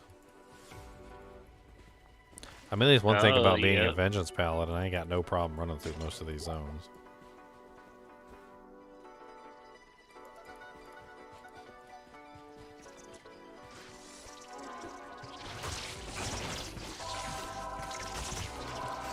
Did I ever tell you how much I absolutely detest the big maggots?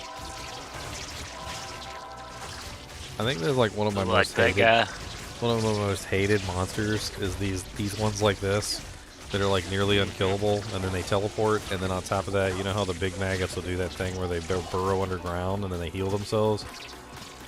Like, there are times where literally you'll be playing and they're just like next to impossible to kill, and then not only are they next to impossible to kill, yeah, they'll crap out 4 eggs, and then on top of that, they literally just burrow underground and then hide. And then they pop back up later just to annoy the crap out of you. Have you not found anything in Act 2 Hell? For what? Like, any unique at all? Or decent rare? I haven't found anything so far. Yeah.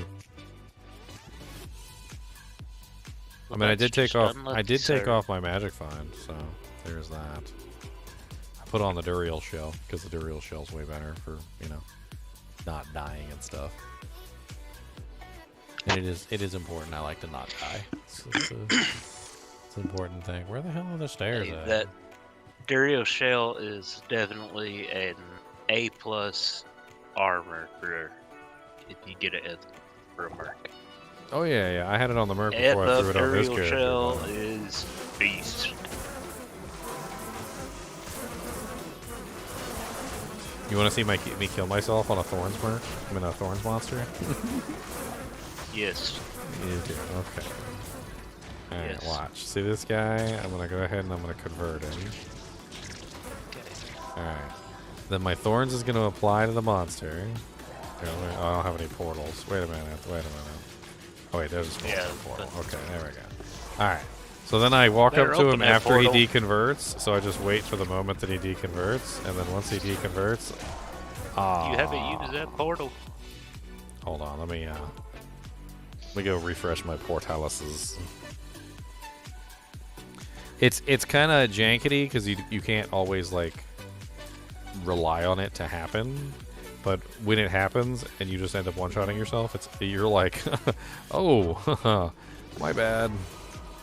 Quit hitting yourself. Let's see, I need to find another monster. These metaphysical ones won't work. I can't kill myself on them.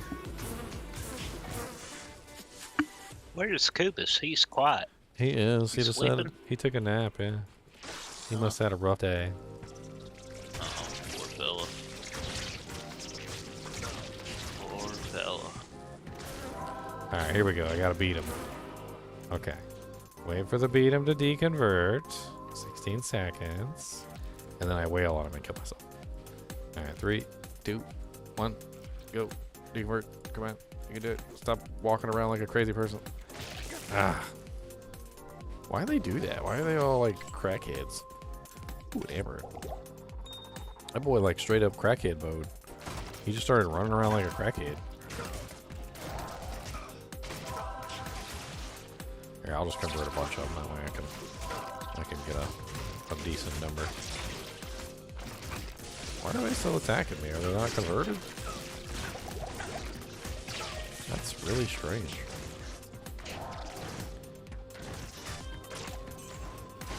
That is really strange. What is going on?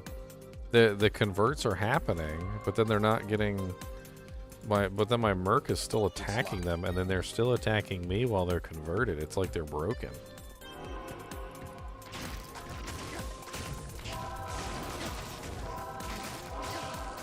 You done knocked him stupid.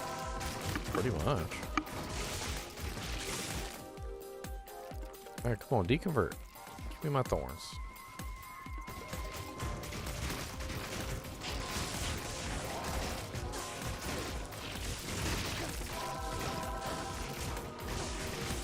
See, I could do it all the time by accident and kill myself, but then when I try to do it deliberately, it's a lot more difficult.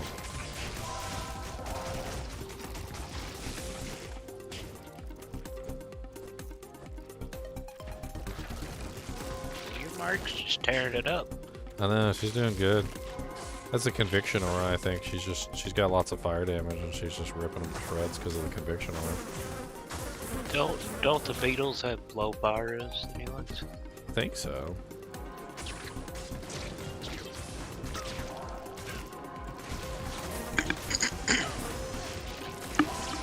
I know those issues do.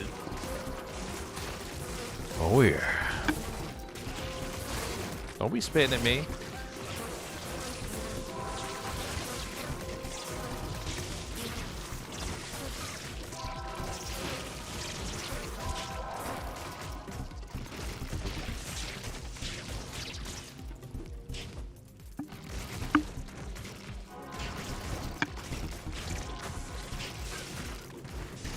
I was mad once though because I was fighting like Andariel or something, and I deliberately clicked on Andariel and not the monster. Ooh, a unique ring.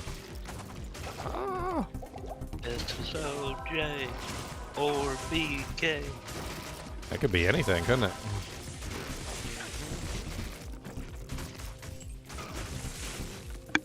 I am in hell difficulty. That is not unique. My color screen's off. I mean, it's got life leech, min damage, faster cast, cold res, fire res, 30 mana. I mean, it's not bad, level 35, right? Well, I thought you said unique. What's up, True Storm Raven? My category is deliberately D4 today because Diablo 4 Season 3 starts tomorrow, so we're doing a lot of talking about Diablo 4. Feel free to talk about Diablo 4. We're not playing Diablo 4, though, because who wants to play Diablo 4 at the end of a season? That's just silly. That is just silly. Okay, that's silly. That's what that is. Silly. Now you're in hell. Straight from hell. All the way straight from hell. Got some more chippy babies. I thought it was a unique ring. I thought so too. It was rare. It looked unique on my screen, but sometimes I think my color's off on this screen and it makes it look unique. Straight up looked unique on my screen, though.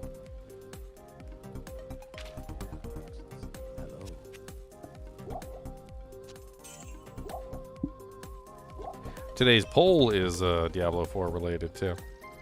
The choices are excited for Diablo 4 Season 3, not excited for Diablo 4 Season 3, and your mom's excited. Which, it's unsurprising that your mom's excited is the one that's winning. Oh, this is going to take some time. Here, go fight your friends. Skills and abilities! That's right. Hello, guys and gals, and welcome to another episode of... You know what's funny is sometimes when I gotta test the sound for my videos, like I do like sound checks and stuff like that. My sound checks are always something along these lines. I go, hello, guys and gals, and welcome to Your Butt Stinks. And today we're going to be talking all about how you can wash it and make it not stink so bad. Soap, wash rags, and other utensils that we're going to talk about today that can make your butt less stinky. That's my sound check right there. That's my sound check.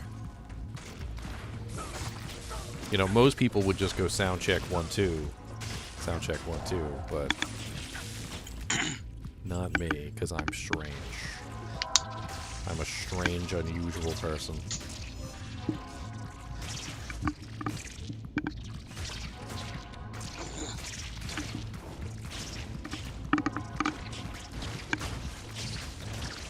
So you're a big fan of Final Fantasy VII. Did you play a lot of Final Fantasy VI?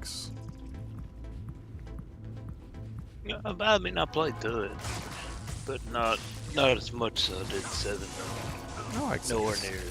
I thought 7 is, I don't know. 7 has the best story. I thought 6 had a lot of good stuff in it too, though. Had all the hidden creatures. Did you find all the hidden characters, just like in 7? Like there's a vampire in 6. There's like the Moogle, the Yeti. There was a bunch of hidden characters in 6 that you could get your hands on if you really tried. I can't even remember all of them, to be honest. I think that might be one of the only games where you could play a Moogle. Link me your, in Discord anyways, link me your Steam ID. My Steam ID? I think there's like a code I can give you. Hold on. That way I can add you on there. Let me see. I'll take a look and see if I can do that. I gotta pull up Steam. Yeah, me too.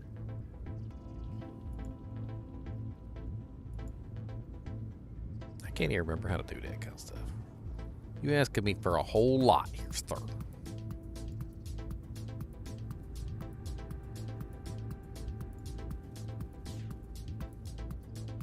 RoboCop, Road City. RoboCop.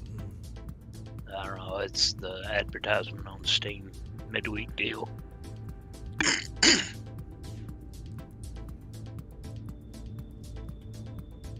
I haven't even heard any reviews on that yet. There, I sent you my friend code. Friend code. Not like you couldn't find me by just simply searching for Ginger Gaming Mentor, though. Man, I don't know how this jank works. Jank-a-link-a-link-a-link. I don't know Jigga-link-a-bank-a-link. how to Just go up to the top where it says friends and then click on add friends.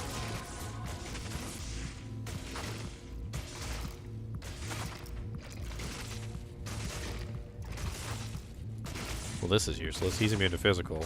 This guy has thorns. Neither one of them is doing damage to each other.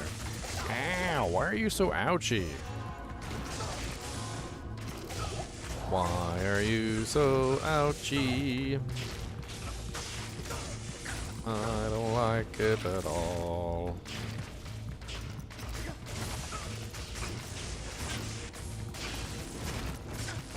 There you are.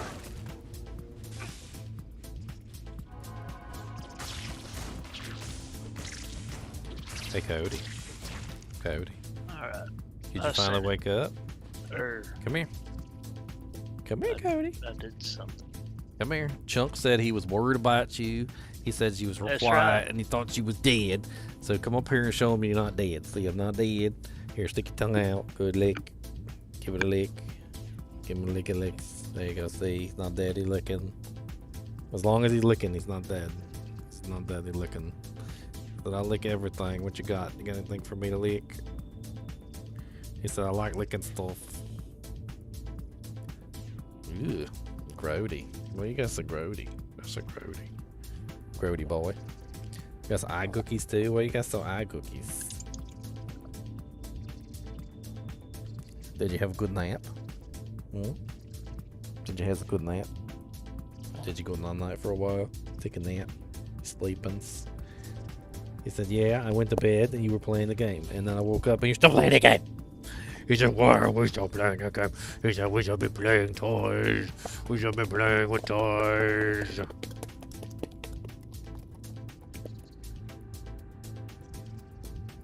Cody, do you want? He does not want a punch in the butt. I wasn't gonna offer him a punch in the butt. Do you want Or a the Bel? snoot. Do you want a Belvita crunchy? You want some crunchy Belvita? That's the blueberrums. You want some blueberrums? That's the blueberrums Belvitams. You want to take a whiff? Take a sniff. See if you like that smells. What does that smell like? Smell like blueberrums? Are you ready? Look at that. That's the blueberums. Not even accepting my friend's request. I'm giving Kuba some blueberums. Look, there's a big one. Look at that. That's the blueberums. He said, this one's good. Blueberums. I like this. You want another blueberums? You want another one? Take the blueberums. Bang, what are you doing? The clumsy butt.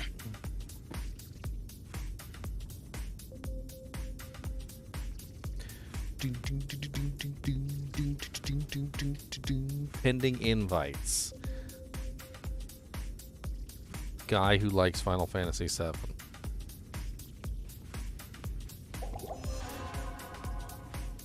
I like Final Fantasy VII too. I think it's good. It's a bit long, I think, for a Final Fantasy game. It's not something you're gonna sit down and beat in like an afternoon or at least or even a couple days. It's gonna take you a little while.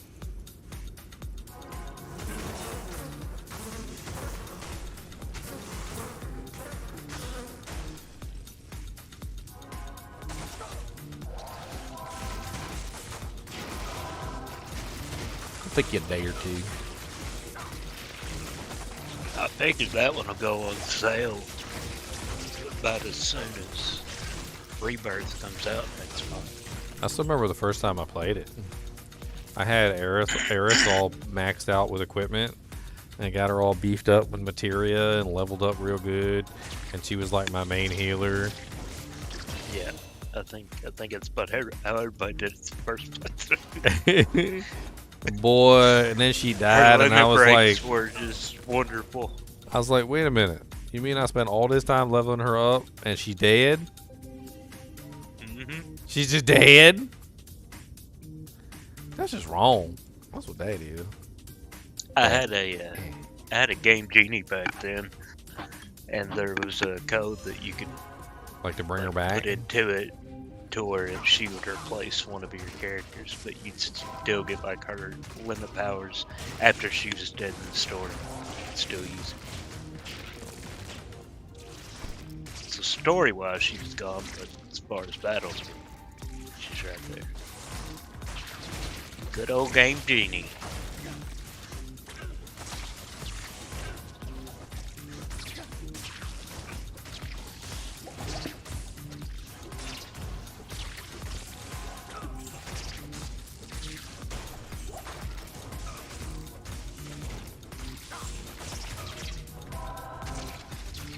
I still like Tactics, the Game Boy Advance. Yeah, I played through that, beat that. That's pretty good. No real story That to was it, but it fun. was fun. No, it just had a lot of replay value in my opinion. Just play through it again, go about it a different way.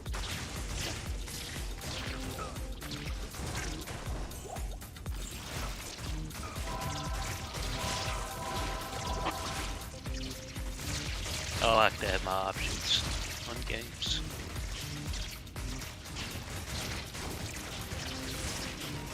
There was a game came out around the same time called That is Yu Yu just a Hakusho Dark horrible Tournament. pack. The Yu Yu Hakusho Dark Tournament game literally has like almost identical mechanics to Final Fantasy Tactics. It was really good. Did you ever play old PS2 game? Champions of NORAD? Nah, I never really had a PS2. What? You never had a PS2? At the time when they came That out, was- everybody that was around like me had the- one, the and everybody's budget kept console. broken. Everybody's kept breaking. I remember my friend Trey had one. Like he had 3 of them that broke on him. Like my brother had one. A bunch of his broke. Like Y'all my had friend the had slim one. ones His or was the broken. The big beepy ones. I'm talking about at launch, like when they first came out. I think that Oh, kind of so put me the off big the console ones. entirely because like they just kept breaking. Every time I went over to somebody's house and they had a PS2, it was broken. Like, oh, it doesn't read blue disc, or oh, it doesn't read the red discs. Oh, I know it won't play any DVDs anymore. I learned how to take them things apart, clean them, and get them going again. Eventually, I got to the point to where I could have like 4 of them in front of me, and I could Yeah, take but them apart, and I could make meanwhile- one work. Meanwhile, my GameCube got hit by a sledgehammer and ran over by a car and was still working. So I kind of stuck with the GameCube around that era. Now, how does it get hit by a sledgehammer and run over by a car? Like that, Look, that you doesn't don't sound wanna like know. there's any You don't wanna accident know, in okay? there. That just sounds like bad intentions there. So when they came out, You made somebody mad. so when the GameCube came out, the PlayStation came out, and the Xbox, there was a guy. He actually went to the store and he bought them, and he took them all of them and he hit them with a sledgehammer. And every single time he hit them with a sledgehammer, he went and turned them back on, see if they would work. And he put a game in them, see if they'd play. He hit the PlayStation 2 one time, and that thing would not turn back on after that. The Xbox took 2 hits, and and after the second hit, it no longer turned on. The GameCube, literally, he hit that thing like 4 or 5 times. The like CD tray popped out, and a bunch of other stuff. And he put a game in and like held down the button like the CD tray was there, and it still came on and it still worked. Boy, he couldn't make that thing stop working. The GameCube was just a freaking beast tank. Poor PS2 took 1 hit and it was gone. That thing never came back on.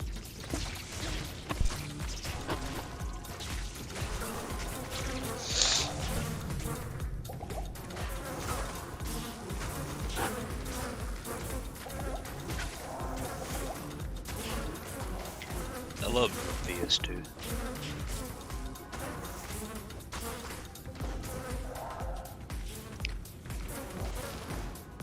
I think the GameCube would have been a better console. If I like the it had GameCube. gotten all if it had gotten all the same games that the PS2 did at the same time period, it would have been Hey, a better console. GameCube got Metroid. I know, Metroid was amazing. Sometimes there's just one of them games that it's like it just makes the console. And GameCube got Metroid. PlayStation didn't get Metroid. There was quite a few good games on the GameCube, actually. Yeah. I didn't have GameCube, but my little cousin had one. I was mainly referring to the fact that the crap out of GameCube was that. more powerful, and it also had a HD video out, which the PlayStation 2 wasn't capable of. The games would have looked so much nicer on that HD output. I've played around with the HD output on the GameCube. It's amazing. It's actually kind of crazy how crappy it looks without it too. Like if you don't run the HD quick cable.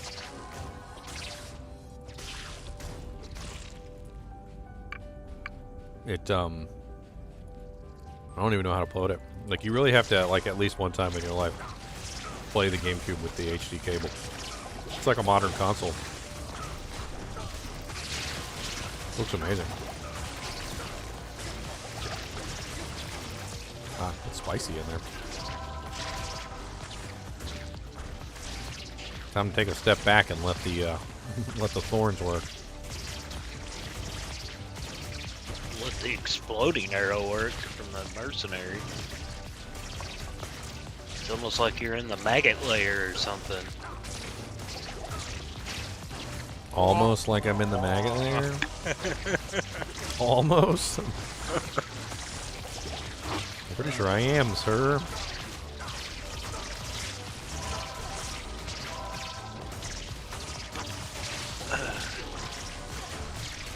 Cody's throwing a fit at me today. I do not like the guy that designed this place. I mean, He's got jokes. He's got jokes. They're not personally, funny. personally, I like it from a certain standpoint. Yeah. Of this player is one, probably it's- this is it's probably okay. just how annoying it would be to go down into like a freaking maggot hole or something. Yeah. Now I mean- imagine 3 more people in your party I mean, no, on your vengeance valley. I like to think that the person who designed Maggot Layer was also somebody who participated in like the Vietnam War and when the Vietnam had all those like tunnels underneath of everything. And he had to go down in those tunnels one time to like investigate the tunnels, and he probably got really claustrophobic and panicked. And then when he was like, I'm making the maggot layer, he goes, haha, I know all about tunnels. He goes, let's make this claustrophobic. Newspaper article flashes on the screen. For the first time ever, people actually feel claustrophobic while playing a video game. It's amazing. I think he had just got his reader checked and he was angry about it. And this is what we got.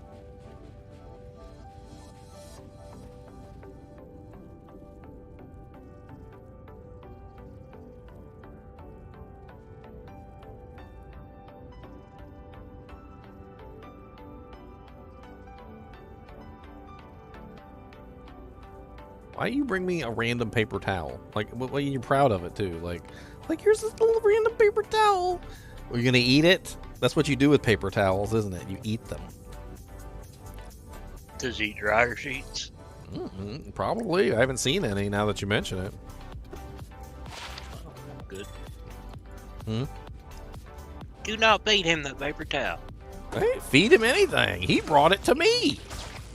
But you gave it back to him. You know he's gonna eat it. He probably got it out of the trash can, which means there's more where that came from. But you're gonna go in there and you're gonna think that there's a Mexi roll on the floor and it's gonna be a Kubis turd wrapped in a paper towel. I mean, he's eaten pine cones and pooped them out, tin cans and pooped them out. I don't think he's gonna have any problem with a paper towel. Oh goodness. I'll never get that out of my head. What? It's that silly song. Can your dog poop a pine cone? Can he squeeze it thought it on was out? gone. I thought Can it your was dog gone. poop a pine cone? 'Cause mine surely can. Oh, my dog pooped a pine cone in the yard yesterday. Sing it with me, Kubis. You ready? Can your dog poop a pine cone? 'Cause if he You're gonna give can't, him flashbacks. then you probably got a cat. And that's a fact. 'Cause if your dog can't poop a pine cone, then you probably got a cat. Cody said, I'm not a pooping pine cones. I seen him out there struggling some days. Sometimes he'd be out there going to the bathroom, and he'd just be struggling to go to the bathroom. I don't know what he's got in him. Probably something he ate. Just struggling. You could tell, too, because some days he goes out there and it's real quick. You know, plop, plop, fizz, fizz, or whatever relief it is. And then other days he's, like, squatting for, like, quite some time. And then his legs start shaking because he's been down there for so long. And then eventually it gets to the point where he's like, oh man, and he's got to like relocate to a different spot, move around a little bit, do a little jostle dance, and then he comes back and tries again. Blessings to you. Got to like shake off the numb butt. That was how I knew he was when he pooped out the tin can. I was sitting out there waiting for him to go to the bathroom, and it was taking him a really long time. And I peeked around the corner and looked, and he was just squatting, and he was just struggling and straining and grunting. And then finally, like, I saw something shiny coming out of his rear, and I was like, babe, he's pooping a tin can. And she's like, what? It's like, babe, he's pooping a tin can. She's like, no. And I'm like, come look, it's sticking out of his butt.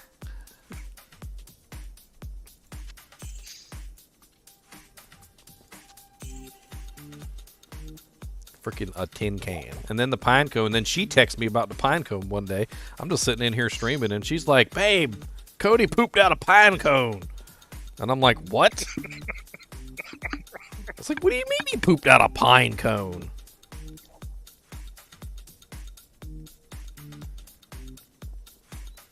That poor fella.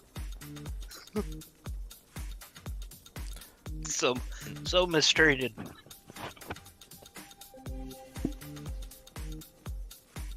Feeding him tin cans and pine cones. I ain't feed him nothing. He dig in the trash can. Shame on you. He digs in the trash can and gets what he wants. That's what he do. He be digging. Be digging in the trash can, eating 10 freaking cans. Gonna put them in his pants. Delicious. Delicious. Cody, say it with me. Delicious. Say delicious chin cans. So good. Tastes like chimkins. Say chimkins.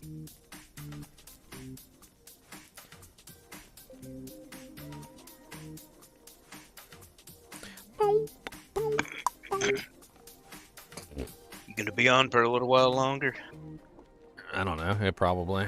I'm gonna try and get to bed at least at a decent hour, since I gotta get up and get ready for the stream. Sorry, I'm messing with Cody. Cody, guess what? I'm gonna rip this nose off.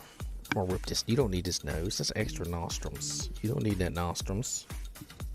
I gotta go hack away the winter beard a little bit. Oh Up yeah. in the shower. The winter beard. And it's been cold, man. It's been cold. Boy, I used to have I'm long sure you hair. can probably hear I it in used my to voice. I used to have real long hair. Remember? I don't know if you were part of the stream before I cut my hair. I remember. Dude, when I cut my you- hair, it got real chilly. I was like, man, it's so cold out here. It's like, why is it so Yeah, cold? I The don't have temperature that hadn't much changed. hair. I just didn't have any hair anymore. Like, apparently having lots of hair makes you just generally very warm. Yeah, I have a bald spot and a receding hairline, so it doesn't keep me very warm up there. But No. my beard No. will grow very thick, very thick. See, what happens is, what you need to do is just grow your beard really long, so you can just loop it back around your head, and then you can just have your beard on top of your head. See? Win. Nope, couldn't do it. Win. You just part it in Too the much. center, and you just pull it around the backside like this, and then you fold it around the top, and then you got your beard on the top of your head, and it's like looks a little curly. You'll just look like Larry Moe and Curly, like no, the curly one. If I could grow my hair long, I could do like long hair. Or just do the comb over. Do the comb over like Trump. Like even the length of yours do now. the Trump I comb couldn't- over. I couldn't do that little thing in the back you got going on. My little ponytail. Could do it. It used to be a lot longer than that. That would drive me just bonkers. I actually like it. It makes it much less maintenance, because I don't have to worry about cutting my hair and keeping it trimmed and stuff like that. I just put it up in a ponytail, wig it back. No matter how long it gets back there, it doesn't matter, because it's just in the back and it's out of my way. That was actually the reason. That was actually the reason why I grew up my hair in the first place. Was specifically for that reason, because I didn't like having to deal with it. So I just pulled it back in a ponytail and I just got rid of it and just like forgot about it. It was like the low maintenance mode. Just don't go dreads on me. Oh, my girlfriend wanted me to do dreads one time, and I'm like, no, I'm not doing dreads. No, Don't nobody want to see that. no. Those things stink. Yes, they do, because they don't wash them. I know. I lived in Colorado. I mean, how do with you? A bunch of hippies. How do you though? Like that's the question. How would you even wash them? I don't think it's even really like feasible. Yeah. Ugh. And then whenever they finally do cut them off, it's like, ugh, ugh. You had that on your head for how many years? Disgusting.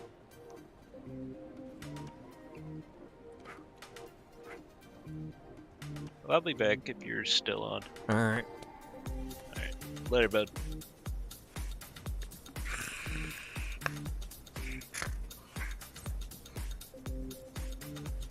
No, come here. Let me bite you. Come here. Come here. Bite you. Come here.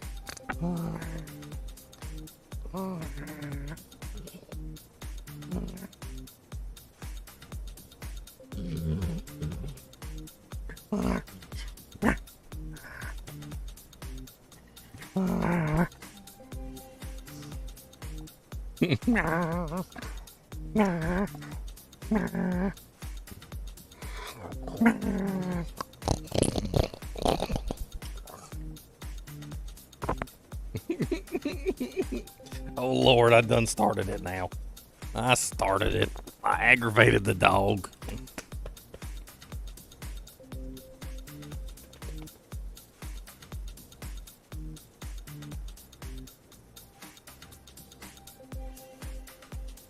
You gonna mess up my stuff.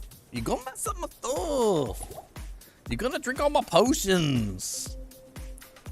You're drinking all my potions. Stop drinking all my potions. Okay, he wants a hug. There you go. Look, so he gets a hug. You get a huggins. Take a squeeze real good. Get a huggins. There. You got a hug. You got a hug. Now get down. Get down. Get down. Don't look at me like that. Get down. Get down, chunky butt. Chunky booty.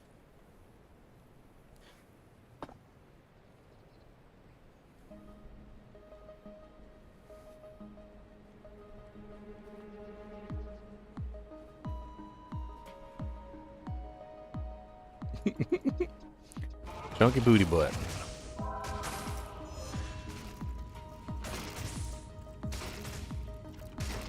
I said it, chunky booty butt. That's CBB, chunky booty butt. Ugh, this is gonna take a while. Flame killer the quick.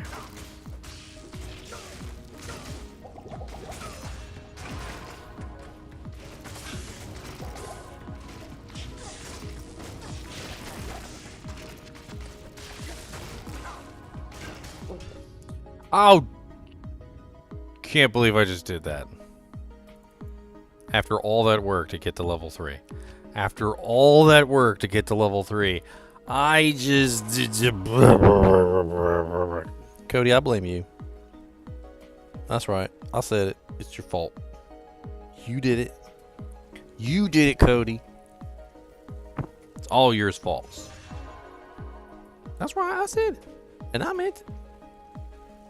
Kodum's fault. Because you distracted me. Distractor.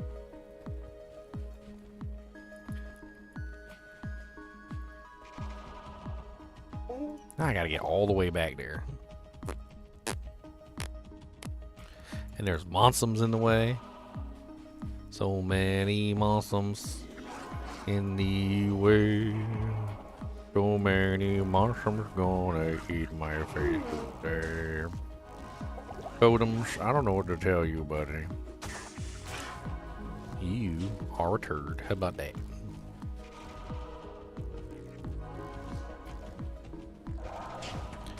I don't think I could teleport through. I think I'll die. I'm not really strong enough yet. Eventually, maybe. Put the cookie down!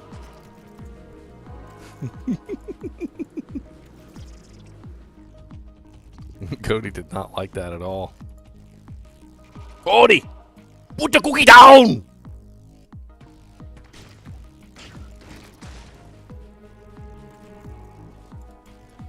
Get to the chopper! Cody doesn't know what to make of it. He's like, what the hell is going on right now? Why is this? Don't even got a cookie. What do you mean, put it down? Put what cookie down? Come here. Let's see if we can see Cody's face when I do it. You ready? Ready? All right, here's his face. You ready? Put the cookie down!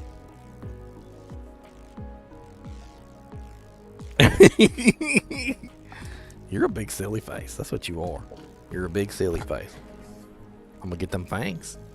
I'm gonna get them fangs. I'm gonna get them fangs. Oh, I'm gonna get a fang. Oh, get the fangs. Oh. Ha. That's right. I bumped you out. What you gonna do about it? Allow me to advise you.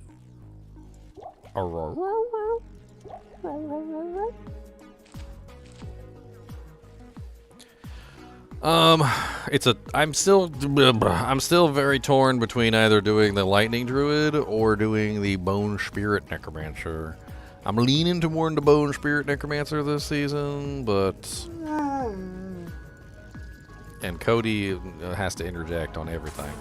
I'm leaning toward the bone spirit necromancer because I really want to try out that crazy new aspect with the 18 bone splinters shooting out in all directions. I want to do the lightning druid too, so I think we might do both. Maybe I'll just roll both of them eventually.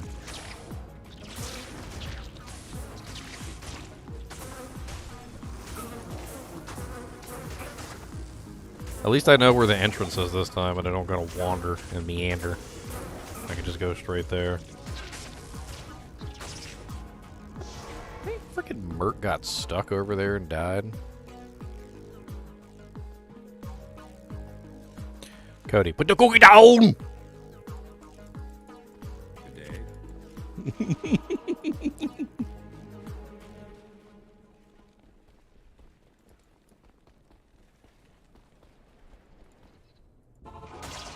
I can imagine Cody. We can do Cody as Arnold Schwarzenegger too. Like, it's not the pine cone! It's not the tuba! It's not the pine cone! Cody, can I ask you a serious question? How did you poop out a pine cone? Now, this doesn't seem very possible. It seems very implausible. But then again, if I hadn't seen you poop out a tin can, I wouldn't believe it's possible. So I know it's possible. I just don't believe that it's possible.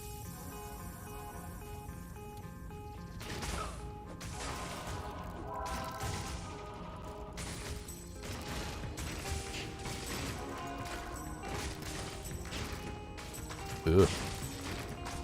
It's gonna take a little bit. I know you got that out of the trash can, because I put all the bottles in the trash can. You little thief. That's right, I said it. Thief. Thief. Thief. Thief. Say it with me. Thief, thief, thief. Cody is a thief. Thief, thief, thief. Stealing him's a thief and thief. If I put it in the trash can, it's not yours. Thief and thief. Dang it, I'm gonna do it again by accident. I don't care about you crying like that. I don't care.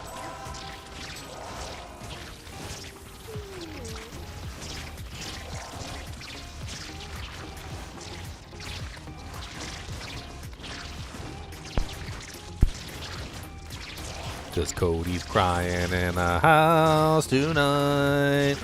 Him's a making a big old mess. Cody digging in a trash can tonight. Tim's a pulling out a tin can. Oh God, that was unexpected. Big boy went under the ground and then he came up behind me, which was totally not what I expected at all. Cody, you're distracting me. You're very distracting. I don't know why you gotta be so distracting. I don't understand what is wrong with you today. Do you got a bug in your butt? Do you got a bug right up your butt? Huh? Do you need to get that bug out? Do you got a bug up your butt? You got a bug butt? You got a bug in your butt? Do you got a bug in your nose? Is there one in here? You may get it out? You may get it out of there? Let me reach in there and get the bug out. What do you want with me? What do you want? I'll bite you.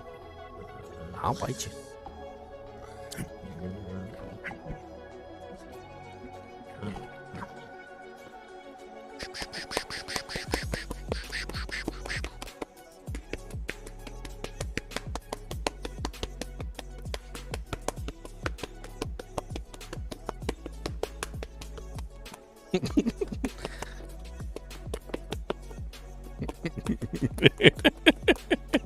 He won't move. He's got his head on my keyboard and he won't move. I'm trying to get him to move out of the way, but he won't do it. He's just squinting his eyes and he's just taking it. He's just squinting his eyes and he's taking it. He says, "No, I'm not going to move. You can't get me to get out of the way. I'm not going to move. This is my spot. You can't tell me to move. This is my spot. I'm not going to do it. You can't tell me to get out of here."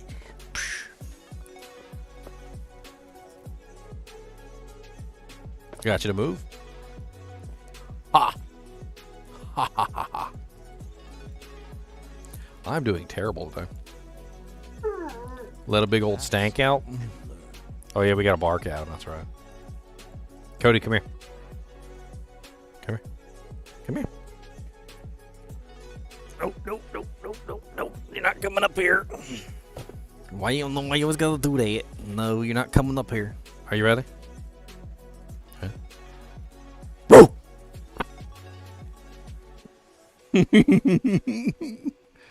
Cody. Oh no. He's coming up. No. Come, no. No. Woo! You better back it up. Get it there. Unk. Casually singing, oh God. I need some gold. Make up for all my deaths.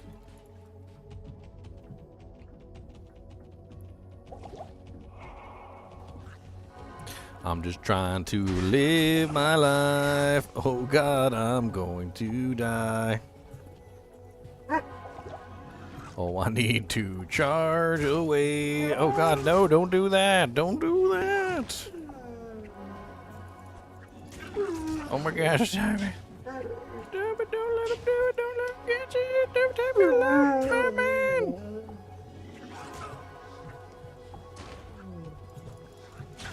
Oh God, I think I'm dead again. They got me in permachill.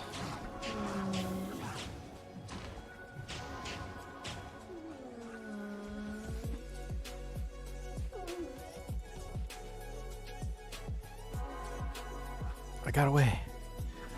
I made it. I made it. I got away. I made it.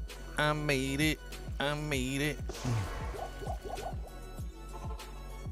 That was not what I meant to do. I am aggroing the whole map. Cody, stop.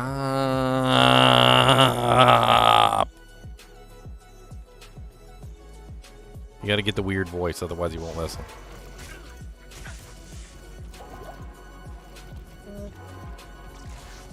Cody, you're gonna make me lose my mind if you don't stop it and be a good boy. Cody, you gonna make me lose my mind if you don't stop it and be a good boy.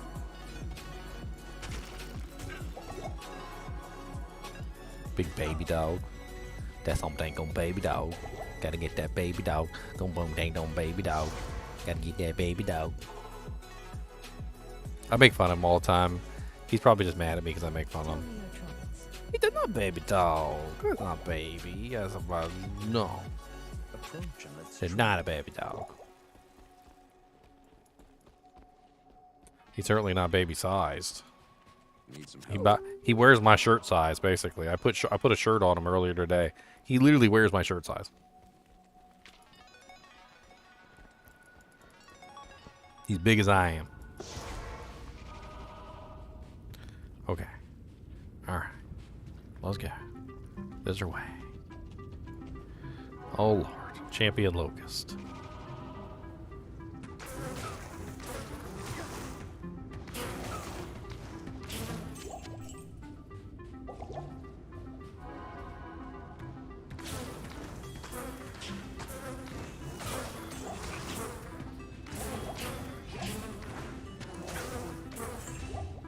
I can't carry anymore. I'm so covered in saliva at this point. Like I feel like I need a shower every single time I come down from here because he covers me in saliva. Some sort of Slimer character from Ghostbusters.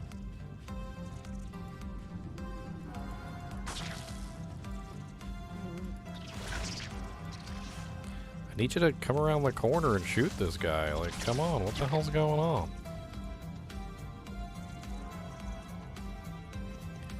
No, go that way.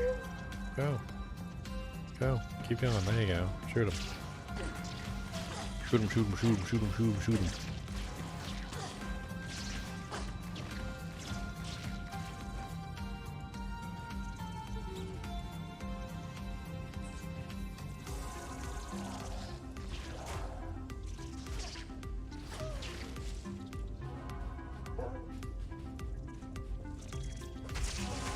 I'll punch you to death. You get out my way. Punch you in the face. Gotta make him pay. Punch him, punch him, punch him, punch him, punch him, punch him, punch him, punch him, punch him, punch him, punch him, punch him, punch him, punch him, punch him, punch him.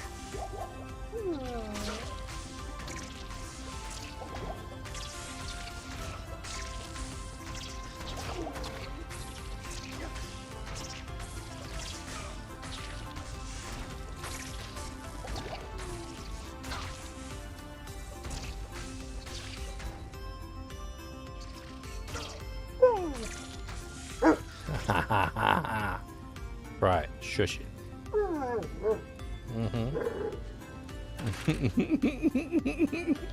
He's upset with me.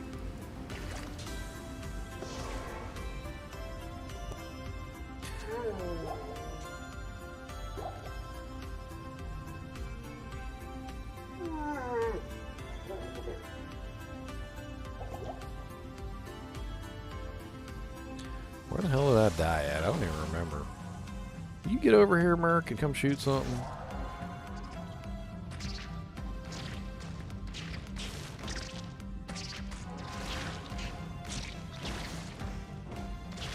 Get that rock worm. Kill it.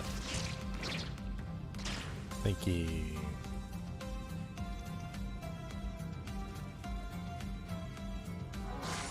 Well, there's my dead body.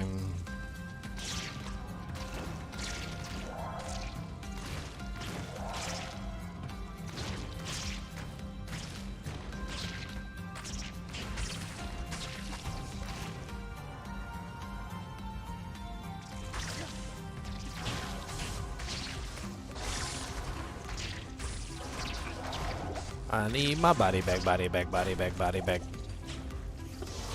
I need my body back, body back, body back, body back.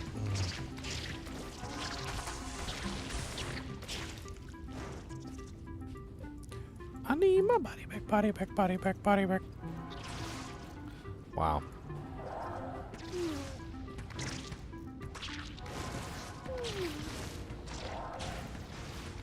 I hear you, Boobus. With your little frowny face. What you got a frowny face for? Why's your face so frowny? Why you got the frowns? Why you got the frowns? Fix your frowns. I don't know if she can kill this guy. His regeneration is outpacing her damage. Might not be possible. for her. She don't got the damage output.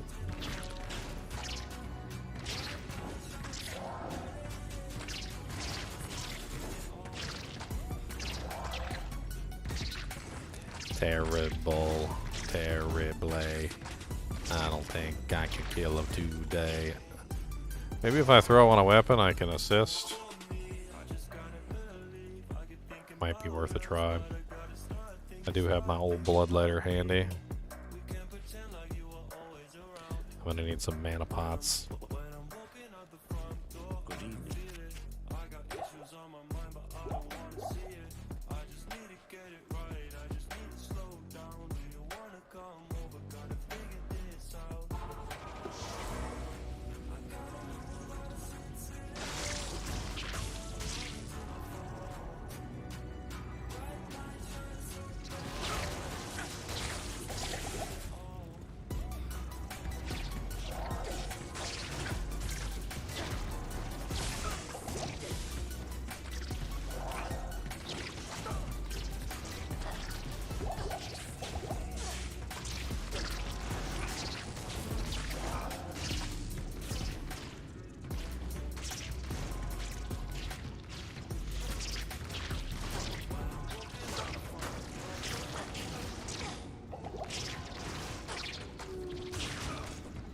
Woo! Spices. He keeps going under the ground. There's no trouble among Boy, I accidentally saved an exit. Y'all ain't ever gonna let me forget it, are you? Look. Oh, God bless it, Cody, your head is heavy. Like, geez, get it off of there. You're digging into my bone. Digging into my bone, Cody. You're digging into my bone. I need my bones for stuff and things. I need my bones. They're not extra bones. I need those bones.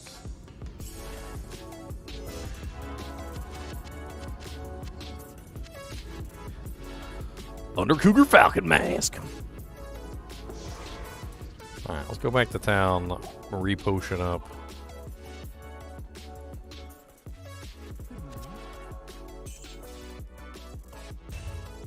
Cody's so bored.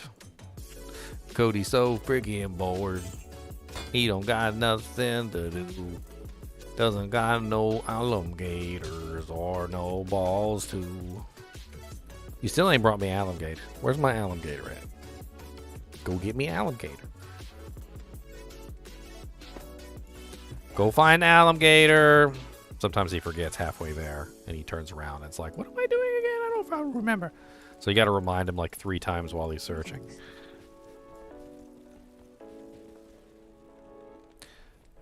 Did you get alligator, Cody? Go to get your gator alum.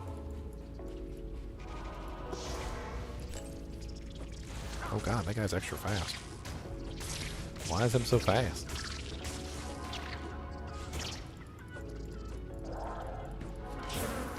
That is not an alligator. That is a bone. That is a bone, sir. That is wrong.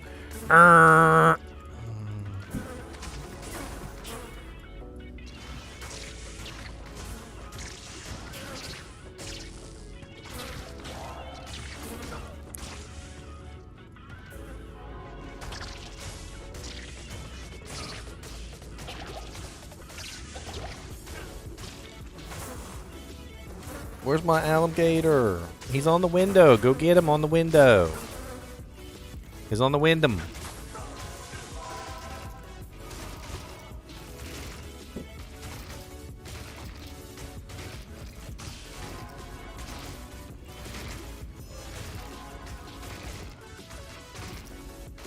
That is a bone, sir. That is not an alligator. No, sir. Incorrect. You have failed the test. Go get alligator.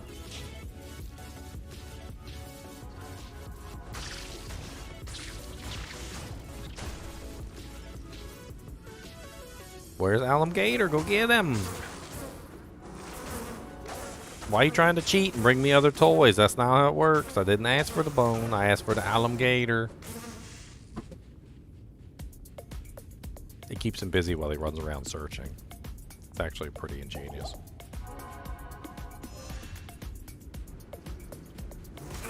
There him says. Give me this gator. Gimme this gatums. Give me the gatums. That's my gatums. You better give me this gatum. No, give me this gatum. That's mine.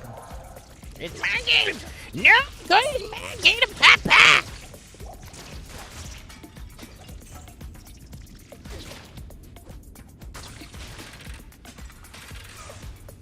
Then he proceeds to get jealous, and then he goes and plays with the toy that he wasn't interested in before you interested in him in the toy.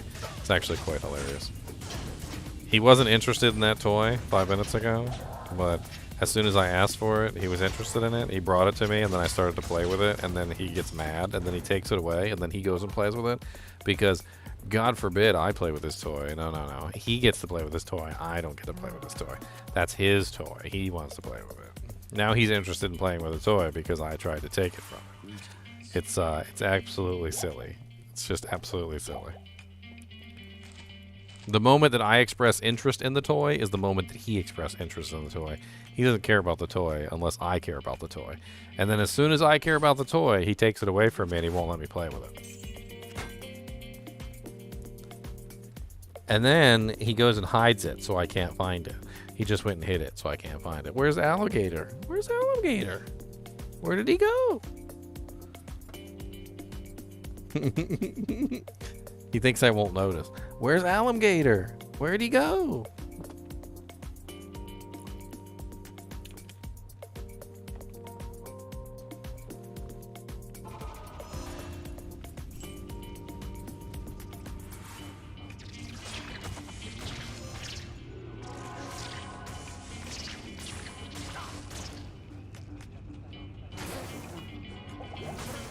Give me the gator. It's my gatums. No, that's my gator. Why you barking? Why you gotta be loud? That's loud. You're being really loud. Come get your gator. You want this gatums? You ready? Sit. Sit. Sit. Sit. Sit. Sit. No. Sit. You guys sit down. Sit. Put your butt down. Sit. Sit. Why do I gotta do the official sit? Sit. Sit. Put your butt down. Put your butt down. Sit. Be good, Eston. Sit. Come on, sit. Sit.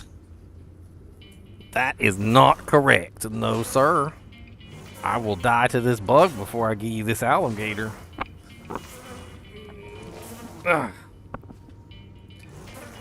Sit. Be good boy, sit. Sit. Sit. Sit. There's a good boy. You ready? 1, 2, 3, go.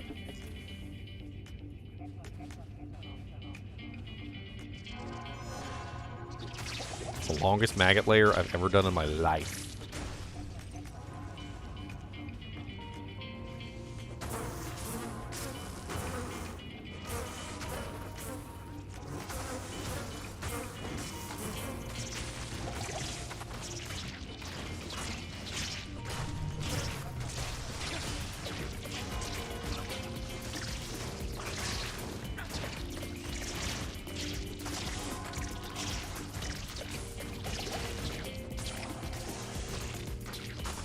Which item would I pick? Can it be a weapon? Because if it can be a weapon, I would just choose Flesh Ripper. Flesh Ripper has Crushing Blow, Open Wounds, Prevent Monster Heal, Slows Target. It's got the whole 9 yards. That'll be my one weapon, Flesh Ripper.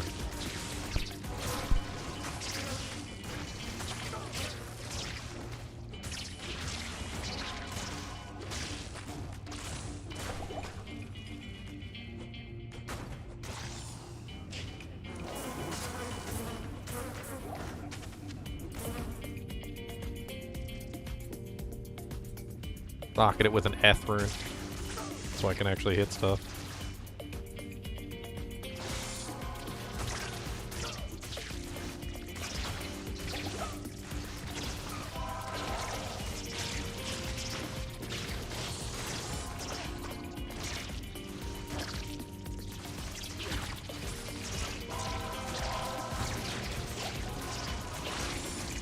What's up, True Storm Raven?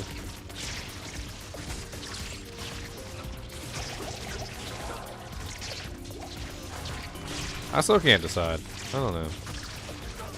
I really want to see this Bone Spirit 18 Bone Splinter. I really want to see this. I really want to see it. I really want to see the Bone Splinter Nova. How many freaking like projectiles are there in Poison Nova? I'm kind of curious. I got the caps lock key on.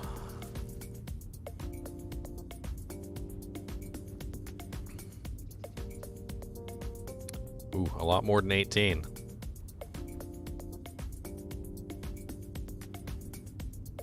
Well, dang. Okay, if we start right here, and move our way clockwise, that's 1, 2, 3, 4, 5, 6, 7, 8, 9, 10, 11, 12, 13, 14, 15, 16, 17, 18, 19, 20, 21, 22, 23, 24, 25, 26, 27, 28, 29, 30, 31, 32, 33, 34, 35, 36, 37, 38, 39, 40, 41, 42, 43, 44, 45, 46, 47, 48, 49, 50, 51, 52, 53, 54, 55, 56, 57, 58, 59, 60, 61, 62, 63, 64.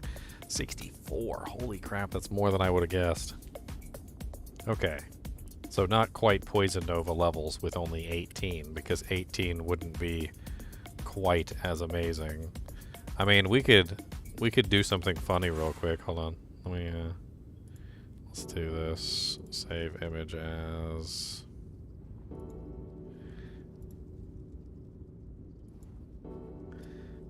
take this, edit it in Paint. Take our line creator, make a gray line, or let's do red lines. So like if we did 1, 2, right, 3, 4, so that's 4, and then we take another one and split it here, so that's 5, 6, 7, 8. That's still a lot, and then we can split it further by adding in another one somewhere, like. So 9, 10, 11, 12, 13, 14, 15, 16. So that's 16. And then there's still 2 more. So 16 would be like, I mean, I guess you could just squish them together and spread it out a little bit. So it'd be like 17, 18. So it's going to look something like that. Like with a little spearhead on the end, like a little spearheads. I mean, that's still a pretty decent number, 18. It's just a little more spread out than Poison Nova. Poison Nova is definitely a lot less spread out.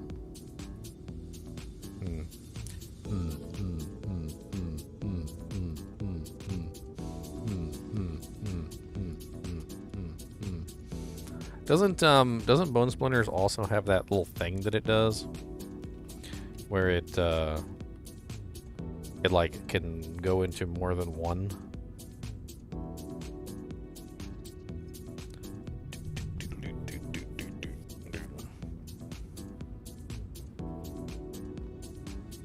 Yeah, Bone Splinters has a 25% chance to fire 2 additional projectiles if cast when you are at or above 50 maximum essence.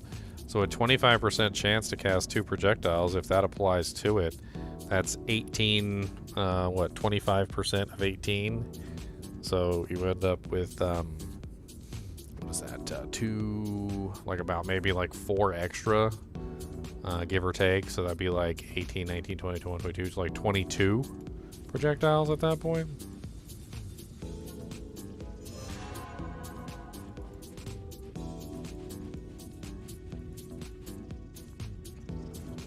Hey, we found it. Alright, now to play the conversion game. We're just going to convert everything.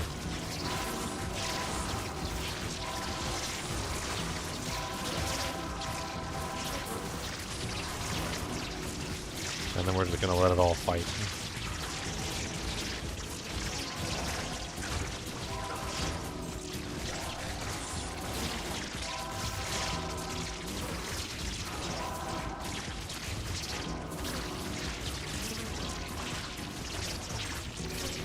Go ahead and grab the Staff of Kings while we're here.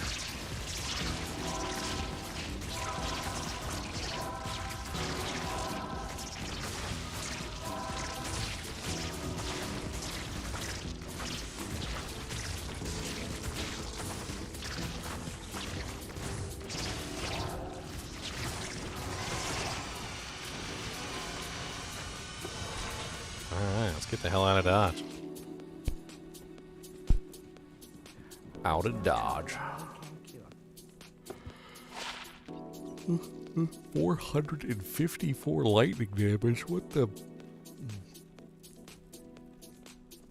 That's a lot of lightning damage.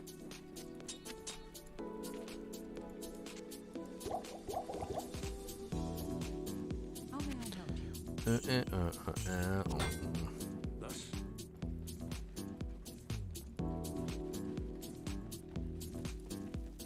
Good day.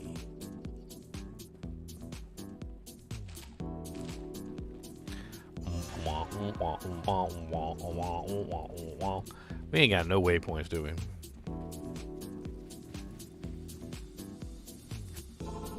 We ain't got no waypoints. I just accidentally saved and exited again. Y'all did not see that at all, okay? You didn't see that. It didn't happen.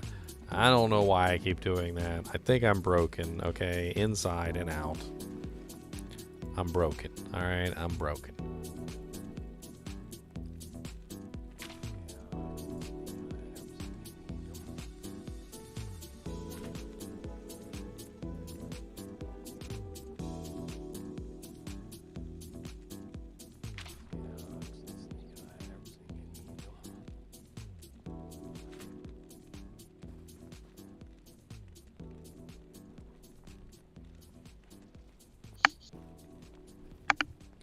Oh, Chunks is back.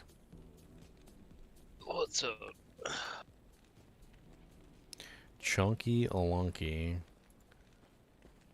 About 2 pounds lighter. Whoa. 2 pounds of beard gone. 2 pounds of beard. I can, Don't I like can, it. I can hear it. It's no longer rustling on the mic.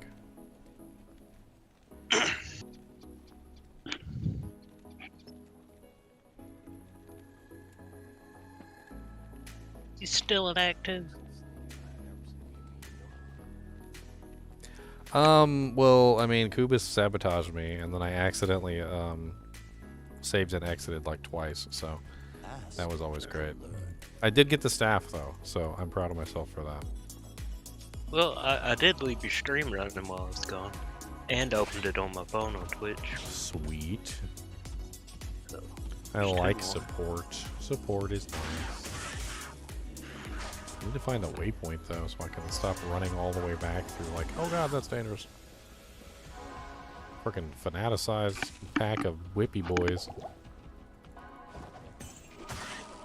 Why are you so fast?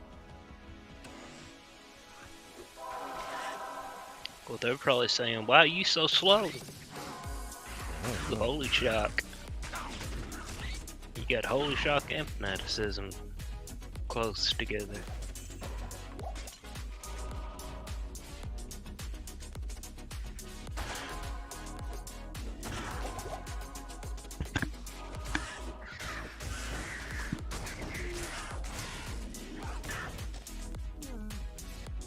yes.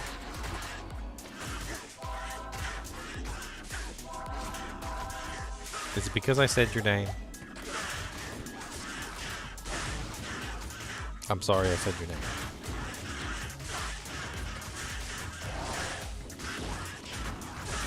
Butt face. It's What face? because I come back. He knew it. He just wants to eat your Me and beard. Kubis are buddies. Me and Kubis are buddies. I just take his alligator and make him mad. I think it's hilarious. He gets upset. I put his alligator on my shoulder, and then I pretend to give him scritches like this. And then he gets very upset. He gets very Like my upset. toy.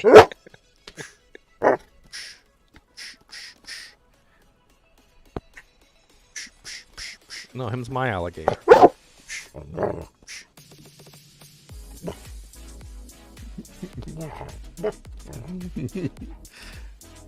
Are you ready? He knows what I'm gonna do before I do it. I swear he knows what I'm gonna do before I do it half the time. I don't even know why I bother to say anything anymore. I literally will like pull out the treat thing and I don't even have to say sit and I don't even have to say lay down and he'll just automatically lay down.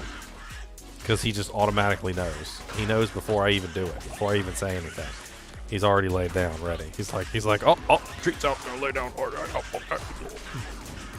And I look over and he's just laying on the ground like the goodest boy that ever existed. Like I whipped out the box of gummy worms and he wants a gummy worm. You know, I should have my uncle the next time that he goes deer hunting, keeps one of them horns.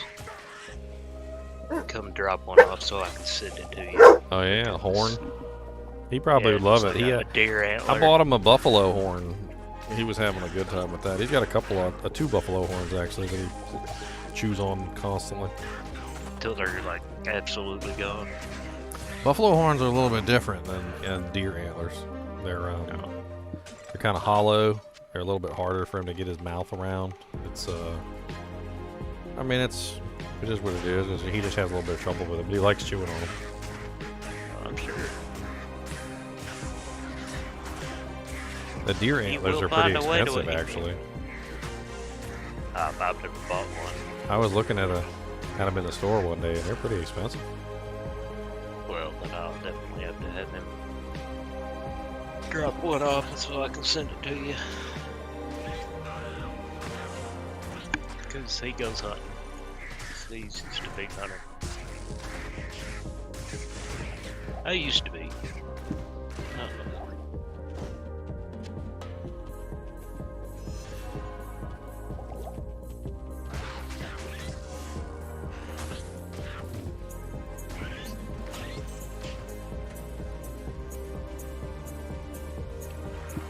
Of course, here I can pretty much just kind of go out the back door at night.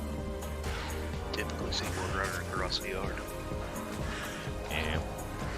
Deers, they'll come steal your food too. They're thieves. We've had a couple deer-related incidents in the family.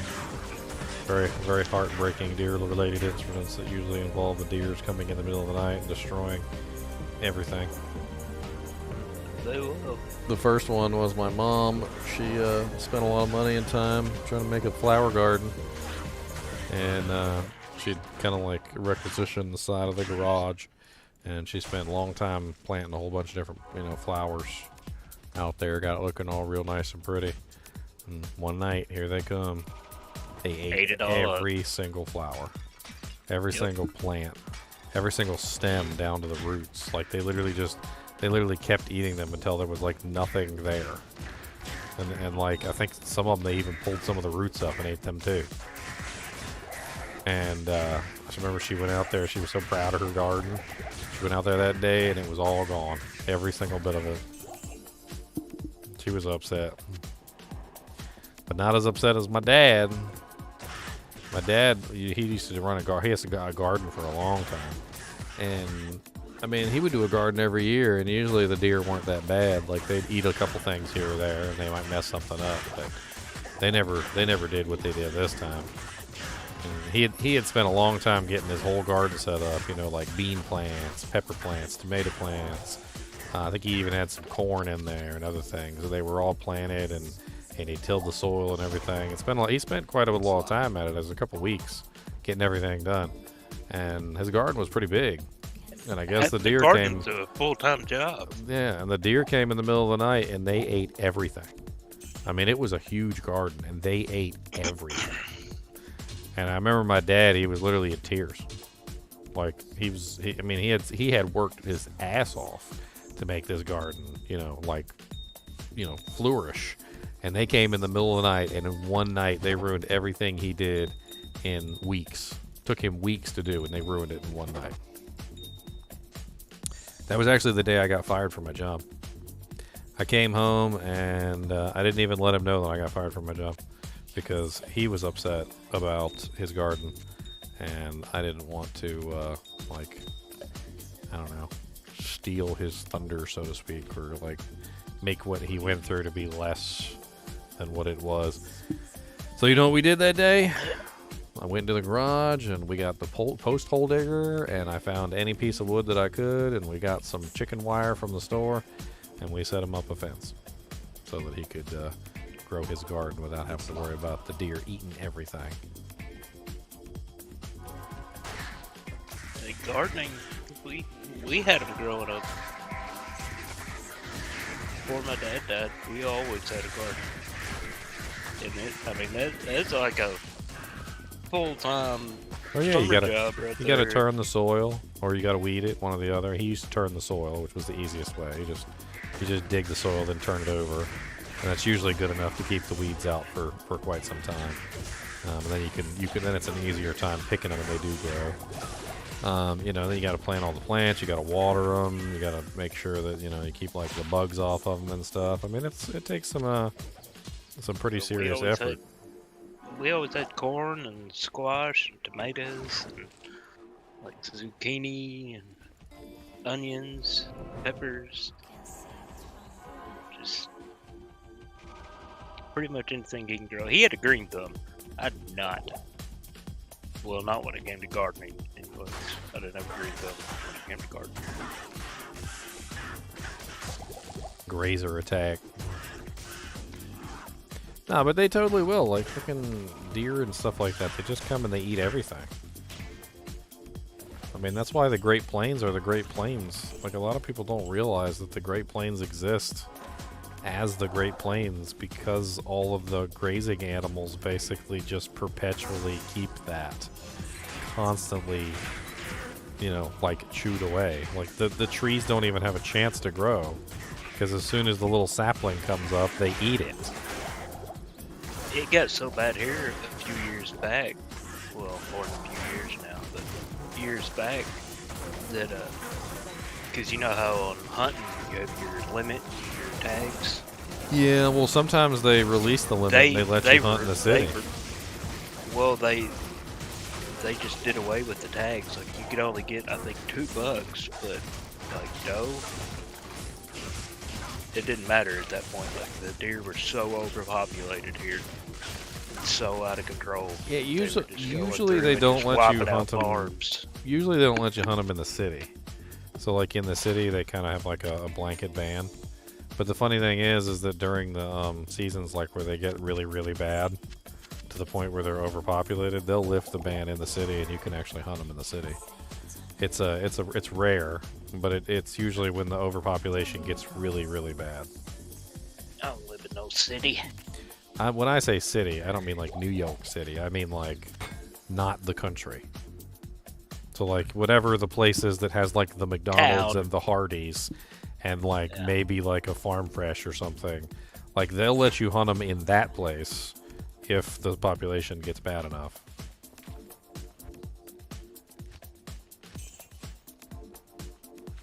They camp out in your yard most of the year. When you got some delicious fruit trees. They'll leave you some pellets too. They're good for that. Whenever they come on their little raids, they leave pellets all over the place. Look like little bunny rabbit turds. I don't even understand how such a big animal has such a little tiny itty bitty turds. And you can always tell that it's them because it looks like little grapefruit seeds or something, or like somebody dropped a box of Milk Duds. Like it's very obvious, and there's always like a big pile of them at the same time. Like it's never just like 1 or 2. It's always like 50 or 60 of them in one little pile. Oh, I know what it looks like. You remember like in the pirate movies where they would have like the cannonballs, and then they would also have the grape seed shot, which was like little bullets that were about the size of grapes, and you would load like the cannon with a whole bunch of the grape seed shots. That's what it looks like. It looks like a bunch of little grape seed shots in like a little pile. It's dead obvious when they paid you a visit. Those are not Milk Duds, son. Do not put those in your mouth. Papa, these milk duds taste sour. I think they've gone bad. Son, they're not milk duds and they haven't gone bad. That's their no natural flavor. Those are deer turds, sir.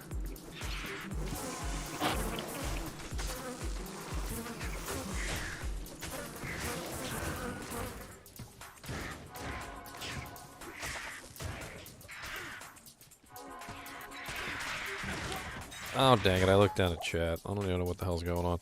What the hell even got me, though? I looked down and I was dead. Black Raptors? I freaking hate those guys. What aura am I running? I'm running Conviction. Conviction aura is the aura that brings down the enemy's resistances and their defenses. Makes your elemental damage higher and more likely to strike the target. So it's a pretty effective aura.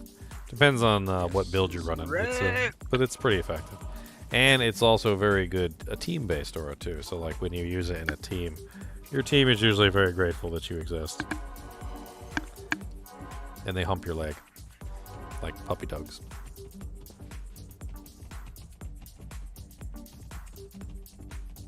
Yeah. Season start. You're a conviction pally? Oh, okay. Me? Can you be in our Put him group? with me. Can you be in our group, please? The only person that doesn't care is the Hammerden. He's the only guy that doesn't actually get any The benefit Hammerden from still it. cares because there's sorcerers with that Hammerden, most likely. He doesn't Or a care. Javazon or something.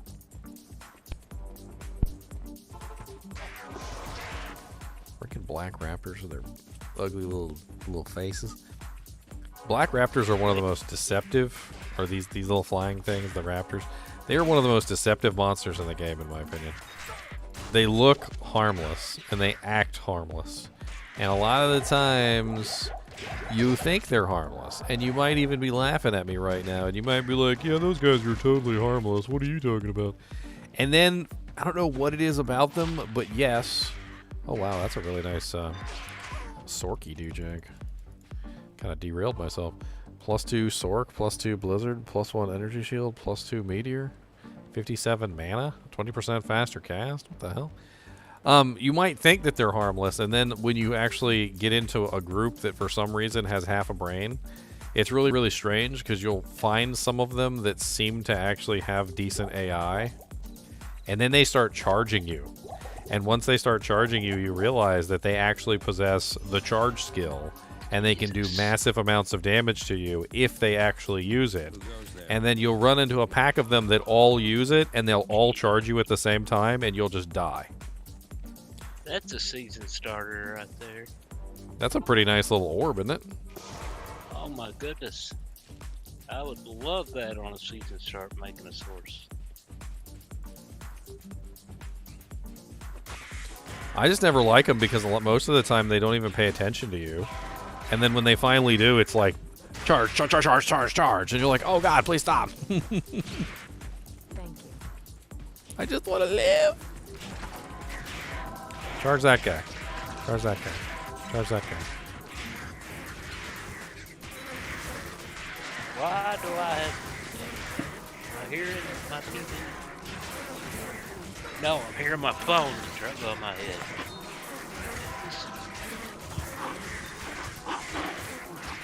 Which Sork build do I think is the strongest for Season 3 in Diablo 4?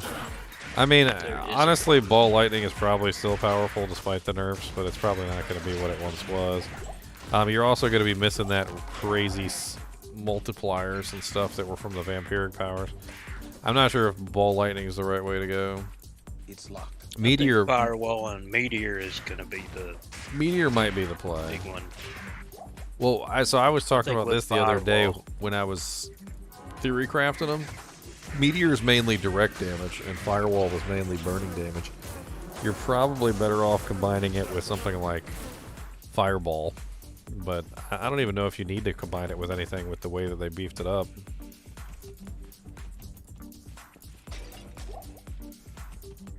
It's just primarily single like direct fire damage. And then I think it would be better to like beef up other direct fire damage skills. and then go with like Asus Ferocity, which is the direct damage key passive. I mean, you can still use Firewall for the like regeneration and stuff, but I don't think it's the best way to go. I did the burning damage last season with the Inferno Sork, remember? And I kind of got like a better idea of how the burn and the direct fire damage interact, and it's not amazing. Like the burn damage doesn't beef up the direct damage at all. So when you build burn damage, you basically get no direct fire damage. And then but it does actually work the other way. So when you beef up fire, you do beef up burn damage. So if you go the direct damage route, you'll beef up the direct damage of the meteor, and then you'll also beef up the burn damage as a result.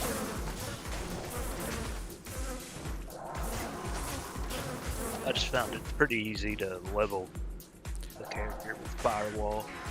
Firewall is nice. Is that a freaking? That's not, is it? There's no way that's that. Wizard Spike? No, that's not Wizard Spike. That's just a bone What would you need knife. a Wizard Spike for? Honestly, it'd be really useful about this time. Not on that character, would it? All resistances certainly wouldn't be terrible. Not for this character specifically, but I mean, maybe actually. Well, I can't remember yeah. how much damage Wizard Spike has. It might be better than what I'm using. There's a chance. Might be better than what I got on. I can't carry anymore. Can't remember how much damage Wizard Spike has innately.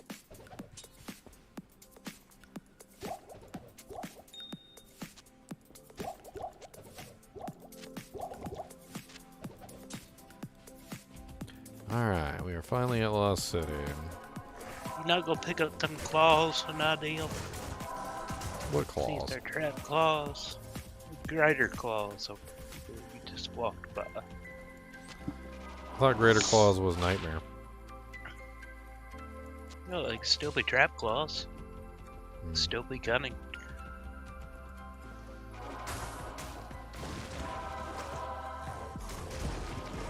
Found your first storm shield. Nice. Yeah, Javazons generally do cows a lot, so having a storm shield on for cows certainly isn't terrible. You know, get that physical damage reduction. That's really the only damage that cows do anyway. Unless you get like an elite one that's got like lightning enchantment. It helps out a ton for cows and stuff like that. And Javazons definitely do go to cows a lot. Who am I kidding? They live there. They're cow killer USAs.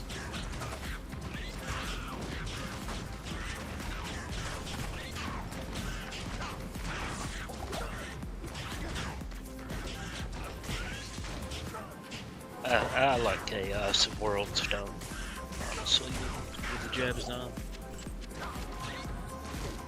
Just walk at them. An ethereal Hydra Edge. What an odd find. Hydra Edges are the higher, like, on-hit damage. If they could get 3 Slow. sockets, they would make a wonderful plague, but they can only get 2. Hydra Edges can only get 2? Yep. If they could get 3, you would see plagues in them. Wow, wow, wow, wow, wow, wow, wow, wow, wow.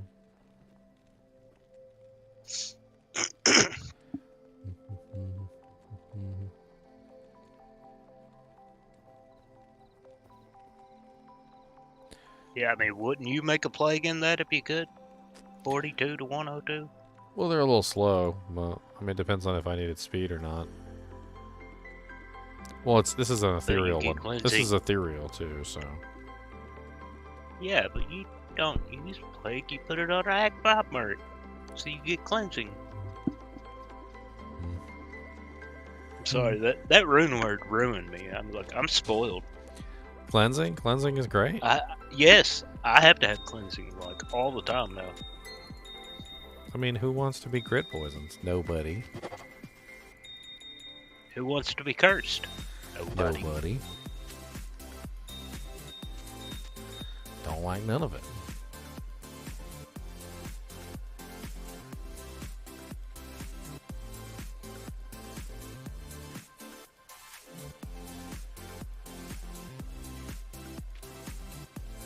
And honestly, on a Merc, it is a whole lot cheaper than an Infinity. And can work, you know, just as good for farming.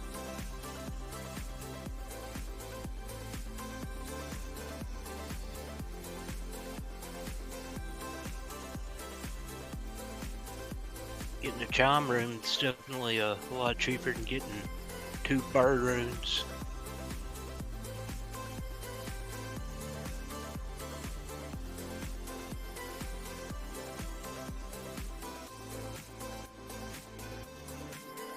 Boom, boom, boom.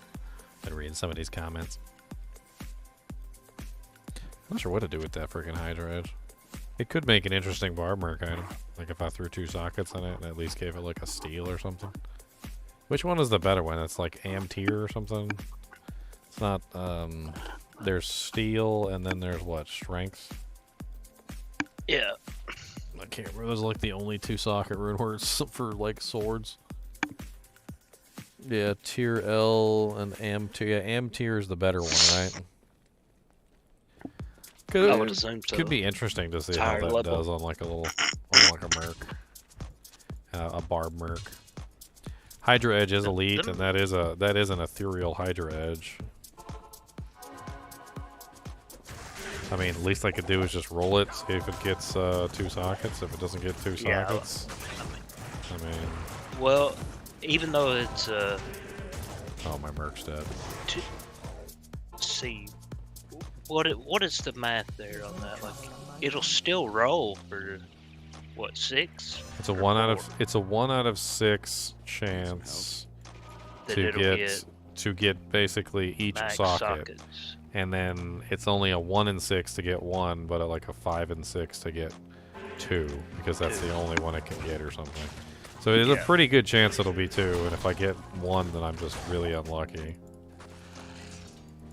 Yeah, I mean, I wouldn't waste a socket quest on it. By no means. No, I'll roll it. I'm not even sure it's worth, honestly, that, but...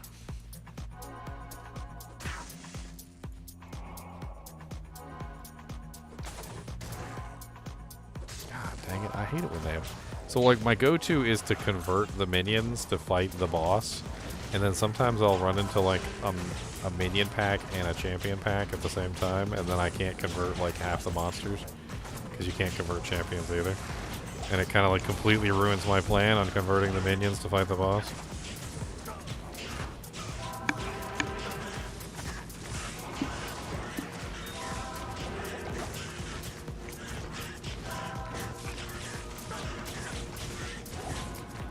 Iron shield.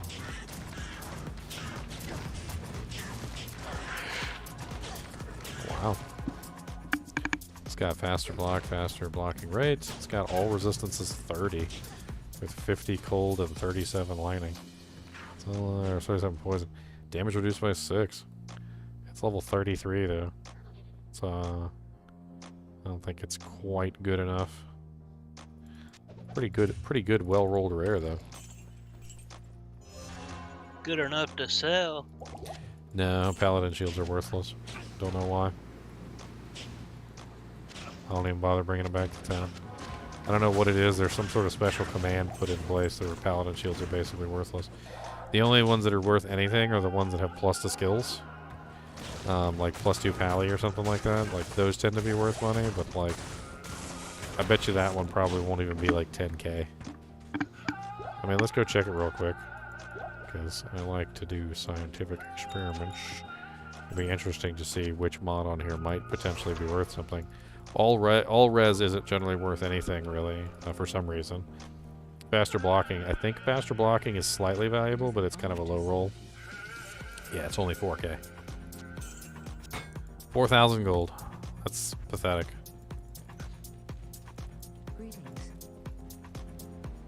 I don't 4,000 gold you didn't have. But I don't know why they're so cheap. Like, if you take an equivalent non-paladin shield and you go sell that, like the same exact shield that's not paladin, it's like a bone shield or something like that, it'll be worth way more. There's some sort of like that would be a pretty sick bone shield. well, there's some sort of really big reduction in value for like the paladin shields specifically. It's like they're just worth nothing comparatively to like an equivalent shield of the non-paladin variety.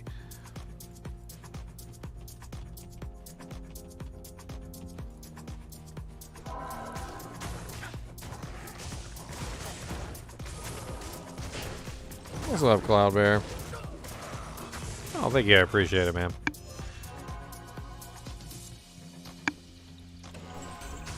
I mean, some people seem to be thinking that that message that I put out about the hate mail was for me. Like, I don't really particularly care. I'll play whatever game I want to. You guys can either watch or not. Honestly, what bothers me is seeing you guys attack each other. Like, that's what bothers me. More often than not, like, this is the scenario that plays out. Like, I'll post a video on Diablo 4, or I'll post a video on Diablo 2, or even some other game. It doesn't matter. Random person will come into the chat, like, you know, into the comments, and they'll say something like, "Oh my god, I love this game. This game's so great. I played this game when I was a kid, and I love this game." And then random other second troll will come in and be like, "Screw you, why are you playing this game? This game is old and you suck for playing it. Why are you such an idiot?" And I'm just like, why? What is the point in that? The guy's he's literally just saying that he likes the game. Like, why did you have to come bash him because he said he liked the game? Like, I don't even get it. And it happens so often. Like, number one, like, person number one says they like something, and then person number two comes in and just tells them that they're an idiot for liking it. And I don't even understand why that even needs to happen.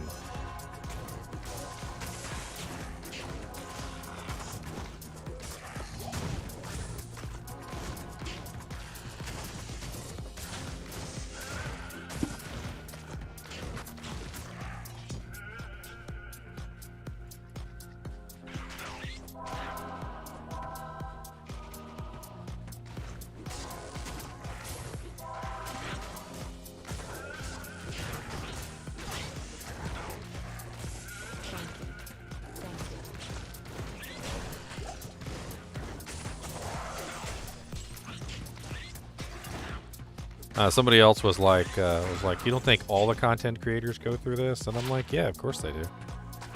I'm like, "Yeah, they definitely do." Wow, what an interesting weapon with just not enough damage.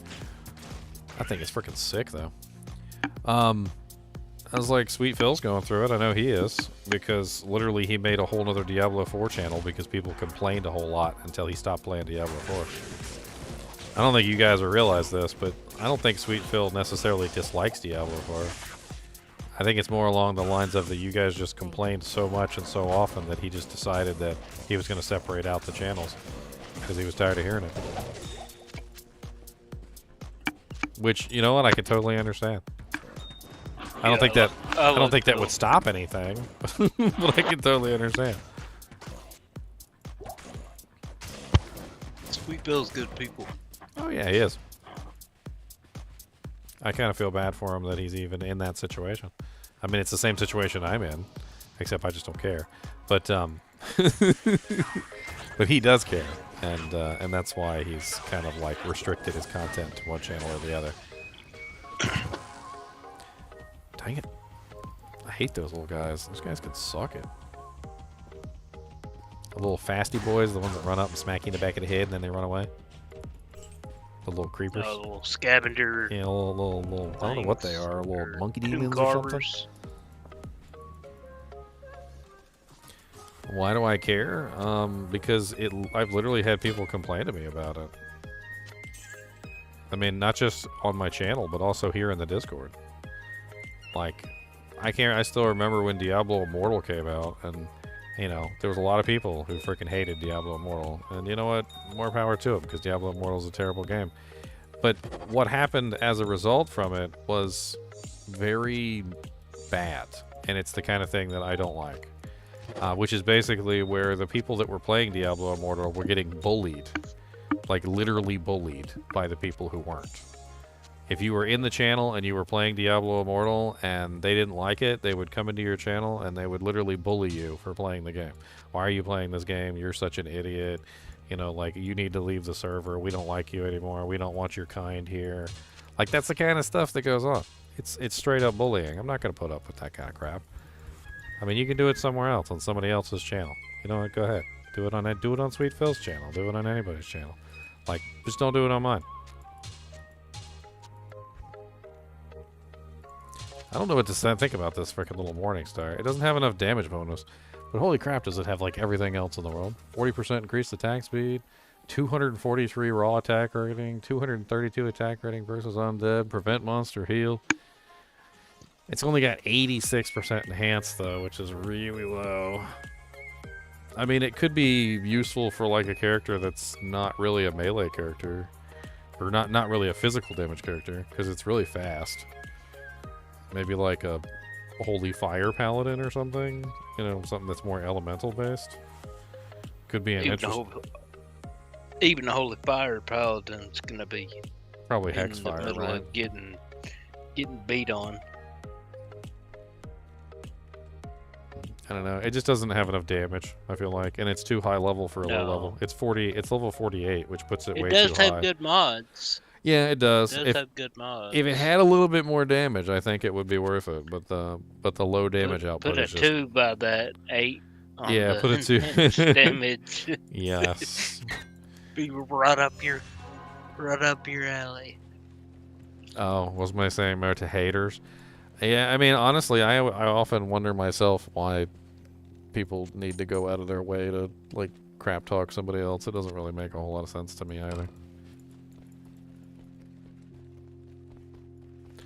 Like this is probably the biggest example, and I think this is really kind of like what highlights it the most.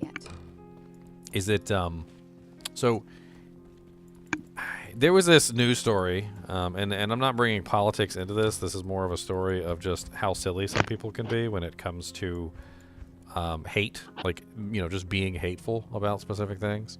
So there was this police officer, ex-police officer, and he was wearing a hat, a red hat. You know, ooh, the MAGA hats, right? And this person, just their eyeballs filled with hate, just instantly hate, and literally went up behind this police officer, this ex-police officer, and punched him right in the face.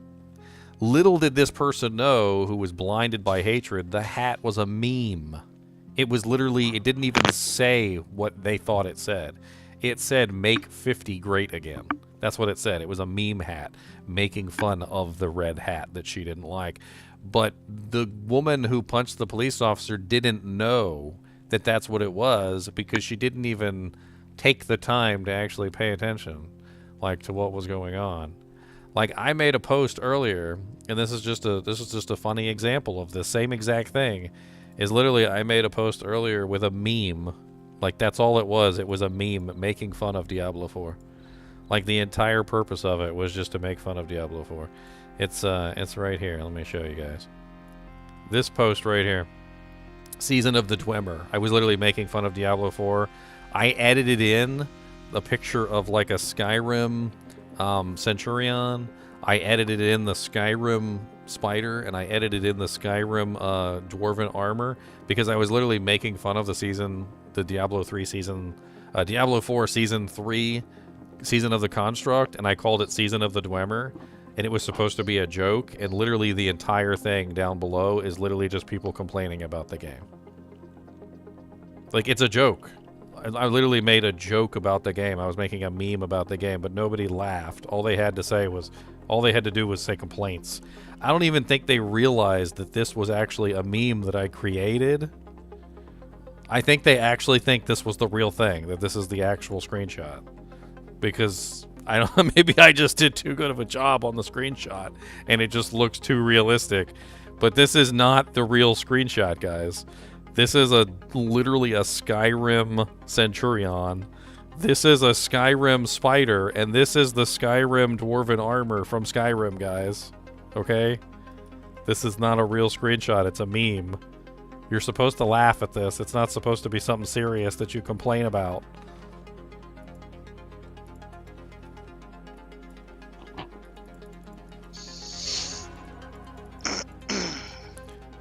And just in case you guys don't believe me, look. Let me show you, look. Skyrim Dwarven Spider. Look. Skyrim Dwarven Spider. Look, there he is. Look. Skyrim Dwarven Centurion. Look. There him is right there. Skyrim Dwarven Armor. Look. There it is right there. I literally just basically copied and pasted this into the thing and actually made it look like a Skyrim meme. I mean, and in my defense, they actually do look like the stuff that they made actually does look like it came from Skyrim. Like it really does. But still, somebody should have noticed when I said Season of the Dwemer and not Season of the Construct. I guess what I'm trying to say is that instead of seeing something funny, instead of seeing something that was a meme that was meant to be funny, all they saw was the hate. That's all they saw. Just like their eyeballs filled with hate, and they got so angry about it. I don't know what to tell them. Like, it's just a meme. It's a meme, guys. It's a meme. Meme. And this has got 8% chance to cast level 5 Chain Lightning on attack, too. It's level 52, which is unfortunate. But honestly, that's a pretty strong, like, competitor to a Spirit there. I mean, it's +4 Blizzard, it's +4 Meteor, and it's +1 Energy Shield, so it's +3 Energy Shield. That's a little bit better than a Spirit if you were going to be a Blizzard or a Meteor Sorceress. I mean, that's kind of like the whole joke, is that literally it's the Season of the Dwemer. I'm not sure if you guys have actually, like, paid attention to it, but the screenshots that they put out literally just look like Skyrim stuff.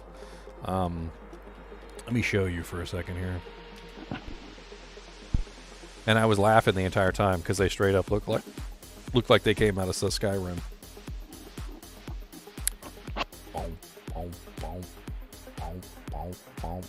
Here it is, right here. All right, so this is the original post that they made, right? This is the armor that we're supposedly going to get access to. Tell me that doesn't look almost identical to the Centurion. Here, hold on. Let me pull up a Centurion so you can see them side by side.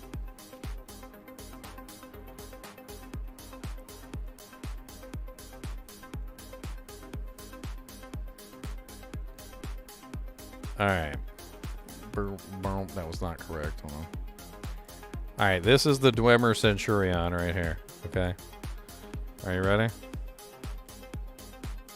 Now you tell me this doesn't look almost identical with the exception of the coloring. Look, roundy face, right? Roundy head, roundy head. Spike on the top, spike on the top. Ugly face, ugly face. Circle in the center, circle in the center. Like big pointy shoulder pads, big pointy shoulder pads. Like kind of like offset and square. Like they literally look identical. It's hilarious. And it's somebody who was making these, who was dreaming up these arts, was probably playing Skyrim the night before. And this isn't the only similarity. Like most of it looks almost identical. I don't know why, but they just look very similar. The spider too. The spider looks very similar to the dwarven spider with some minor changes. Somebody ripped off Skyrim. That's what basically happened. They ripped off Skyrim. Alright, did we find the Lost City waypoint? We did. We need to get our butts out of here. You still just in the Lost City? Okay, I've been yakking. Alright? Good grief. I've been yakking. You been here yakking with me? Yeah, but you gonna make the longest act ever take even longer. I got the staff already. Took me a while, but I got the staff. I feel bad about Act 3. Act 3 is actually usually faster if you get lucky. As long as you don't have to go through Great Mars, it's actually pretty good, pretty easy. You had to say it. Ever since Now you gotta go through Great March. You're gonna get that stupid wraparound map. ever 'cause you since said I've that. done a little bit of research into the way that the maps work in Act 3, I don't really have too much trouble with them anymore. I would advise, there's a video by, I think the guy's name is No Filler. He doesn't put out a lot of videos, but when he does, they're pretty good. He has a map reading video, which goes over very well and very quickly, mind you, the Act 3 stuff, and talks about how they work and how they interact with each other and like why they're so stupid. And once you figure it out and you start to like read the map for Act 3, it's actually not that bad.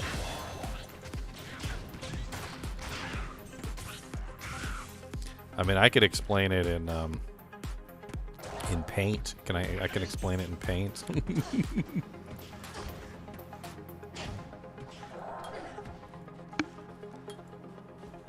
Hey, did you ever get that mod on D2R? The 1.09? going? I got it saved. I don't have it installed yet. My way in this accursed I'm not sure exactly what it's going to take or if it's going to mess with my save files and stuff, so I need to figure that out first. Oh god, he amped and thorns. Let's just convert a couple of these guys and let them amp and thorns each other to death. It's much more beneficial to me.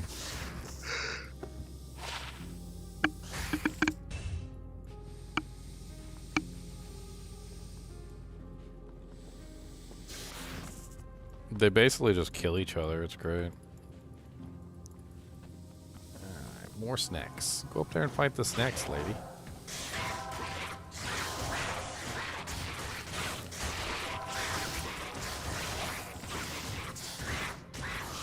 The way they freaking charge at each other. They'll straight up just one-shot themselves on the thorns. It's great. Come over here, Mr. Snacky Snacks. Got amp damage. I don't want them over there. You got crit poison and damage.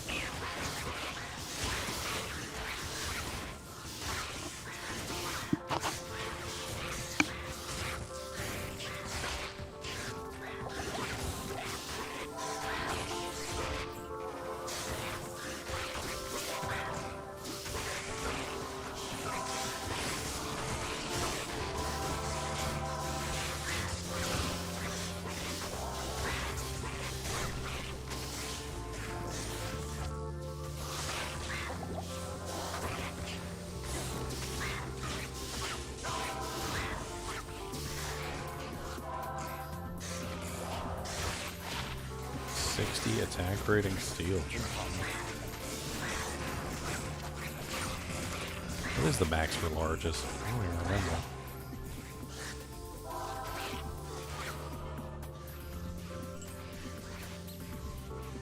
Dang it.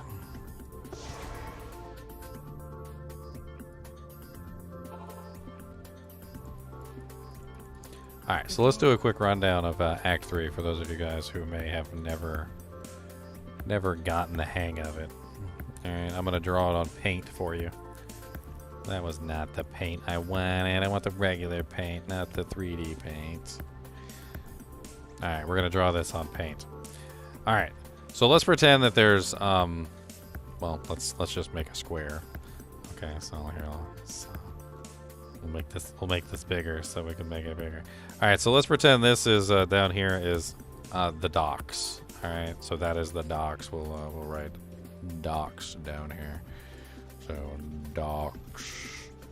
That is not. Why is that so large? 256. Who needs 256 fonts? That is way too large. All right. Get. Okay, get down here. I want to move you. No, that's. Erase. There. All right. So this is the docks right here. Okay. And then basically what we're going to do is we're going to pretend that this, so we need another square, and we're going to make this red. So this is the first area that you encounter. This is your spider forest, okay? Spider forest is always connected to the docks. Always, okay?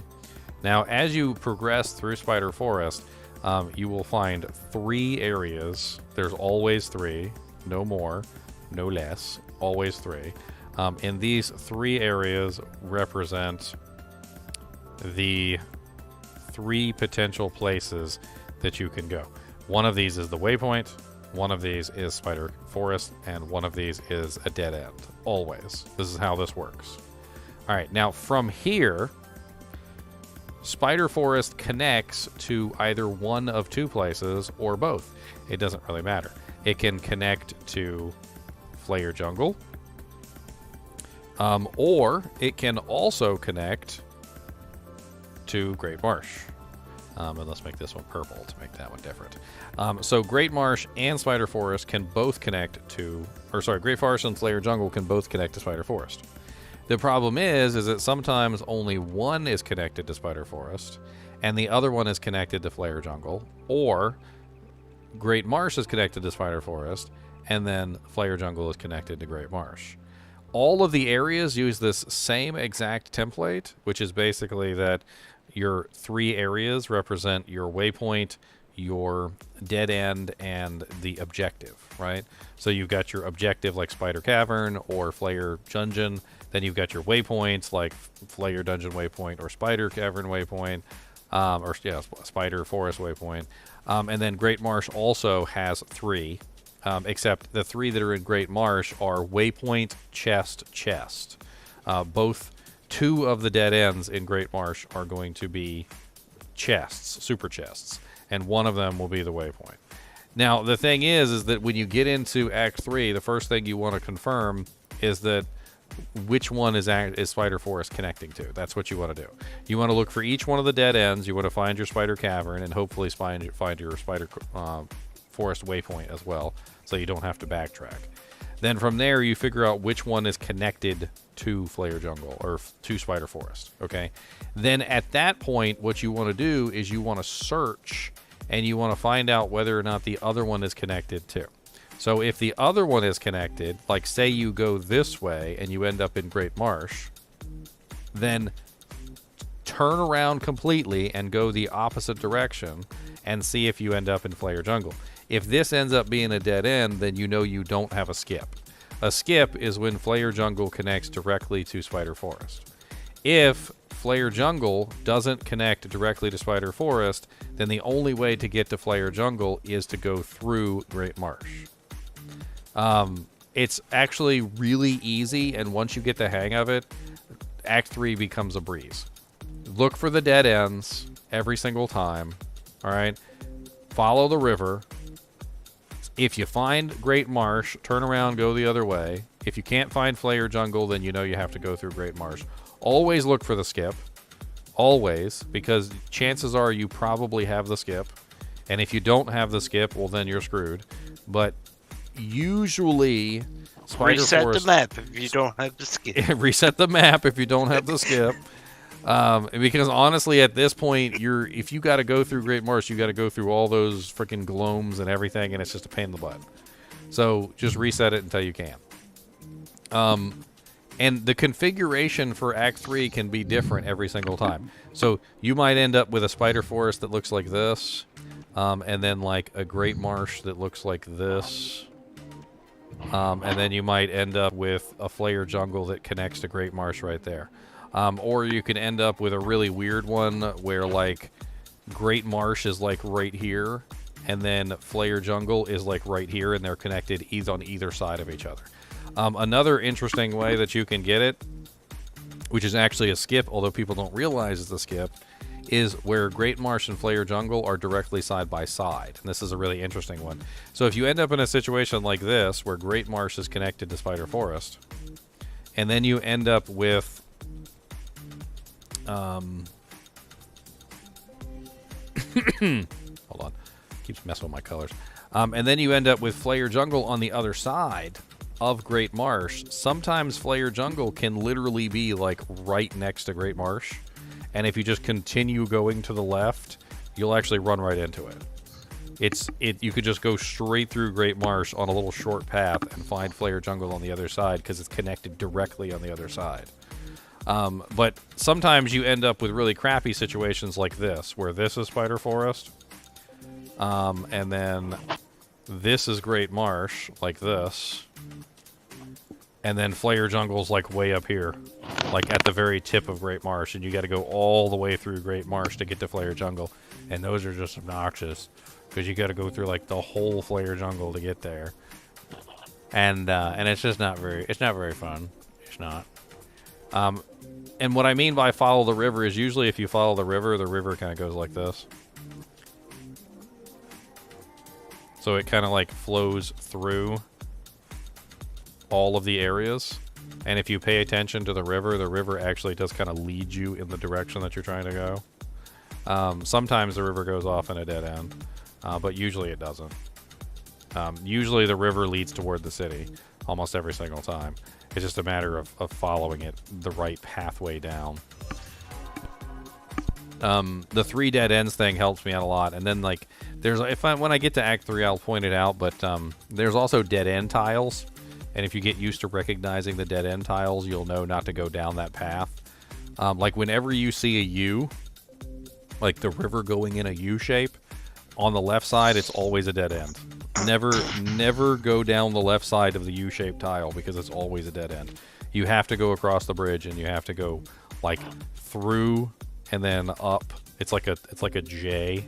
You got to go in like a J pattern because if you don't go in a J pattern, you just run into the dead end and then you got to turn around and then you go across the bridge anyway, which sucks.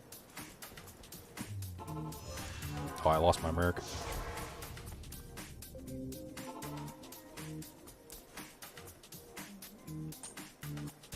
Honestly, if you play this game long enough, you don't even really need like someone to tell you that there are specific things in the map that you can read. You'll just know. Like it really won't take you very long before you just kind of like get this innate feeling. You're like, yeah, this is the wrong way. You're like, how do you know this is the wrong way? Yeah, this is the wrong way. Like, did you see something specific? No, I don't know. I can just tell it's the wrong way. I think it was that ugly guy back there that kind of looked at me funny. I think I remember him. Totally forgot to res my merc. Going back town to res my merc. Totally forgot to res my merc. Gotta remind myself to res my merc. Don't got enough money, res my merc. Really out of money? Dang, I really am out of money. Look at me, broke as a joke. Broke as a joke, as a joke, as a smoke. Broke.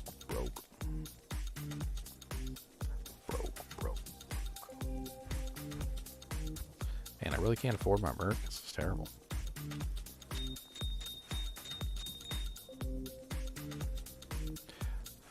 Yeah, some maps are unreadable. You'll hear me talk about, like, there's a couple different maps that are unreadable, and also you'll hear me kind of, like, throw shade on the people who can somehow read them, which I know that they're not, because they're probably just map hacking. There's a couple of them. Endurance of Hate level 2 is a absolutely pain in the butt. There are some like ways that you can kind of tell where it is. It's not like impossible, but there are some like next to impossible freaking maps on Endurance. Like I don't know what it is, but like there's some of them that get so large that they're like the size of a football field. Like in real life, like if you had to draw the map down. Catacombs level 2 is fine, but Catacombs level 3 to 4 is sometimes like impossible. In fact, I don't even think you can read it, but sometimes you just get lucky with it. There's a couple of them that are unreadable. I believe actually No Filler actually goes over the unreadable ones in his map, or in his video, and I think I remember laughing because when he got to like the, you know, Catacombs level 3 to 4, and he talked about how it's basically unreadable and there's no way to actually know which way to go. You just kind of get lucky. I kind of laughed because I always knew that was the case, because 1 to 2 is easy and 2 to 3 is easy, but 3 to 4 is not. 3 to 4 is always the annoying one.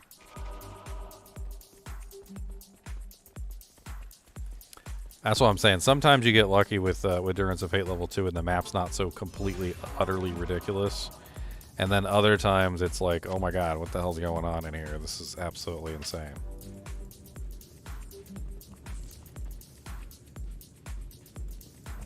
I can't stand them football field Endurance of Fate level 2s. I know Chunks knows what I'm talking about too. The ones that literally, it's like the Endurance of Fate just goes on forever.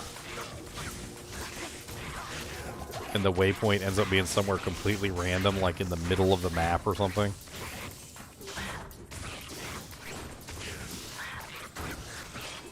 While you run around screaming with your hair on fire, trying to get away from the dolls.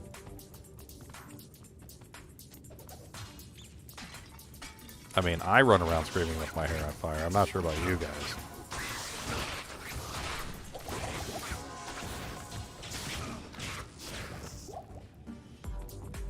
Okay, here we go.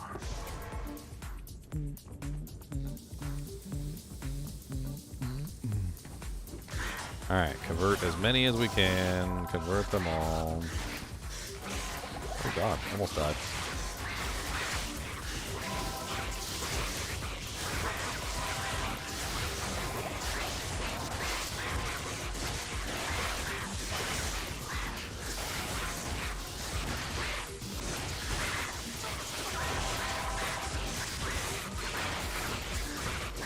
I like to make them fight each other. It works out to my advantage.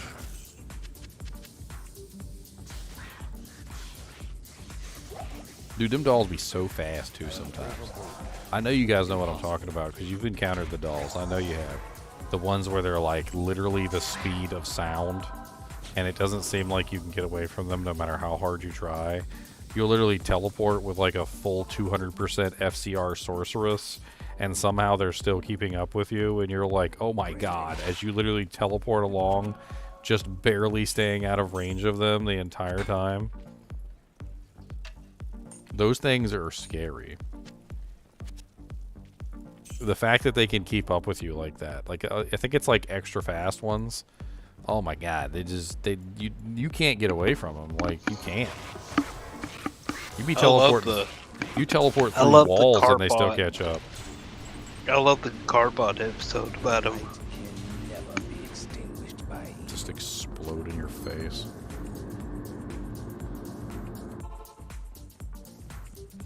Yeah, if it's in the center, you're totally screwed. I know. It's like next to impossible to find the stupid thing when it's in the center. That's usually I search around the edges specifically for that reason because a lot of the times it is around the edges, and then you search every edge on every single like direction that you can go in Endurance of Hate, and then it's still not on the edges, and you're just like. And then it's right beside the waypoint on the other side of the wall. Sometimes that happens. Right I in the search middle the of the entire map. map, and it'll be right next to the waypoint, and I'm like, ugh, I'm a dummy. Cody, I'm a dummy. Can you say with me? Say dummy. Say dummy. Somebody came Well, better be good, he would. Somebody came into chat earlier and told me to do the Arnold Schwarzenegger drop the cookie. He does not like the drop the cookie. He looks at me real silly. Cody, drop the cookie! He's like, leave me alone, I'm just sleeping. No, he's up here trying to mess with me. No, what are you doing here? No. No, I got you. And now I'm going to rip your nose off because you don't need it. This extra nose. You don't need this nose. All you do is sniff out stuff to steal. He said, do not. I do not want you up here, sir. Get there. He is the snortingest dog ever. Oh, he is so nasally. Even when he was a puppy. When he was a puppy, he snored. When he was like, he literally like a little tiny little baby dog, he was snoring. No, I didn't say snort, I said snort. Well, that's what I mean. Like nasally in general. He's just nasally. Very nasally. Give that boy some Mucinex. You need some Mucinex? He said, what's that? I'll eat it. He don't care what it is. He'll eat it. I'm afraid one day he's going to die just because he's going to get into something he's not supposed to, and he's just going to eat everything. No matter what it is. Bottle of pills, he don't care. He said, "What's this? Taste them. Taste them chalk pills."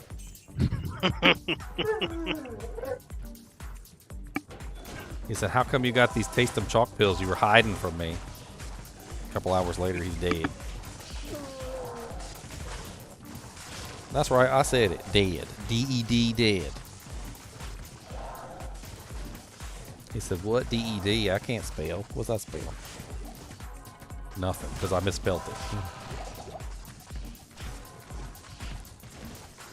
God, I hate this freaking area with all the archers.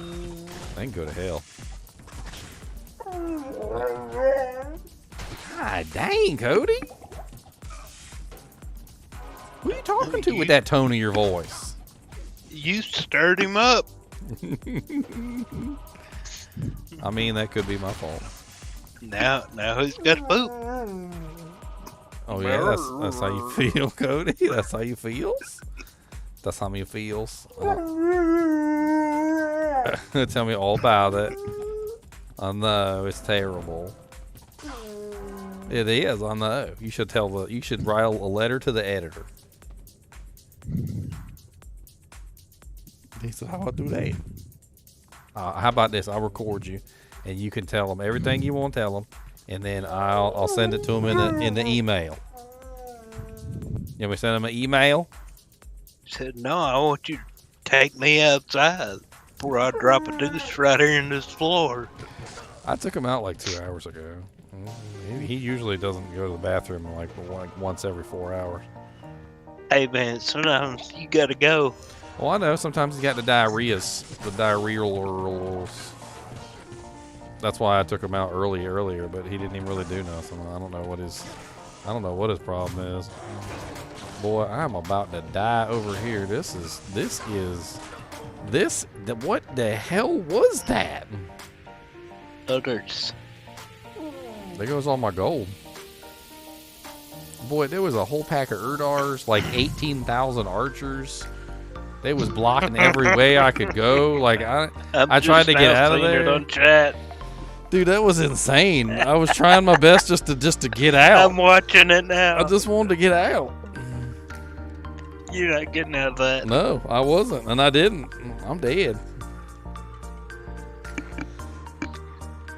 You're not getting your body either. Can I show chat to look at all them chickens? Yeah, that's a good one. Cody, look at all them chickens. He said, "What's a chicken?" He said, "Where's a chicken? I like chicken." They were indeed not chickens. They were geese. Yeah, I don't think I'm getting my body back from that one. I think that's a save and exit. No, you're not getting your body back. There were so many archers in there. That was more archers than a man could rightfully shake a stick at. They were in like 3 or 4 corners with the massive army of Udars right in the middle. And the assailants. And the assailants. Yeah, let's not forget about those guys. Dude, there was nowhere for me to go. I was stuck. Alright, well, it's getting pretty late. I gotta get up early tomorrow for this ladder season start. I'm probably gonna start like 11:30 or something. I need to get some sleep. Yeah, I'll still be at work then. But I'll probably be on, I don't know, it's 10:30 my time. It'll probably be about 2 o'clock tomorrow afternoon. Did you sign up on the sheet? Yeah, I finally signed up on the sheet. Alright. I'm going Druid. Drew, See you gonna do you're lightning? down You as- doing lightning, Drew? Yeah, I'm gonna do lightning. I see you're down as Necro. I got a like a kind of like a, obviously I don't actually have the game, so I There's can't 12 test of it. us now. But I do have a build up for the lightning druid if you want to check it out. Maybe get some ideas. You might do it differently than me. It don't matter, but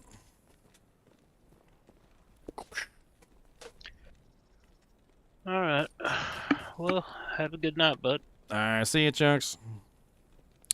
And as for you guys and gals out there, thanks for watching. I appreciate it. Always appreciate the support. And as always, keep watching.